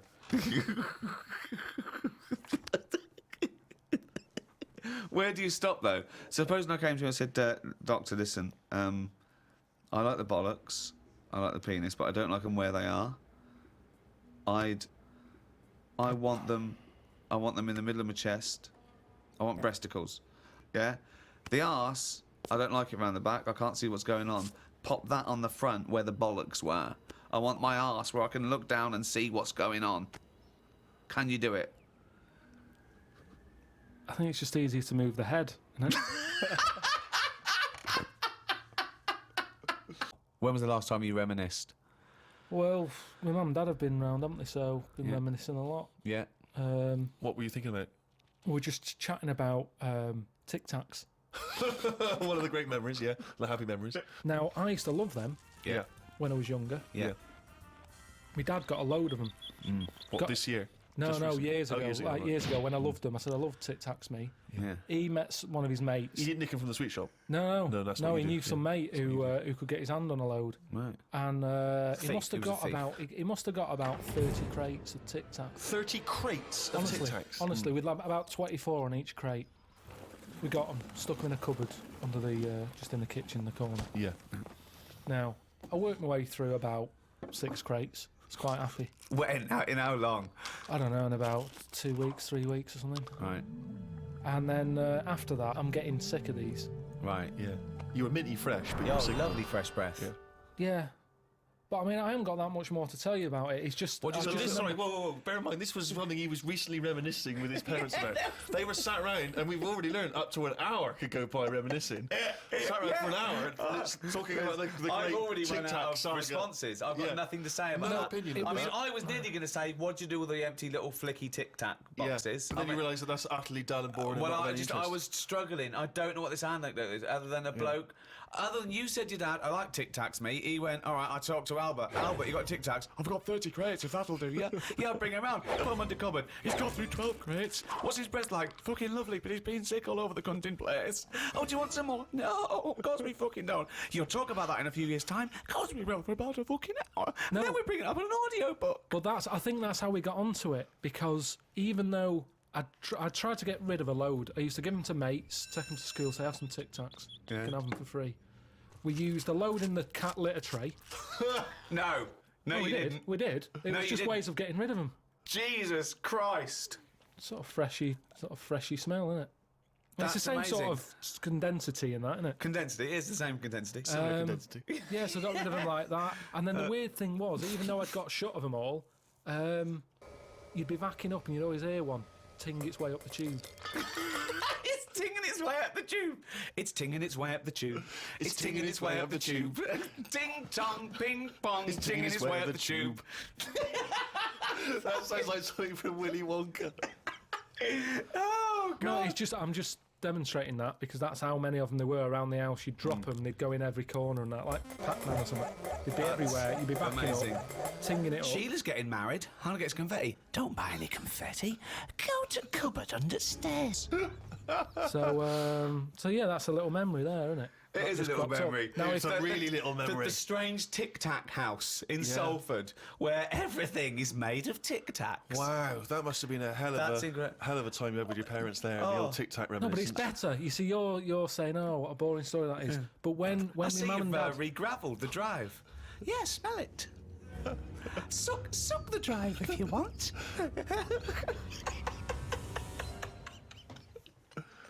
Fucking hell. no, but it's different. When my mum and dad are there and they can remember that, and they're going, oh yeah, the Tic Tac incidents and stuff. What's known as the Tic Tac incident. The Tic Tac Let us incident. never speak of the Tic Tac incident. Dude, I just imagine the clock ticking. There, it's Christmas Day. I go, what are you smiling at? Oh, remember it used to ting up the tube. You should think about selling this to Hollywood. Listen, what do you remember then? What do do you I remember? That's Wow. an amazing thing to That's say. a difficult question to answer. Yeah, I don't. Nothing at all. Carl, I know you like to be kept abreast of all the latest breaking science news. Did you read recently about the blind mice that they have been able to make see again?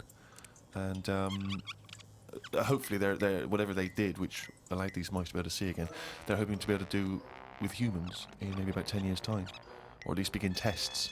Extraordinary, isn't it, to be able to cure blindness would be a remarkable achievement in science. It is, but it's just that thing how they say they've done it on mice and what have you. Yeah, If I was blind and I went in for the meeting with the doctor, yeah. and they said, do you want yours doing? And then they said, like, we've done it on mice. That wouldn't be good enough for me. I'd say, look, when the blind fella gets in, don't say we've done it on mice. Just say we've done this on eyes. Because if he goes, what eyes? Just say just a pair of eyes. Yeah. As soon as you say mouse's eyes, it's like, well, it's not the same. And it sort of, it would make me go, I'll leave it. Yeah, and then you wake up and you can see, but you've got very tiny eyes right in the. You've put in mice eyes. I'm scared of cats. It's just eyes. I think I just don't like having my eyes messed with, and even if I was blind, I wouldn't like it. Right. And I think mine are more active than most, my eyes. What do you mean? Well, I went for a what's her name, Steve. You don't know. I've had problems with my legs. Oh.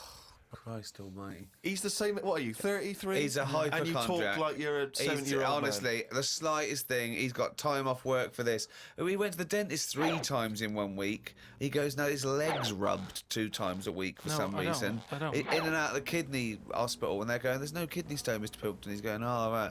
Christ almighty, do some fucking work. No, the thing is, I've been, in the last, 30-odd years, I've been working hard, and I've let my body get run down a bit. How have you, you're 30, what are you? 30, 33. Right, 33. Sorry to start off with such a hard question. But how have you been working for 30 years?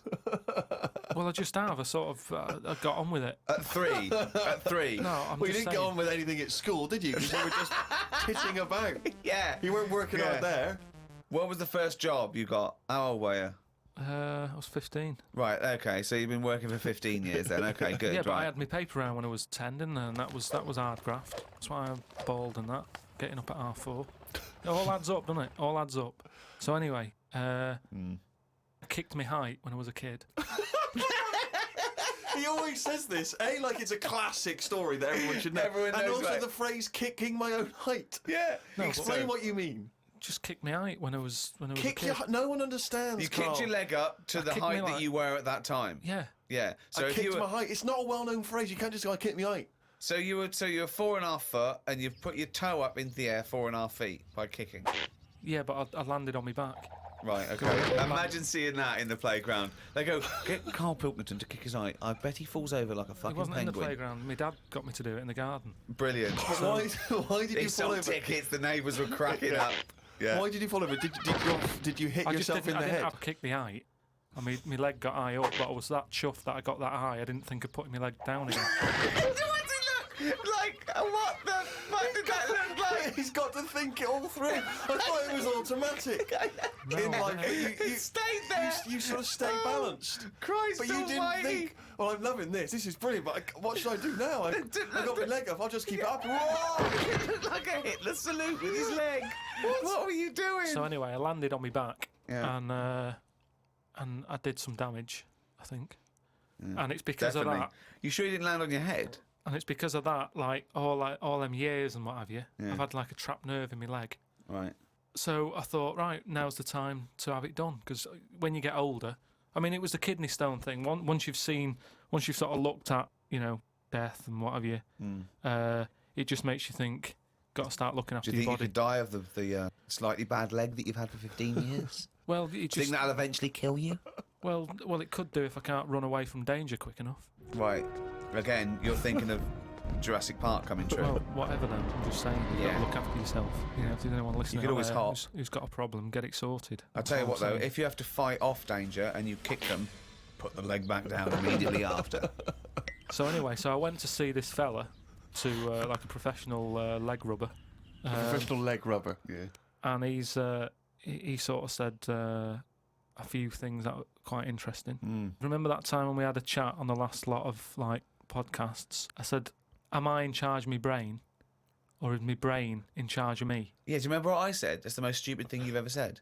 Yeah. Well, listen to this then. So I go and see this leg rubber, Professional leg rubber, yeah. right? And he is professional. Yeah. Right, so Remember, a leg rubber. You haven't said doctor at any Yeah. point in this He's a conversation. leg rubber. So this however profound this is, it came from a man who is self-confessed professionally leg rubbing. Not just leg. Does he do back, left and right? Or? back rubbing as well? He does it all. Right. Right. So I'm in Professional there, rubber. and I didn't mention about how I thought my brain was in charge of me and stuff. I'm lying there. He's bending me about and what have you. The first problem he came across is that my nerves aren't long enough for my Right. body. I don't know. My nerves aren't long enough for your body. He was lifting my legs up and I was going, right, whoa, stop that a minute, that's hurting that. He's like, what do you mean? He said, I've only got them like just about. Well, that's your tendons.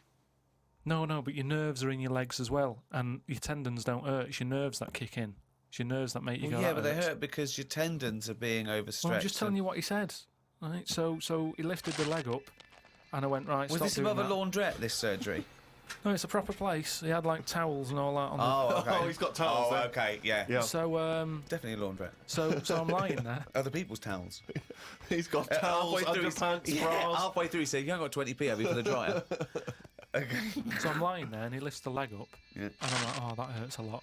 So he said, oh yeah, short nerves. And I said, what do you mean? He said, your outside of the body is longer than your inside. Right, he doesn't sound like a doctor. He does not sound like a The doctor. outside of your body's Yeah. longer than the inside. So he had me lying on my front and what have you, and he was sort of crushing me back. Right. And he was going, "Does that hurt?" I said, "Yeah." It was like 48 quid this as well. Putting me through all this pain and what have you. Well, you got some good advice, though. He said, "You're pretty stressed," and I said, "Yeah." So it's I've quite a bit of stress in my life. And I explained to him about the kidney stones and that. I said, "Oh, that's that." He probably went, "Oh, shut the fuck up." He probably said that. He said that's where you were probably got a lot of tenseness. And A lot of tenseness. Is that the phrase he used as a trained professional rubber? He's a doctor. He's definitely a doctor. So anyway, he said, "Do you relax much?" You haven't got any Lenore, have you? I want these sheets to come out nice and soft. He said, "Do you, you should learn to meditate or something." He said, "Because you're all tensed up. We're living in a stressful world," as he told me about it. So when I was telling him that I have problems relaxing, he said, that you're obviously the sort of person Who's gullible enough to spend 46 quid for this hokum? He said, "You're the sort of person whose brain is in charge of them, rather than them being in charge of the brain." So all you did was you met a person as stupid as you. Yeah. No, but I thought it's interesting that this is what he does for a living. Yeah. And he picked up, that was the first visit. That's the first. I'd only been there about 22 minutes. Yeah. You get half an hour for 48 quid. Right. But he picked up on that Yeah. within like 15, No, he saw 20 a right minutes. fucking sucker coming. No, he did pick up on that, yeah. But anyway, don't the go reason- to him again. The reason, I am doing, I've got locked into it. I've got to go at least another 3 times. Why? I'm trying What to do get you out of it. I don't know. I didn't realise that you have to have a minimum amount of things. So what I'm saying I can't is, wait. What's the wisdom he's going to come up with next week? That'll be brilliant. I will kind of, yeah. No, but what I'm saying Your is, blood's paranoid. we were talking. You've got jealous bones. You're the sort of person whose stomach's hungrier than you. What absolute fucking nonsense. Do you know, like how we were talking about eyes, weren't we? He said the thing is, you've got to be able to relax, and the way to do it is to focus. Right? He said, so what do you mean? He said, when you go to sleep. You're the sort of person whose eyes can see further than you can. He said, when you go to sleep. Close your eyes and see. Instead of just leaving them open, staring at the ceiling. Carl, keep breathing. Yeah, keep breathing. Close your eyes. You're not dead. It may seem like it, but you're not. You're just asleep. So he said. Oh, fuck me. He said, what you've got to do when you go to sleep, focus on your toe. Right? Okay. He said, and just think about nothing else. I said, He's a witch. Did he say you to put a toad under the bed? no, he just said, focus on the toe and see how you go on and what have you. Next time you come in, let me know. Anyway, I gave this a go, focusing on the toe. So what does this mean? You mean you sat in bed staring at your toes? No, this is it. He said, like, lie down, Visualising shut it. your eyes and sort of look at it, sort of thing. So I was lying there. It just wasn't working because Oh, Carl, this isn't medicine. I was, You even were though the thinking of a eyes... finger. Well, no, He found out he was thinking of someone else's toe. Next day, doesn't someone work. called up and said, Carl, my toe's better. no, the problem was I was still using my eyes even though I had them shut.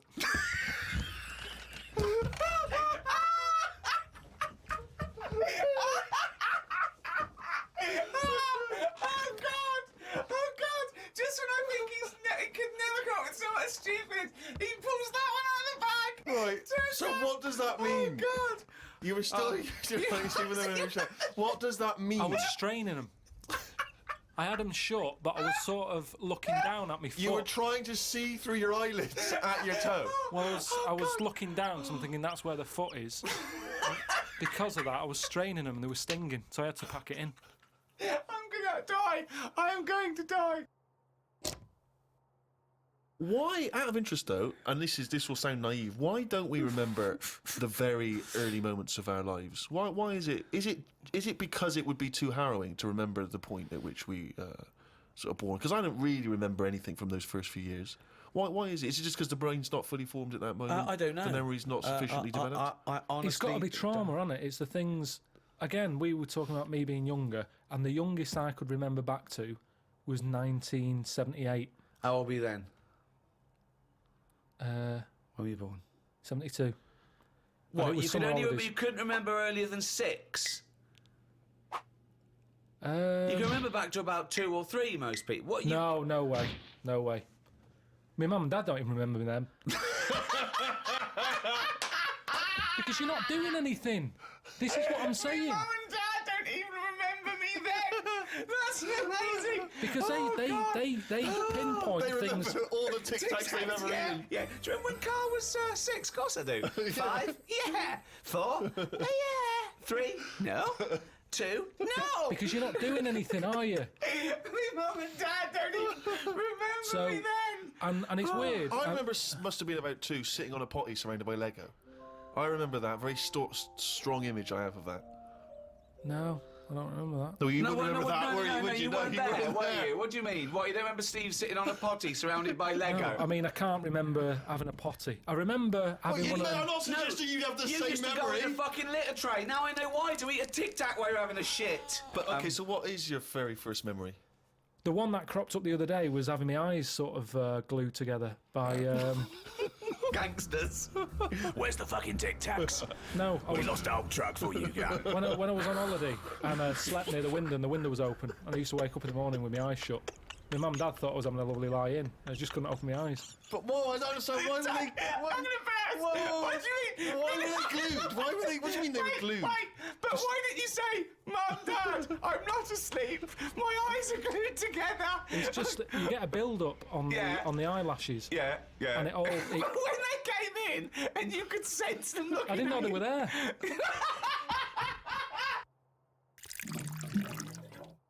I went to, what's the name? Harley Street. I went for a checkup. And like a medical. Posh, you know Harley Street, it's like Yeah. it's the top doctors, isn't it? I've never been before. yeah. All posh buildings and that. I went up to the counter. I said, I see the doctor. They said, name, yeah. Give us 10 minutes, go and wait in the waiting room. Dead posh waiting room. Dead fancy. Big leather furniture and that. Yep. Loads of magazines. I mean, like a newsagent's. Yep. In the middle of the room on a table. Loads of them. So I'm looking through, and there's the top quality ones. Your Esquire, GQ, Classy, Yacht Weekly, all that. Country Life. Boys. Boys. There's one there, yeah. Boys. What's that? Right, lifted up like the one on top of it, and it's like Boys with a Z. 2 fellas stood there, looking sort of Italian looking. Yeah. Right. Dungarees on. No shirt though. No shirt, just dungarees sort of unbuttoned, hanging down a little bit. Sure. So no one else is about. I'm never going to buy a magazine like that. You're going to tell us you looked through a can game have a look. magazine? I had a little look just because I thought, like I say, it's one You're always chance. looking to learn, aren't you? You're always looking to learn. Yeah. Always open. There might have been something in there that I go, right, I get it now. I understand why they like doing that or whatever. Yeah. Right. So she said I was going to, 10-minute wait. I can have a quick flick through. Picked it up, had a look. Still none the wiser. Why? Well, what did you see when you opened it up? Just loads of. Like I've said to you before about, I don't know why you like looking at knobs when they've got one of their own. Right. There's no right. surprises there. You're not going to go. Oh, that's Sure. that's Yeah. nice. Some had like car oil on the face. Knob out. Yeah. There was someone sat on like one of them square things of hay. Oh, yeah. Sat there, Bale. like sort of sat on it, straddling it. Yeah. That must have been uncomfortable. Again, knob out. Yeah, just looking like it's normal. That's Sort of crazy. like No that. farmer walks around like that. What was the other one? There was motorbike. They always like them. Yeah. No, I'm going through and then like the content is all puns. Right. It all everything was to do with knob. Right. That's the only bit they're interested in Look the at male body. Look at this bloke It's straddling not- this huge throbbing thing. The bike's not bad either. Yeah, Yeah, all that, yeah. loads of them. It was just all, just cock, just 100%. Like let's just talk about the knob. That's a good name for a gay magazine. 100% cock. 100% cock. Did it not at any moment sort of maybe slightly unnerve you that the doctor might come in and see you reading Boys? No, because I Or wasn't. what about if I walked through? Because I remember once when you were in hospital about to have a tube going down your knob and you were sitting in your pants with stockings on and I walked through and you were horrified. So what if I'd have walked in then and went, Yeah, I God, what are you would doing? have just said, look at this. Look at this, it's free. And I'd said, why did you bring that with you? No, I would have just said, look, does it look like I brought it with me? Look Yeah, at this. yes, it does. Well, Because I've never, So you because look I would at, never see, you would never see a gay magazine in a doctor's waiting room. So I think you bought that and pretended that it was that's there. the thing. I was amazed by that because there was no there was no Mayfair or anything. They just catered for, like, if you wanted a bit of knob action. It was really... I mean, really, I could have complained. So if you're going to have this, where's a bit of the other? Yeah. Yeah, you had a bit of this, where's a bit of the other? I know one of the things that they had, and I thought, they're really struggling with, like, ideas. They had a Sukoko. As in Sudoku. Yeah. Sukoko. Surely Sadiko is better. No, because it was like Sukoko. Yeah, but it's Dick as well. Subdico. Yeah. What? And it was still a Sudoku-style puzzle, but it just had that name. Yeah, yeah. It's just So everything. It was just Sudoku, but called Coco. That's amazing. That is amazing. Now, if I was gay, do you know, like Let's they have say... a game of Lubo. Let's have a game of Knobopoly. Noberation. Operation. Let's have a game of chess. Cock.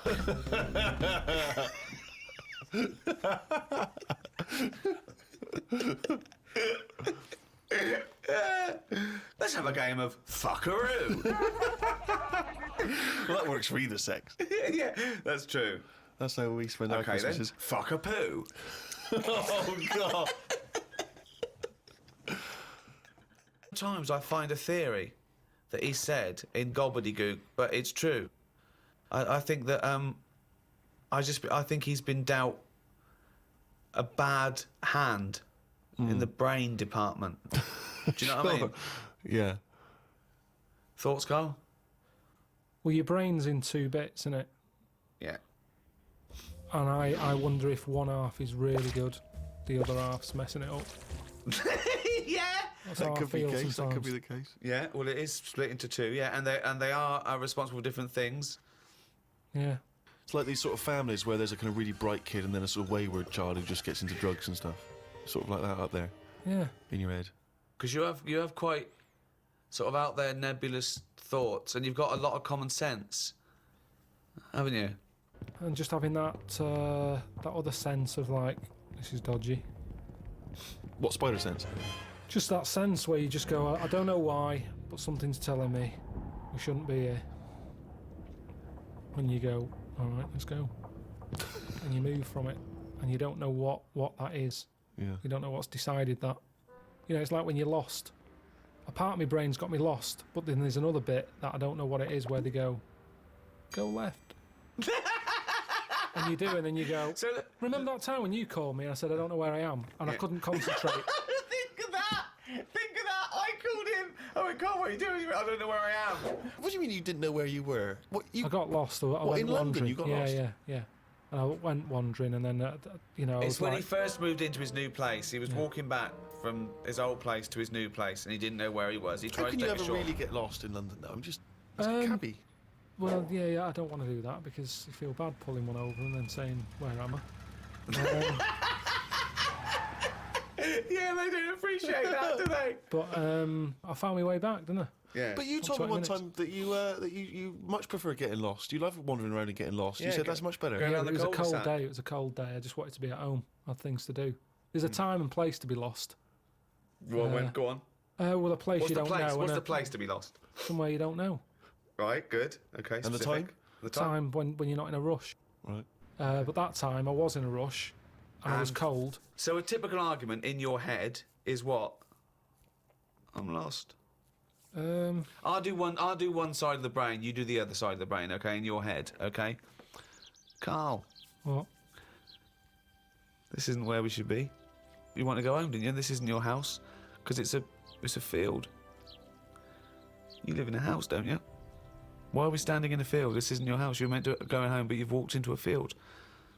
No, but that wouldn't. I've never been that lost. When I'm walking across a field, at the edge of the field, I'd go, hang on a minute, this isn't right. I wouldn't get in the middle. I wouldn't go that far. I'd go, right, I definitely shouldn't be here. You did once. You were in the middle of a field, and your dad had to rescue you Yeah, and carry that's you when I through was the a kid because I was reading as I was walking. That's,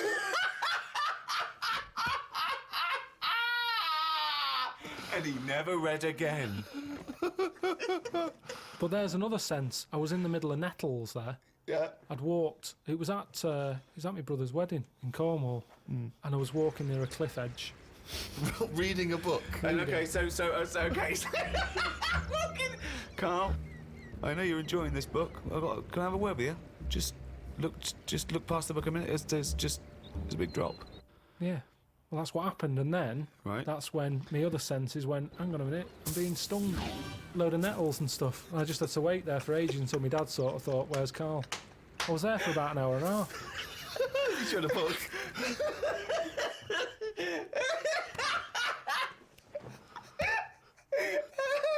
Fuck me like a cartoon. But why are you wandering off reading a book when it's your brother's wedding? No, this was like, we were in, I think it was St Ives in Cornwall. Yeah. Yeah, it was in St Ives, and just, you know, it was a nice day and that. There was no telly in the place. It was a horrible house.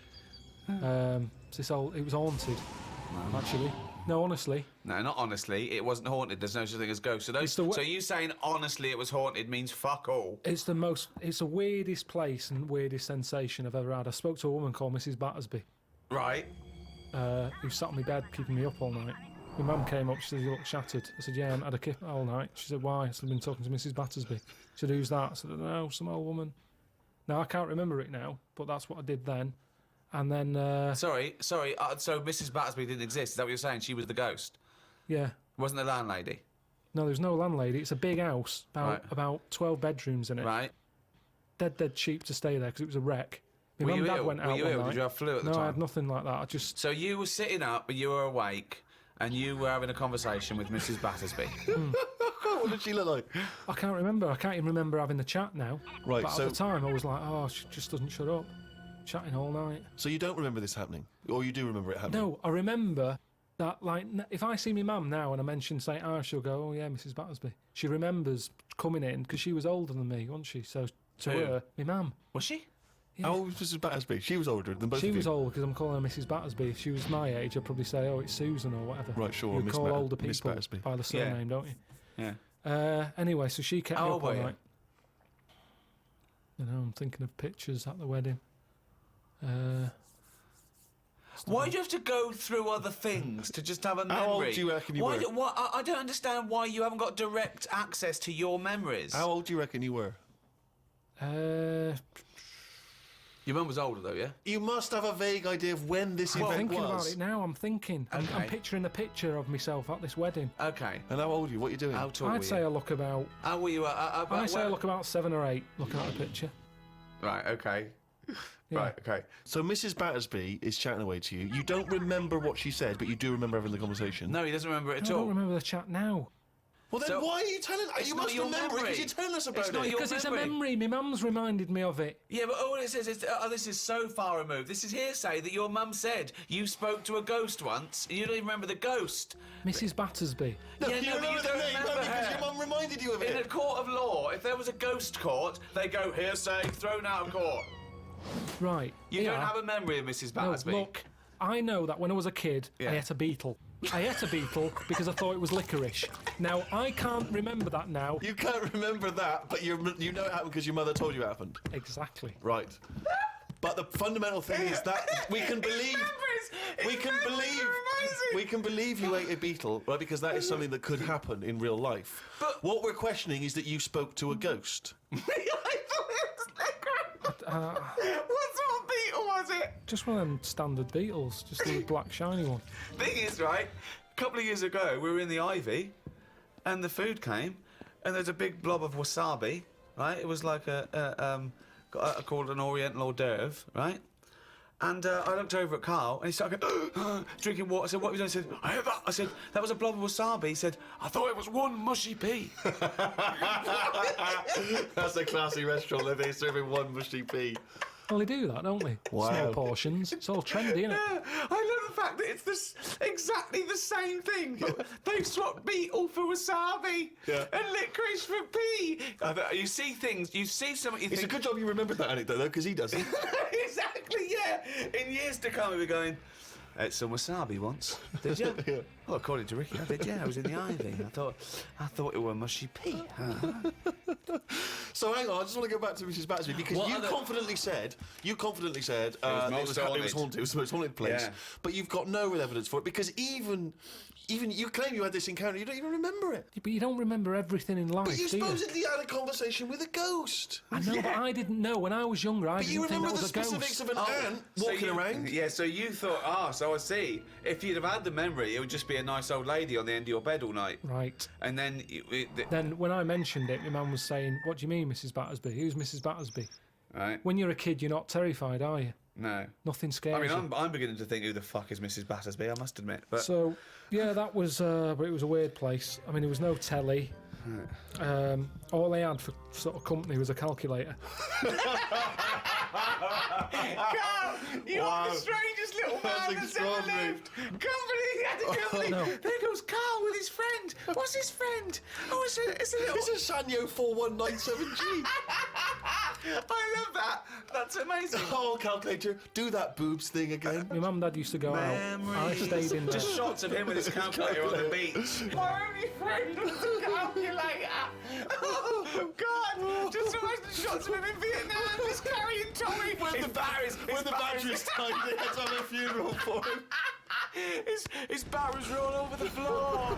Oh, fucking hell. My only company was a calculator. Before I used to knock around with a brick. Oh, God. Oh, fuck me. We have to face facts here. Go on. The world is old. Hold on. Right, okay. Yeah, world's it's old. The world is That old. is a fact. Yep. That is a fact. It's the same as if you've got a gran who's 70. Yeah. There's not much you can do for her. You can say you're warm, but at the end of the day, she's still going to be shitting her pants. She's still going to be, forgetting things Right. and all the rest of it. And you might be taking care of her, but at the end of the day, the good days are gone. Right. Yeah. So, in a way, like the world, it's got to a point that it's old. And yeah, we can say turn the tap off, turn the lights off, close the windows, stop letting heat out. The earth, metaphorically, is shitting its pants. We are not the same as the first man that nature made. No. No, we're not, no. And that's where we went wrong. And if we didn't interfere at that point, we might have been more suited to the conditions now. Auntie Nora, Right. I'm cold. She doesn't want double glazing. Why not? Just because she's worried that when people come round and sort of knock on the door, she won't hear them because it's all sort of double glazed. But they're knocking on the door.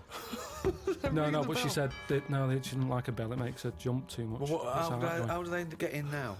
Well, it's a thin door and thin glass. You hear it. It's not like soundproof like double glazing is. What? So they have to knock. They on knock the... like that on the door, and she can hear that because But it's why like are a they going wooden to double door. glaze the door? Is it a glass door? No, they want to put that PVC door in with Hang the on, thicker so glass. she's scared by... You don't want a doorbell because that alarms her, but the knocking is fine. The knocking's fine because you get to know knocks. Why don't they have a bell that when you press it, it makes that noise? Because they haven't done that yet. well, Maybe yeah, that's an you idea. could do a sample of a like that. So when they press the doorbell, she hears. That's easy. That's done. You could sort that out for her. Well, I don't want to start getting dragged into it because Why did you make Auntie Nora a bell that knocks? well, it could be done. But the fact of the matter is, it isn't, and that's why she didn't want double glazing. But why didn't you tell her? Say, Auntie Nora, have double glazing. Be warm. Be safe. Hear the knock. Hear the knock of the bell on the doubly door. Auntie Nora, hear the knock of the bell on the doubly door. She could fart until she's blue in the face. No one will be able to hear. But look, No one will be able to smell it. But this no is double it. glazing. This is tremendous. it. This is it, though, isn't it? She wouldn't be around now if it wasn't for people interfering, coming up with tablets, making weak people live longer. Right. You're annoyed at that. You're I annoyed. love it. He's such a fascist, isn't he? Auntie Yeah. Nora, a weak person who has been allowed Yeah. to live. Yeah. No, but Eugenics is where you'd be happier. but don't you see what I'm saying, though? The way the world we've changed more than the world has. We can't handle anything now, can we? Look at it. Like I say, a bit of snow, a bit of cold, everything comes to a standstill. Yeah. Oh, I can't go out. It's dangerous. You'll slip over. People having time off work. Yeah. What would you do, right? If you run a business, right? Your business could go under, right? It snows a bit. You got 10 employees. You're paying them well, and they go, I can't come in today, Carl. A bit icy. I'll do it, okay? Right, they're snowed in, right? You're running the business. What are you running? It's a let's not. Don't- I'm not don't going to you- big myself up. It's just it's a don't you run it- factory. but It's doesn't it make U-bends. bells that knock? No, Doesn't it? U-bends. Yeah. U-bends Toilet. So yeah. you run a... Okay, right, okay. plumbing So, type. plumbing, you pay them all right, don't you? I'd say most of them are on above average. So you're there. What time do you get in? About 8:45. 9:45, waiting for them to come in at 9, yeah? Yeah. Okay, right, it's snowing. It's a bit snowy. You got there. It took you a bit while. You'd set off early, did you? Or? Gave myself a bit more time because I had to put the heating on the car. Okay, ring, ring, ring, ring. Hello, KP Plumbing. Oh, is that Miss Pilkington? Yeah, it is. Yeah, who's that? Oh, it's Sheila. Listen. Sheila, shouldn't you be here by now? Yeah, no. I was going to set off. We'll set off now. Stop wasting time. We've got a big order on. No, I know. We're all but on a bonus here if we get this done. I'll see you in 10 minutes, shall I? I can't make it. What? I can't make it. Why not? The car won't start and it's slippy on the drive. I just can't get out. Get the transport. I'll see you in. I'll give you 20 minutes. All right. Don't worry about it. Thanks for calling. I'll see you in a bit. I'm also scared of the ice. I'm scared of the ice. I'm not gonna come in today. It's dangerous. So what are you going to do? Well, I'm gonna wait until the ice and snow goes away, and then I'm gonna come But in. they're predicting it's going to be about 2 weeks before they Yeah, clear all this. I can't really travel in this. It's a bit dangerous. Well, I'll tell you what. You stay at home. I'll replace you because I need someone to come in. What, We've are got a you big firing order. me because I can't get into work with this? Well, I got into work, Sheila. Yeah, I know, but I mean, you don't live with me, do you? If you did live with me, then No, but you'd probably see how... it was bad where I was as well. Yeah, I'm here. but do you know how bad it is here? When you come round and have a look how bad it is here, no, you drive I'm my... not coming Tell you round what, here. you come round and drive my fucking car because I'm snowed in, you fucking calling me a cunt. And I'll tell you, if you fire me, I'll take you to drive uni, you bald-headed wanker. Right, you're fired anyway for that. You're in fucking trouble then. Right then, see ya. Right, and Right. then she's done with. She's weak anyway. Ring, ring. Ring, ring. KP Plumbing. Hiya, is that, Miss Pilkington? Yeah, it is. Yeah. Hi, it's Bobby. Bob. Yeah, bit of trouble. In my area, it's absolutely snowing. It's impossible. No one's getting out. I live near Sheila. Bob, by the way. listen. Yeah, well, Sheila's just been on. She's saying she can't get in either. She can't. I've just seen her out there trying to dig her car out, and she's about. She's really tried hard to get to work, but she can't do it because she's not very rich, and her car doesn't work. She hasn't got the right tyres, and there's no public transport. They've cancelled those. Wrong snow on this country. I'm not going to make it in today, son. So I'll see you tomorrow, right, boy? Well, no, you're saying you'll see me tomorrow. Yeah. But you'll probably call up tomorrow with the same thing. Well, only now, if it's snowing still. Now, It listen. might not. Well, I can't run a business like this, Bob. Yeah, it's not my fault, is it really? So go round to Sheila's and like slag me off if you want. But I'll tell you I'm not what, slagging you're you not off, coming just- back here. Fuck off. One chance. Give them one chance. Well, you didn't even give him one chance. No, because they've done it before.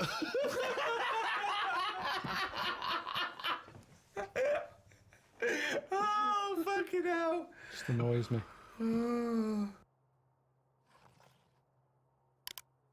Oh, chimpanzee, that has only gone and written it down. The jingle there to announce yet another reading from Carl Pilkington's diary. My mum called me to ask me to look in some of the magazine shops in London for a magazine that she can't find. It's called UFO Data.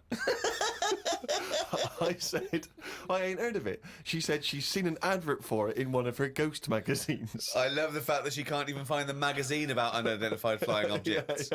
Yeah. So we get a clue She there. thinks, I think I saw something, but I don't know whether it was a magazine or not. So we get a clue there as to why you give any credence to this crap. Yeah, well, it's, I mean, Mama Pilkington's into the same shit. there's a lot of space out there, isn't there? She said that this magazine has got news story about how Aldrin (brackets astronaut) has got some evidence that aliens exist.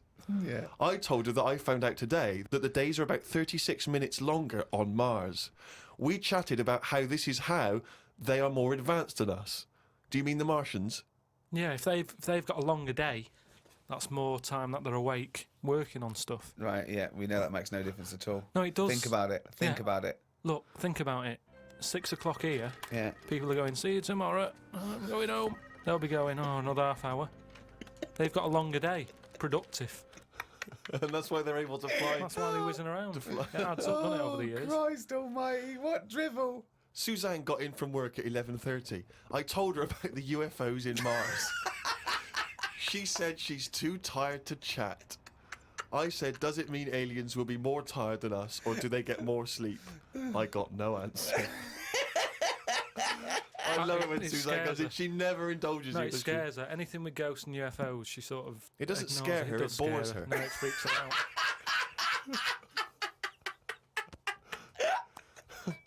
hairs in. Okay. Read about a pub that is getting some stick because they've stopped a horse going in. It's been the horse's regular for ages, but there's been some new owners who've taken over the pub and they said they're serving fresh food and don't want a horse in there anymore.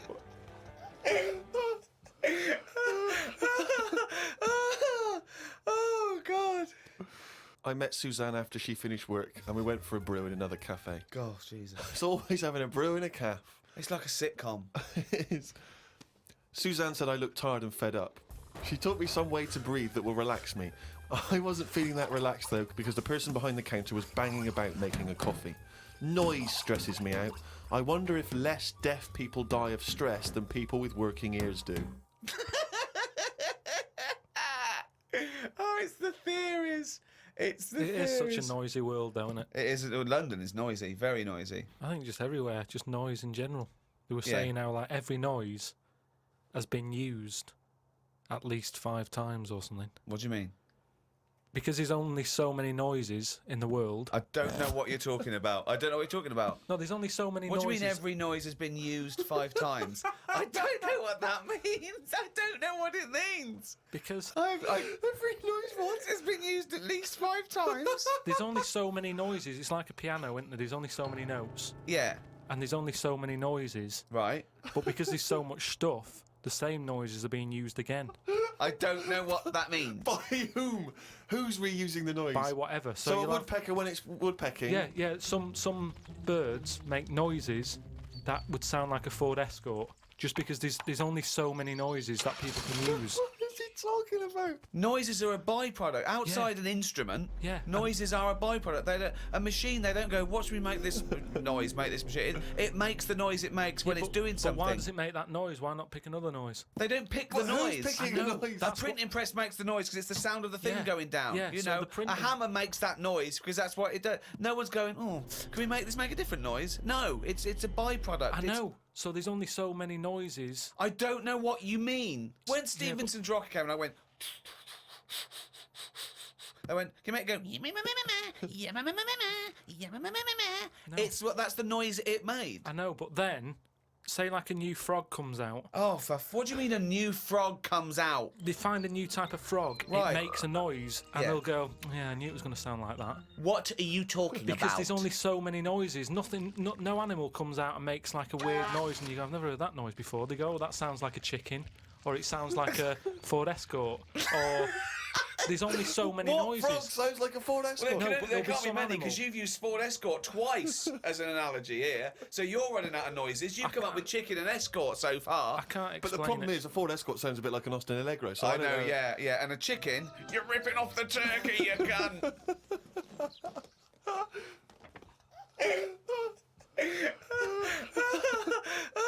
Art. It's a very broad term. It's a very difficult one as well. Well, let me throw that question over to Carl Pilkington. What do you want to know? Well, we were just trying to clarify what art is. It's just something for your eyes to look at. Right. It's just a change from the norm, innit?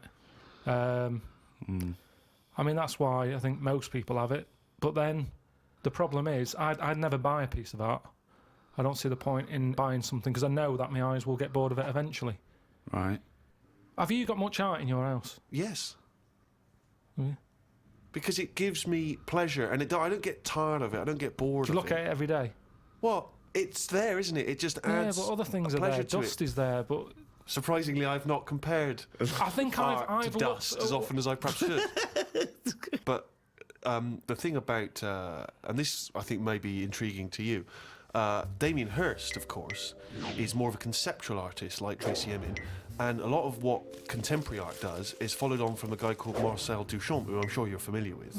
Now, he famously took a gentleman's white urinal like you'd find in a pub toilet, and he put it on its side, and he signed it with a fake name, and he put it in an art gallery. Now, he did that in about 1917, perhaps a bit later. It just annoys me because there'll be snobby people who haven't got a clue, and they're looking at that and they go, "Oh yeah, I see what he's trying to say." Well, that might make them think. They might. Damien Hirst, I don't feel angry with Damien Hirst really because he's Right. getting away with it. But why does that annoy you? Because it's people falling into the trap. Damien Hirst, before he dies, I bet he goes, "What a laugh that was." I had everyone on. There's a very good point as well, because some people think that the greatest art form of the last 100 years is marketing. Yeah. Some people say that that is his art, that it's not good enough to do it. You've got to then get away with it. And if the point of art is to inflame, I don't think anything inflames people more than the discussion about whether something's art, or if someone's taking the piss, or if someone gets 50 million for something, do they deserve it? Is it worth a hospital? Well, what do you think? What do you think of the shark in the tank? I think I was blown away by it.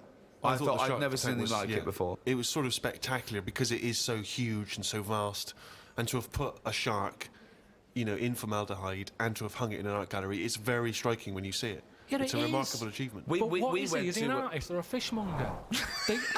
What he's done, anyone could have done what he did. Yes, but not everyone did it. He did it. Now, this is an interesting point that you raise. It's the same old point you always raise. Not anyone could have done it. That's always the same point you make. Anyone could have done it. Carl, but they didn't do it. You could say the same about Michelangelo. Is he an artist or a painter and decorator? Well, it hasn't caught on, has it? Like the crying boy photograph. No one's having them in their house. No one's gone, oh, have you seen this? Have you seen the new trend, a shark in a tank? No one's got the room. No one wants it. And that, to me, shows you what's popular. At the end of the day, if everyone wants one, he's got to be good, hasn't it? But I think if people were given a chance to appreciate more sophisticated things, then they would. And I just think that's true in all walks of life. You know, it's an acquired taste, and the best things are an acquired taste. I mean, I haven't got pictures in our flat because of that mirrored wall I've got. Yeah. Right. So I mean, it's tiny. You've been in it. Got windows on one wall, door to get in on the other, kitchen on the other, mirrored wall on the other. So there's No nowhere space for there. art. There's no space for art. I'm intrigued how you sit at home. Where's the sofa? At home, Yeah. facing the mirror. So you sit looking at yourself all night, Yeah. as opposed to a painting. Yeah, but at least that changes each day. No, it doesn't. It does. The picture No, changes. it's not. It's round and miserable every fucking day. No, honestly, it's good to, because you don't look at yourself otherwise. Especially me, I haven't got any hair to comb or anything, so I don't look in the mirror as much as the normal person. So, whereas now, I'm looking there every day. So you're sat at home staring at yourself? No, because the telly's in front of the mirror. But are you not distracted by yourself? Yeah, you do. When the adverts are on, you look up, and if Suzanne's sat next to me, I tend to talk to her through the mirror. What do you mean? So why don't you look at her when you talk to her? Well, you don't have to turn your neck or anything. There's no neck usage going on. I can just look forward. I look at the telly, lift the eyes up, look in the mirror, look at me, look at her. What does she do? No, Look back at you we're in the used mirror. to it. There's nothing wrong with that. It's like there's more people in the room in a way. It's like, And they're further away. there's nothing odd about that. Why wouldn't you use? It doesn't matter. Your eyes, remember, your why eyes are wouldn't you still... talk to your girlfriend via a mirror all the time? Is that your question? Well, no, I think it's quite normal. If your head is facing a mirror where you can see everything in that room, remember, it's a small flat, I can see everything that's going on in there without moving my head. Stephen Hawking would be well happy. So I can look forward, she's sat next to me. If I'm watching the telly, I can say something. Now, she's getting the sound from me still because she's sat close. Yeah. But yeah, we're further away, but things look better from a distance anyway. So that's how you managed to keep this relationship alive? Maybe. You're such an odd little man. But no, Yeah. it's not odd. You see, there was a woman on the estate who did use... Have I told you about Miss Peggy before? No. It rings a bell. Go on. I think I told you ages ago. It's this fat woman who used to be on the estate. She had a three-wheeler bike. And her Push husband... bike, pedal bike. Yeah, like a tricycle thing, but a big one. Right. She used to sit her husband in the basket in the back. Cycle about, what have you. Yeah. She was known as Miss Piggy. Anyway. Oh, is this the one that she used to beat him up so your dad pretended to be a policeman? Yeah, that's it. Anyway, well, the way she used to communicate, she used to always go in quick save and nick biscuits. And if anyone went up to her to say, stop nicking the biscuits, she'd pull out like a little mirror out of a bag and she'd look in it, but talk to you via the mirror. Oh, God! Oh, man. What? This So she place was you insane. grew up- It's weird, isn't it? It's It was like- really weird. Like It used to scare Narnia. me. It's like a Salvador Dali painting. you exist in there. Yeah. It's really, really So weird. hang on. So she used to talk to people through the mirror because she was mental. I couldn't sit watch the telly and look at me watching the telly in the mirror all night? No. That's No, weird. that would be Why? really weird. It's really weird, Carl. I'd be very conscious of myself. No, Conscious I of the think way it I'm gives you, sat. it gives you confidence in that. And if you are Gives you sort of... confidence. Well, yeah, because you're seeing yourself more and you pick up what habits you do and stuff like that. So what have you changed through your viewing of yourself? I sort of grew a beard the other week, just something different to look at for a bit. And then you get sick of that. It's like a piece of art. Change that, have a bit of a shave. Can you see the back of the telly in the mirror? A little bit, yeah. If the flat's a mess, it's a mess twice. Oh, God. Oh. Sculptures. What do you think of sculptures? I mean, because that's something that really is getting into the 3D world there, isn't it? No longer do you have to represent something as 3D. You can make something. You know, is it, you know, the statues are amazing, aren't they? They're clever, aren't they? I mean, they always look the same. Well, that's not true, is it? Because recently there was quite a controversial one, a huge one in London, the pregnant thalidomide woman. What do you think of that? Oh, yeah, I saw that. Thoughts? I wouldn't have it in my house. Well, there wouldn't be room because it would just be you, Suzanne, and a pregnant thalidomide watching telly. I don't know what he was trying to say. It's... Maybe she was saying, OK, we've had the human form. This is an example of the human form. Yeah, but do you think she started off trying to do normal and it was like, oh, chipped a bit off?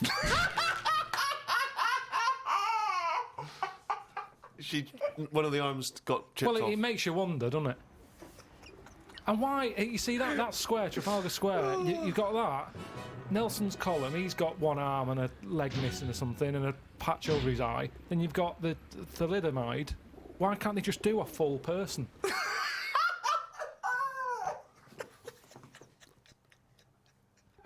Well, that was what they saw. That was what the artist saw. It's about confronting us with certain preconceptions of what we expect of the human form, what we expect of sculpture. It's probably a little ironic comment as well on the famous Rodin. It's wrapped up with all kinds of ideas of maternity, of the human form, of what sculpture is. Why wouldn't you put that in a big public place? But what about the subject? Did you think, who's that subject? Who is that woman? No, not really, because thalidomides are around and we've all seen one. It's not like a shocking image. It's one of life's little things that it chucks out. There's some out there, so Amazing. it's not Amazing. shocking, is it? I don't understand what you mean.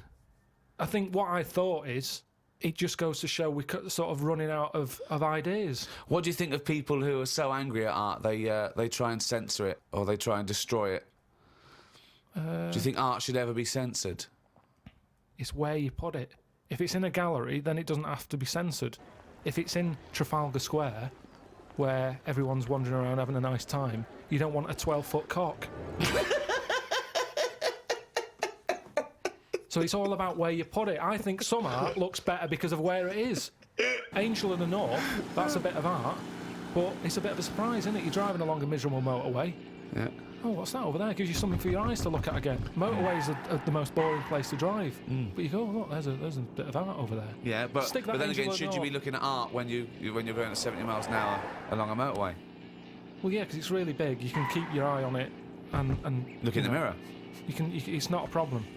Wait till you go past it and look in the mirror like normal. So you like the Angel of the North, Because it's something in the middle of nothing. right? But if you put it somewhere else, Stick it in Trafalgar Square, you'd go, oh, more clutter.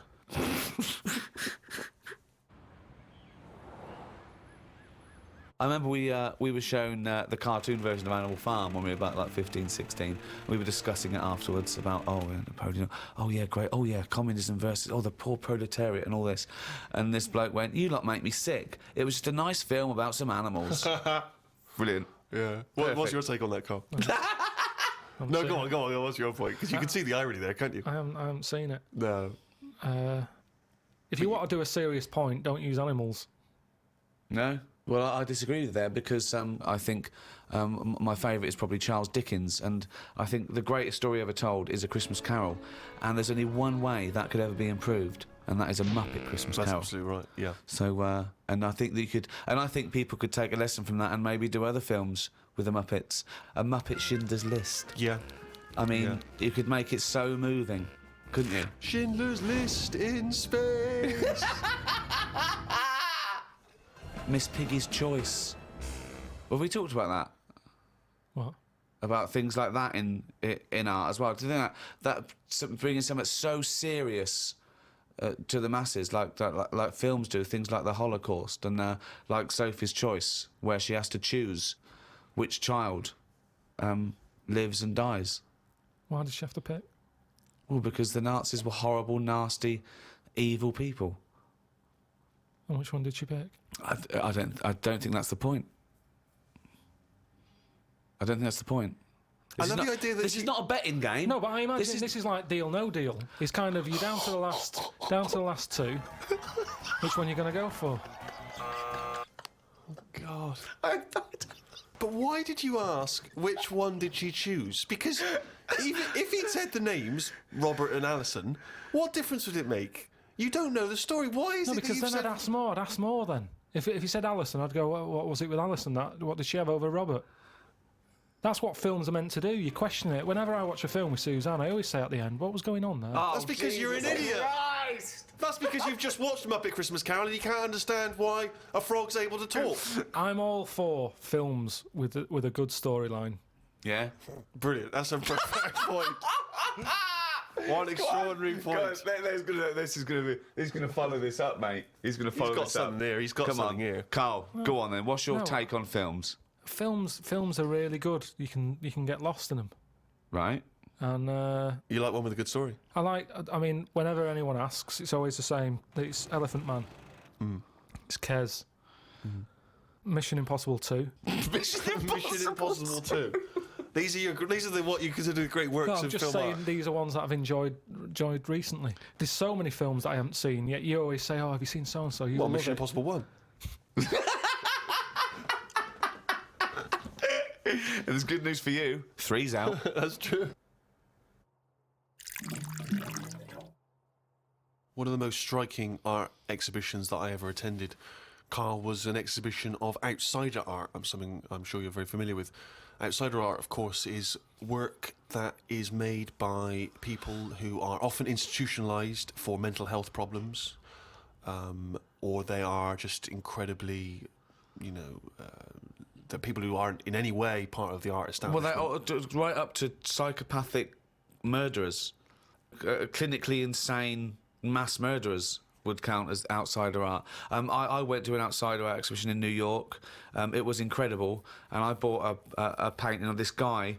He's a chronic schizophrenic, and he paints in tar, like road tar that he gets from roads, and he paints in that on wood he finds in sort of skips, and it's incredible because it's sort of like scratched in, and it's amazing. And there's this thing of Jesus being helped down off the cross.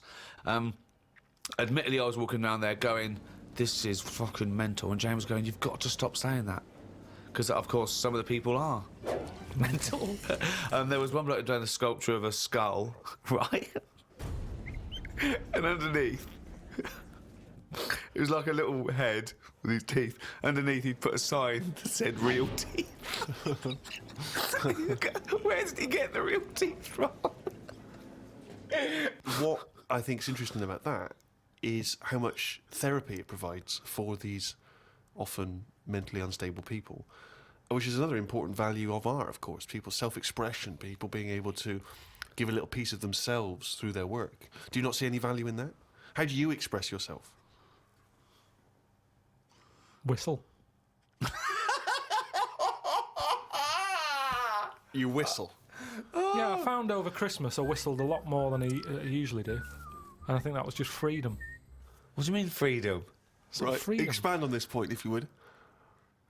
Well, that's what art is, isn't it? It's you being free of all the world's heaviness on your shoulders. See, that's a great quote, that. That's great, that. For art is freedom. I love that, because I think you've really hit on something there. Would you include the free of all the world's heaviness? Well, I element of the know quote what as you well, meant. or I know would what you meant there. Would you include that one in it? I mean, I would include the world's heaviness in my freedom. You know, some artists are attracted to the dark side, the heaviness of the world. But I just want to return to you whistling as your Yeah. artistic expression of freedom. I mean, why did you find yourself whistling more? That's what was weird.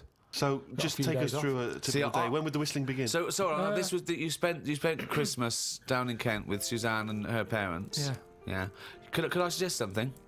Your freedom was thinking, I'm in my own place now. I'm going to annoy them. Well, it was mainly it's when we were playing Scrabble, and they were taking ages to have their go, and couldn't have the radio on because the boiler affects the radio. you got boiler problems down in Kent as well? It works. It just gives something off every time it kicks in. The radio goes all staticky. Right. So I just was sort of supplying the soundtrack. And what kind of things would you be whistling? It was like I just sort of did a whistle medley. It was going from one thing to another. A Wedley. And a man was impressed. She was like, "Oh, you can whistle, can't you?" I was going, "Yeah." And then she was saying, "How loud can you go?" I was just doing all different levels. Sorry, this sounds like a scene from One Flew Over the Cuckoo's Nest.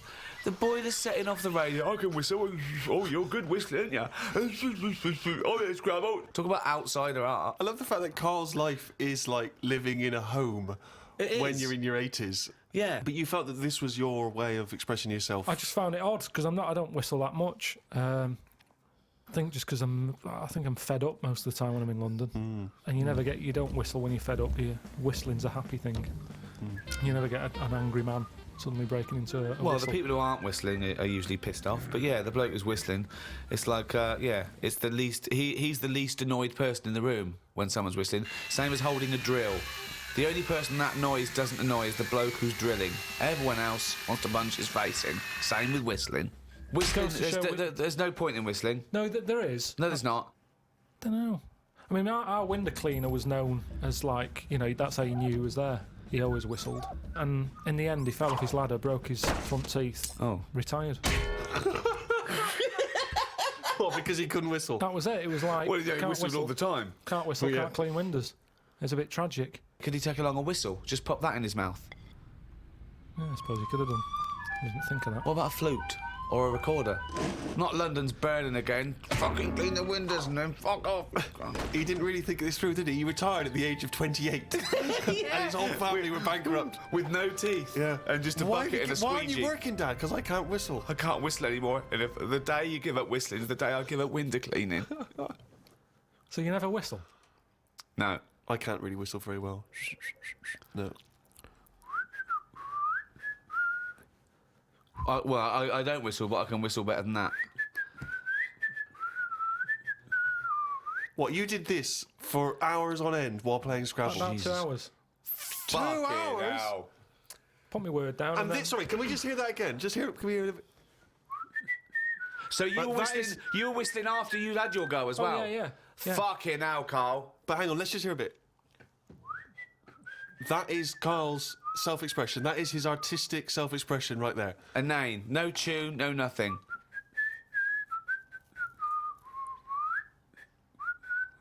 There's mental patients who have smeared canvases with shit who have expressed more than you have in that. Yeah, but it's not about other people. I'm not there to please other people. You're there to annoy him. What was the best word you came up with in Scrabble? Don't knock me out Scrabble, because I do all right. What's weird is, when I play Scrabble, my brain can come up with words that I don't normally say. Okay, this isn't... No, I'm intrigued here. Your brain can come up with words you wouldn't normally say. Just words that I'd never drop into a sentence. Tree, cat. Go on. Squirm. That's using a Q. It's worth 10, that. It's not bad, is it? No, I'd never say that. I've never heard you. I don't think I've ever heard you say squirm, no. I don't think you're right, Carl. I've never heard you say squirm.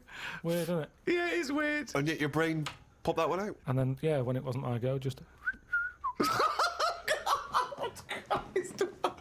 Anyway, so that's sort of doing art for yourself as opposed for other people. I don't think you can count what you just did then as art. Hobby maybe, craft, pastime. I don't think you can count that as art. I'm not being funny. I'm being a bit snobby here. But I think there's a difference between Beethoven and...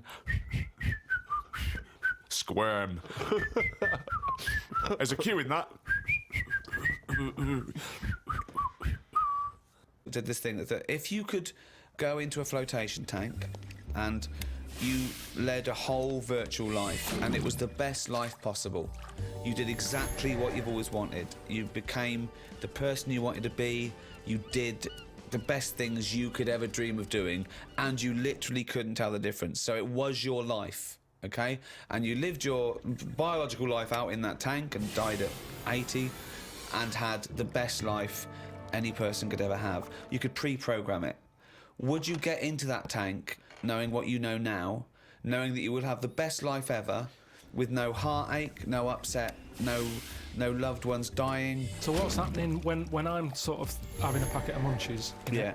Am I having them, or are they imaginary? They're imaginary, but you can't tell the difference. It's the best packet of Munchies you've ever had. I love the fact that you went into the flotation tank, and your one proviso was, are Munchies as good? Yeah. No, absolutely. I'm just taking it back to basics. That is Right. basic. You've got yeah. to pre-program your life. That's where you'd start, is it? Munchies must always taste magnificent. Well, it's just if you can still enjoy the basic things in life, then that's when you can't go wrong. You do. You enjoy them. It's the life you'd ever want to live, and Yeah, you're bit living dangerous, it. That. Bit Sorry? dangerous. Bit dangerous. Why? Go on. Why?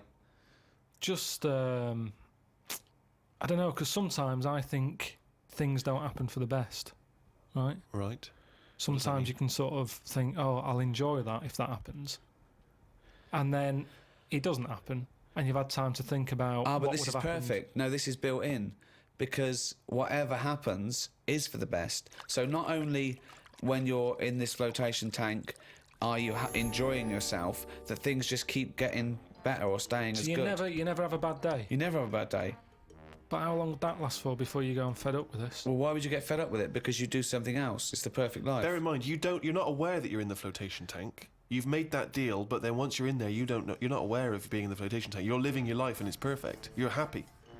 Well, we don't know how you would be happy. You just have Munchies every day, and Well, yeah, it's you'd get more in like it then. You'd get in it. If you don't know you've got in this tank, if I somehow go to bed at night, someone injects me in the head, and then they go, right, stick him in the tank now, and then I wake up, packet of Munchies there, sun's out, Suzanne goes, oh, it's a nice day, we'll go and do something nice. And I go, Right. you're meant to be at work. She goes, no, I don't have to go in today. I Right. go, all right, let's go out then. Now, what's interesting there is that within this scenario, I gave you any life, you could do anything, and you chose the exact life you've got now, except Suzanne's got a day off. Now, I both love that. Well, I was a and bit sort of- suspicious, though, that she's just taking a day off. No way, willy-nilly. it's not happening now. It's not happening, really happening. You could do anything you like. But I like the fact now you're even questioning it. You're not in the tank, and why has Suzanne got a day off, right? Now, I love that, because that suggests to me that you're a nice, happy, satisfied, whatever you want to do it, contented person who's got the perfect life. However, it's almost like you haven't fully understood the possibilities. For example, you wake up, there's the Munchies, sunny day, Suzanne's not at work. You go, why aren't you at work? Oh, half She a day goes to off. you, hold on though, why are you flying? And you go, I just can. But you hadn't even thought that maybe you could fly or swim or hold your breath. you just No, gonna no, have some but- Munchies for but breakfast. Hang on a minute, this is day one. Oh, okay. When you go on holiday, Yeah. like I said before, you don't turn up and go, right, it's 1 o'clock, jet ski for half an hour, bungee jumping 40 minutes after that, let's Yeah. have a nice roti, Yeah. and, try a little cocktail. And what do you do? What do you do when you arrive there? Well, you get there, Yeah. the fella takes your case to the room, Right. you have that panic of, am I going to give him too much money? I don't know the currency well enough yet, I don't know how much More things information are. than we asked for. Yeah. And No. the most mundane scenario I've ever heard. No, but this is what happens in real life. Okay, you're just telling us what happens when you go on holiday. What's your point? Okay. Because you don't want fun all in one go. You want to build to it because that's sometimes part of it. Right. Yeah. Right. Okay. So- Anticipation. Yeah. Good. Yeah. Yeah, that little bit. Yeah. It's about things taking time, innit? Then looking back at the journey and going, Yeah. how did I get here? Okay, well, Right. can I ask a question? Because sorry, what I'm fascinated to know is if you decided to sign up to the float tank idea. Okay, you can design your perfect life. But I'd prefer not to know I'm doing it. No, You won't know. wouldn't. But I You want to won't ask know. this question. Imagine Ricky and I are the doctors, okay? We can put you in this tank. All we need to know from you now is what your perfect life is. We're going to program it in the computer. You're going to wake up tomorrow. You won't know this conversation's happened. You'll have the perfect life. What, if you don't mind, we're going to take notes now. What is the perfect life? You're still obviously living with Suzanne. We've got but Munchies. What else? We've got Munchies and we've got sunshine. But what else would you like in your magical life your ultimate life? Yeah, I don't like this idea. Suddenly Suzanne's never at work. I just think you need a bit of the badness to have the goodness. Right. Right. But the difference is when I next get British Gas round, they go, "Oh, Mr. Wilkinson, yes, Oh my God! The boiler so is he's like fixed." to have a virtual life, so his boiler's fixed. No, Yeah, but so your boiler still goes wrong in your dream, but it gets fixed. But you don't Yes. even need a boiler. You could be the perfect But temperature this all the isn't time. the Caribbean anymore. I don't like the idea of too much change. I don't want that much of a change. But to you my life. won't realise, it won't feel like change. Yeah, but it's that old chestnut, isn't it? It's the thing of like, what's my problem then? You've got Right. the problem gene in your head. You've got to fill it with the problem. Yeah, he's not a geneticist. Got the problem hole in your head.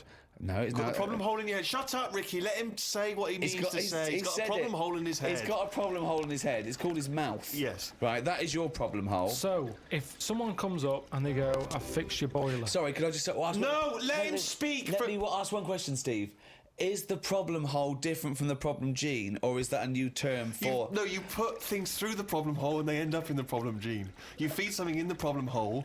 Is that right, Carl? It goes through the problem tube into the problem gene. Okay, so it's down the problem conduit. Okay, go on. Right. So it's better to have... You've got a problem hole in your head, right? Yeah. So you stuff in a problem into the problem hole. Okay, In it yeah, goes. okay. now all the little problems can't get in because of the big problem.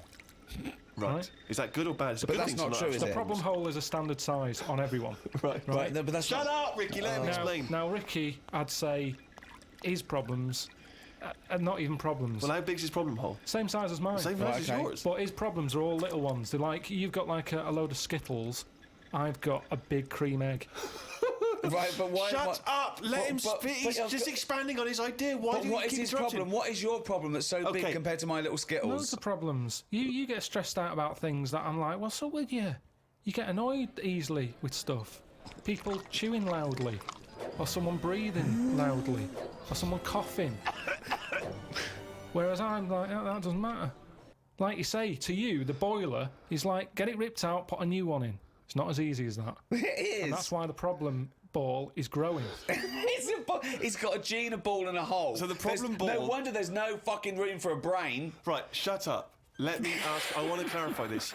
The problem ball exists in life. That gets bigger and bigger and bigger. It has to go through the problem hole, down the problem tube, into And the problem bounce gene. into the problem gene. Right, now then. So you've got the problem ball. Everyone's problem hole is the same size. Everyone. Okay. But some people's problems are smaller, so they can slip straight into the problem hole. I've got a question, Stephen. Wait. And listen, has anyone got a pair of problem balls, or is it always just? Can ladies have a pair of problem balls? No, because Hitler had one problem ball, didn't he? But could anyone ever have a pair of problem balls? Is my question to you. And some people's problem balls are much bigger than another man's or another woman's, right? Yeah, Right. depending on the problem. So you could Right. have you could have a pair of problem balls and one problem hole.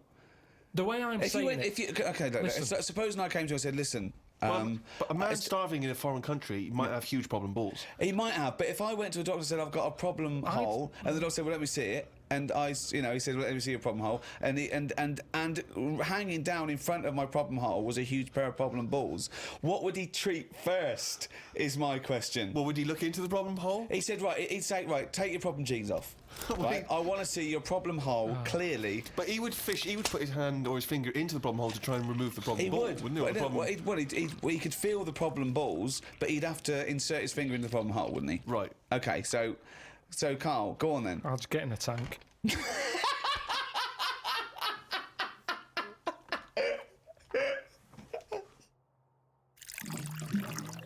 What do you do towards enjoying your life? I don't normally enjoy the thing when I'm doing it. It's after. It's like that holiday. When I What was do you on mean holiday. you don't enjoy the thing when you're doing it? It's after.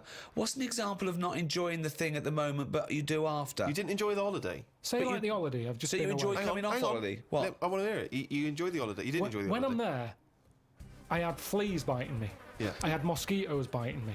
Yeah. There was a funny smell of damp in the bathroom.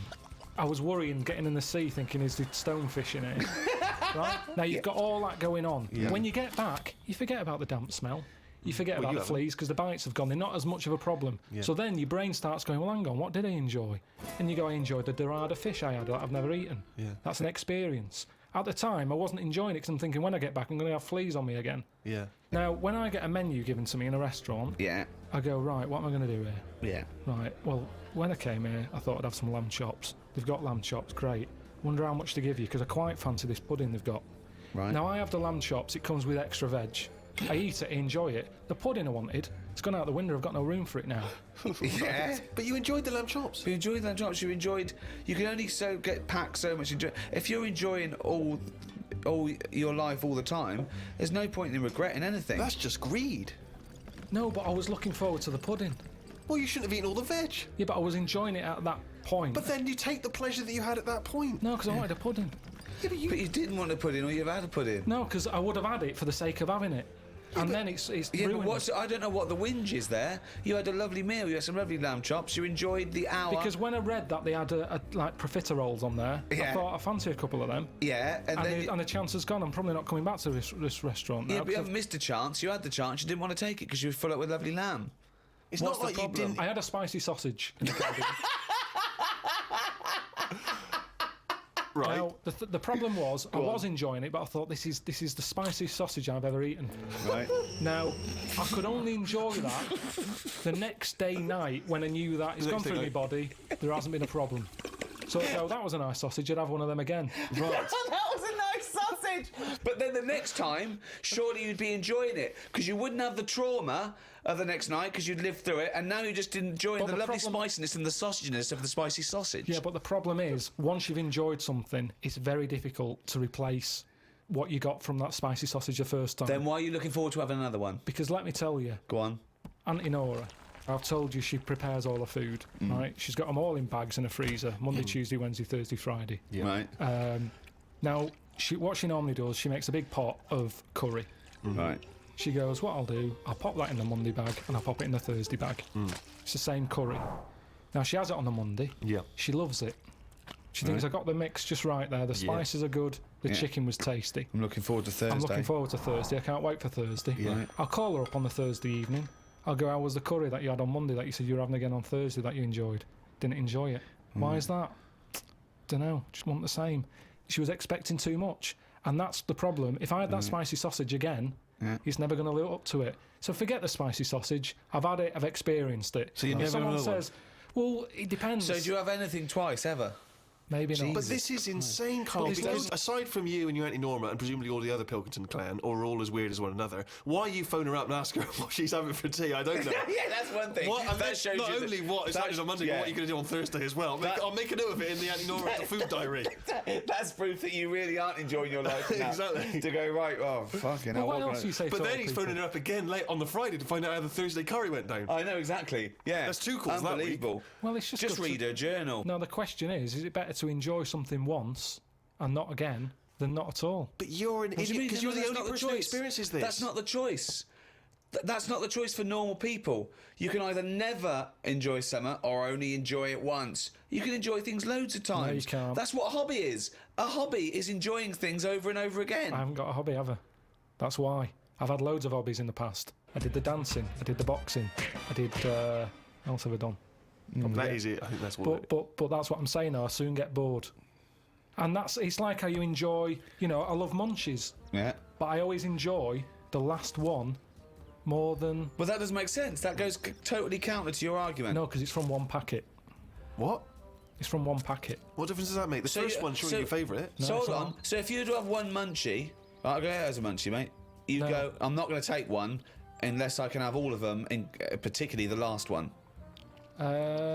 But what Well, this? no, I'd like to have them all, please. What? No, you can't have them all. Don't be so greedy. Have one munchie. Have the first munchie. There But you I'm go. going to have one, and I'm going to get a taste for them, and I'll probably want another. Well, no, they're my munchies, though, aren't they? I'll Do you keep them then, forget it. Well, look, so you'd rather have no munchies than one munchie? I'll go and buy a packet. I'd prefer to go, do you know what? I fancy a packet of them. But why do you enjoy the Okay, why wait. do you enjoy the last munchie more than the first? Whereas you know you that's the enjoy the last first one. curry, but not the But second you know it's curry. the last one. Because I'm eating them all in one sitting. I'm not going, that's for Monday, that's for Tuesday, that's for Wednesday. I'm Right. talking about a packet of Munchies. Right. I eat them. There's probably about 12 in a packet. Okay. I shove the first 4 in without even thinking what I'm eating. Really bastard. You shoved the first 4 in! Without even Right. thinking about what I'm Yeah. eating. Now, then when you're getting towards the end, you make them last more. You might bite the top off them. You look what's inside them. You go, I'm liking this. But You know hold that on, last what, one? every time?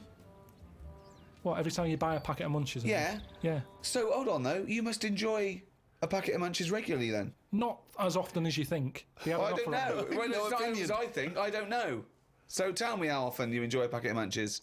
Normally after sort of maybe once a month. So, every month, you look forward to a lovely packet of Munchies. And the same experience. Yeah, You but like at the first end, one. I like the last one. The only thing you know you enjoy, look forward to enjoy, and it fulfills all those expectations is a fucking packet of Munchies once a month. Fuck me. What do you think happiness is? Again, you only know the happiness because of the badness.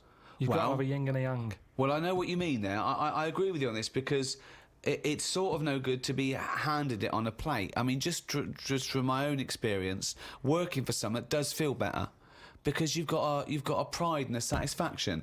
I genuinely think it's better to start a business, struggle, go bust, come back, than win the lottery.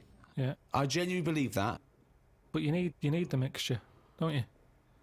So you find out what your favourite thing is. It's like a bag of Revels. Yeah, but you can't cherish guilt or shame. Did you just can say life is like a bag of Revels? Isn't that dangerously close to life's like a box of chocolates? In Forrest Gump over there, yeah. No, Jesus, but it is, isn't it? There's one or two in there that I don't like. like what? The raisin. The raisin no. with chocolate. Yeah, no. Now what I'm saying is, metaphorically, what's the Yeah, well, I'm actually using- named what Revel he doesn't like? yeah, well, I'm telling you because it works in life. Go on then. But the Revel You like is raisins? there. Go on. Well, maybe if you have What? enough raisin ones, Yeah. you eventually go, do you know what? They're not that bad.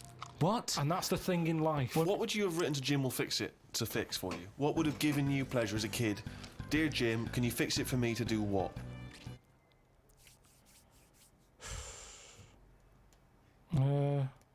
When I watched Jim will Fix It as a kid, they never really lived up to what the kid wanted, did they? But what would you have requested? But I don't think I would because I think I saw how disappointed most of the kids were. God, it's A kid like whistling, they brought out This Roger is Whittaker. exhausting. Yes, because they look at it and they go, can you fix it for me to go into space? No. Can I dance with Bananarama? No problem. That's the ones they pick. Yeah, so Do you know that's what I why I mean? wouldn't write in because whatever you ask for, you're always going to get a watered down version. But if Jim could fix it for you to do anything, what would you have chosen? There's not many things I wanted as a kid. One though. thing. Jesus Christ. Just one thing. To choose one thing, please. Like my name was Brett. Oh, fucking hell! It's not unbelievable! I mean, it's extraordinary. There is no predicting that. Okay, you know what? I can make that dream come true for you right now, Brett. We can just call you Brett from now on. Not a problem, Brett. Brett Pilkington. It sounds good. I love the fact that it's the Carl bit he wants to replace, not the fucking No, but Pilkington. that doesn't work either because like then Why I not, told Brett? because Okay. I told my mum and dad that that's what I wanted. They started calling me that, but then I forgot that. They went along with it. Yeah, So you said, Mum, Dad, call me Brett from now on. And they went, all right. yeah, but then I kept forgetting that I was Brett, so I wasn't answering, so they went back to Carl. It's amazing! So you've had that dream come true. Yeah, and it wasn't that good, and that's what I'm saying to you. Things never live up to what you want. Dreams, what are they? When I was on holiday recently, Yeah. I got talking to an old fella because where I went, it's mainly for old people. I got chatting with him. You could tell he had a lot of money. Yeah. He sort of tanned. He had that sort of rouge-coloured sort of jeans, Oh, yeah. which is always sort of. Telltale sign. It's kind of like he's got money, Yeah. and The red jeans are twice as much, sir. That's okay, I've got money. yeah, it's either that colour or yellow. But you Yeah. can carry it off when you're an old man, and especially with the tan, you think, yeah, he's got a few. Oh, quid. I'm a millionaire. Do you have any yellow jeans? We've got one pair, sir, but But they no are one... the most expensive. Yeah, of they're in jeans. the back room. Could I just see your bank account first? There it is. Oh, yeah, you can afford yellow jeans, all right, sir. Come this way. So I got talking to him, and it turns out he had a cruise ship. Right. Loads of money. Now, I was chatting to him for about 10 minutes. Yeah. What colour was his jacket? Said he didn't have a jacket on, just a white shirt. He's wearing red jeans and a white shirt. Yeah, sort of leather slip-on shoes, what I can remember. And how old is he? It's hard to tell because he was well tanned. Right. Was he an attractive man? He's a good-looking fella. So he's rich. So you saw this rich, good-looking bloke with just a shirt on. Oh, he had a shirt and his pink Yeah. pants. His pink So, pants, and he just went over. Well, and I struck don't up a understand. conversation. I with him. don't know. Why did you notice what colour the crotch area was? What? Why did you notice what You were colour looking the... very much at the arse I of the can see crotch why area. you could see if you're looking at his face, you could see a white shirt. I'll But tell why you could why, you see I'll tell you what why. colour This is what I'm the telling you. fabric around his This is what testicles I'm were? saying. You saw a good-looking old man sat at the bar. You went out and bought him a drink. Yeah, you I was you waiting noticed for the it- barbecue to open. Right. Okay. And I you got noticed a there man's. early. So you noticed So a it was man's 9 in the morning. trousers. No. Yeah. No. I was annoyed. I Right. don't like late nights on holiday. Right, With okay. jet lag. Suzanne said, let's go down there early tonight. Right. I get there, I find out the barbecue's not for another 40 odd minutes. What time was The it? holiday rep. Well, I don't know. It starts at 8. You're so I had to noticing wait for people. 40 You're minutes. noticing old men's genital coverings, but you don't know what fucking time it is. Yeah, but what Get I'm your saying- story What I'm straight. saying to you is the Right. reason I noticed his pants is because what he was talking about, Right. there was no reference points. I didn't have a clue what he was going on about. Right. What was he talking about for your eyes to wander down to his penis, is what I'm trying to say. What made you look at his penis? Because I got bored.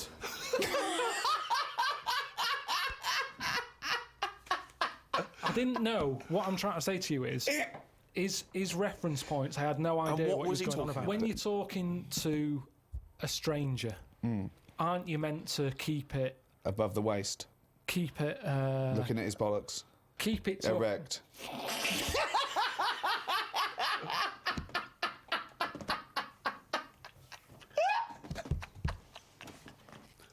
I made Carl laugh.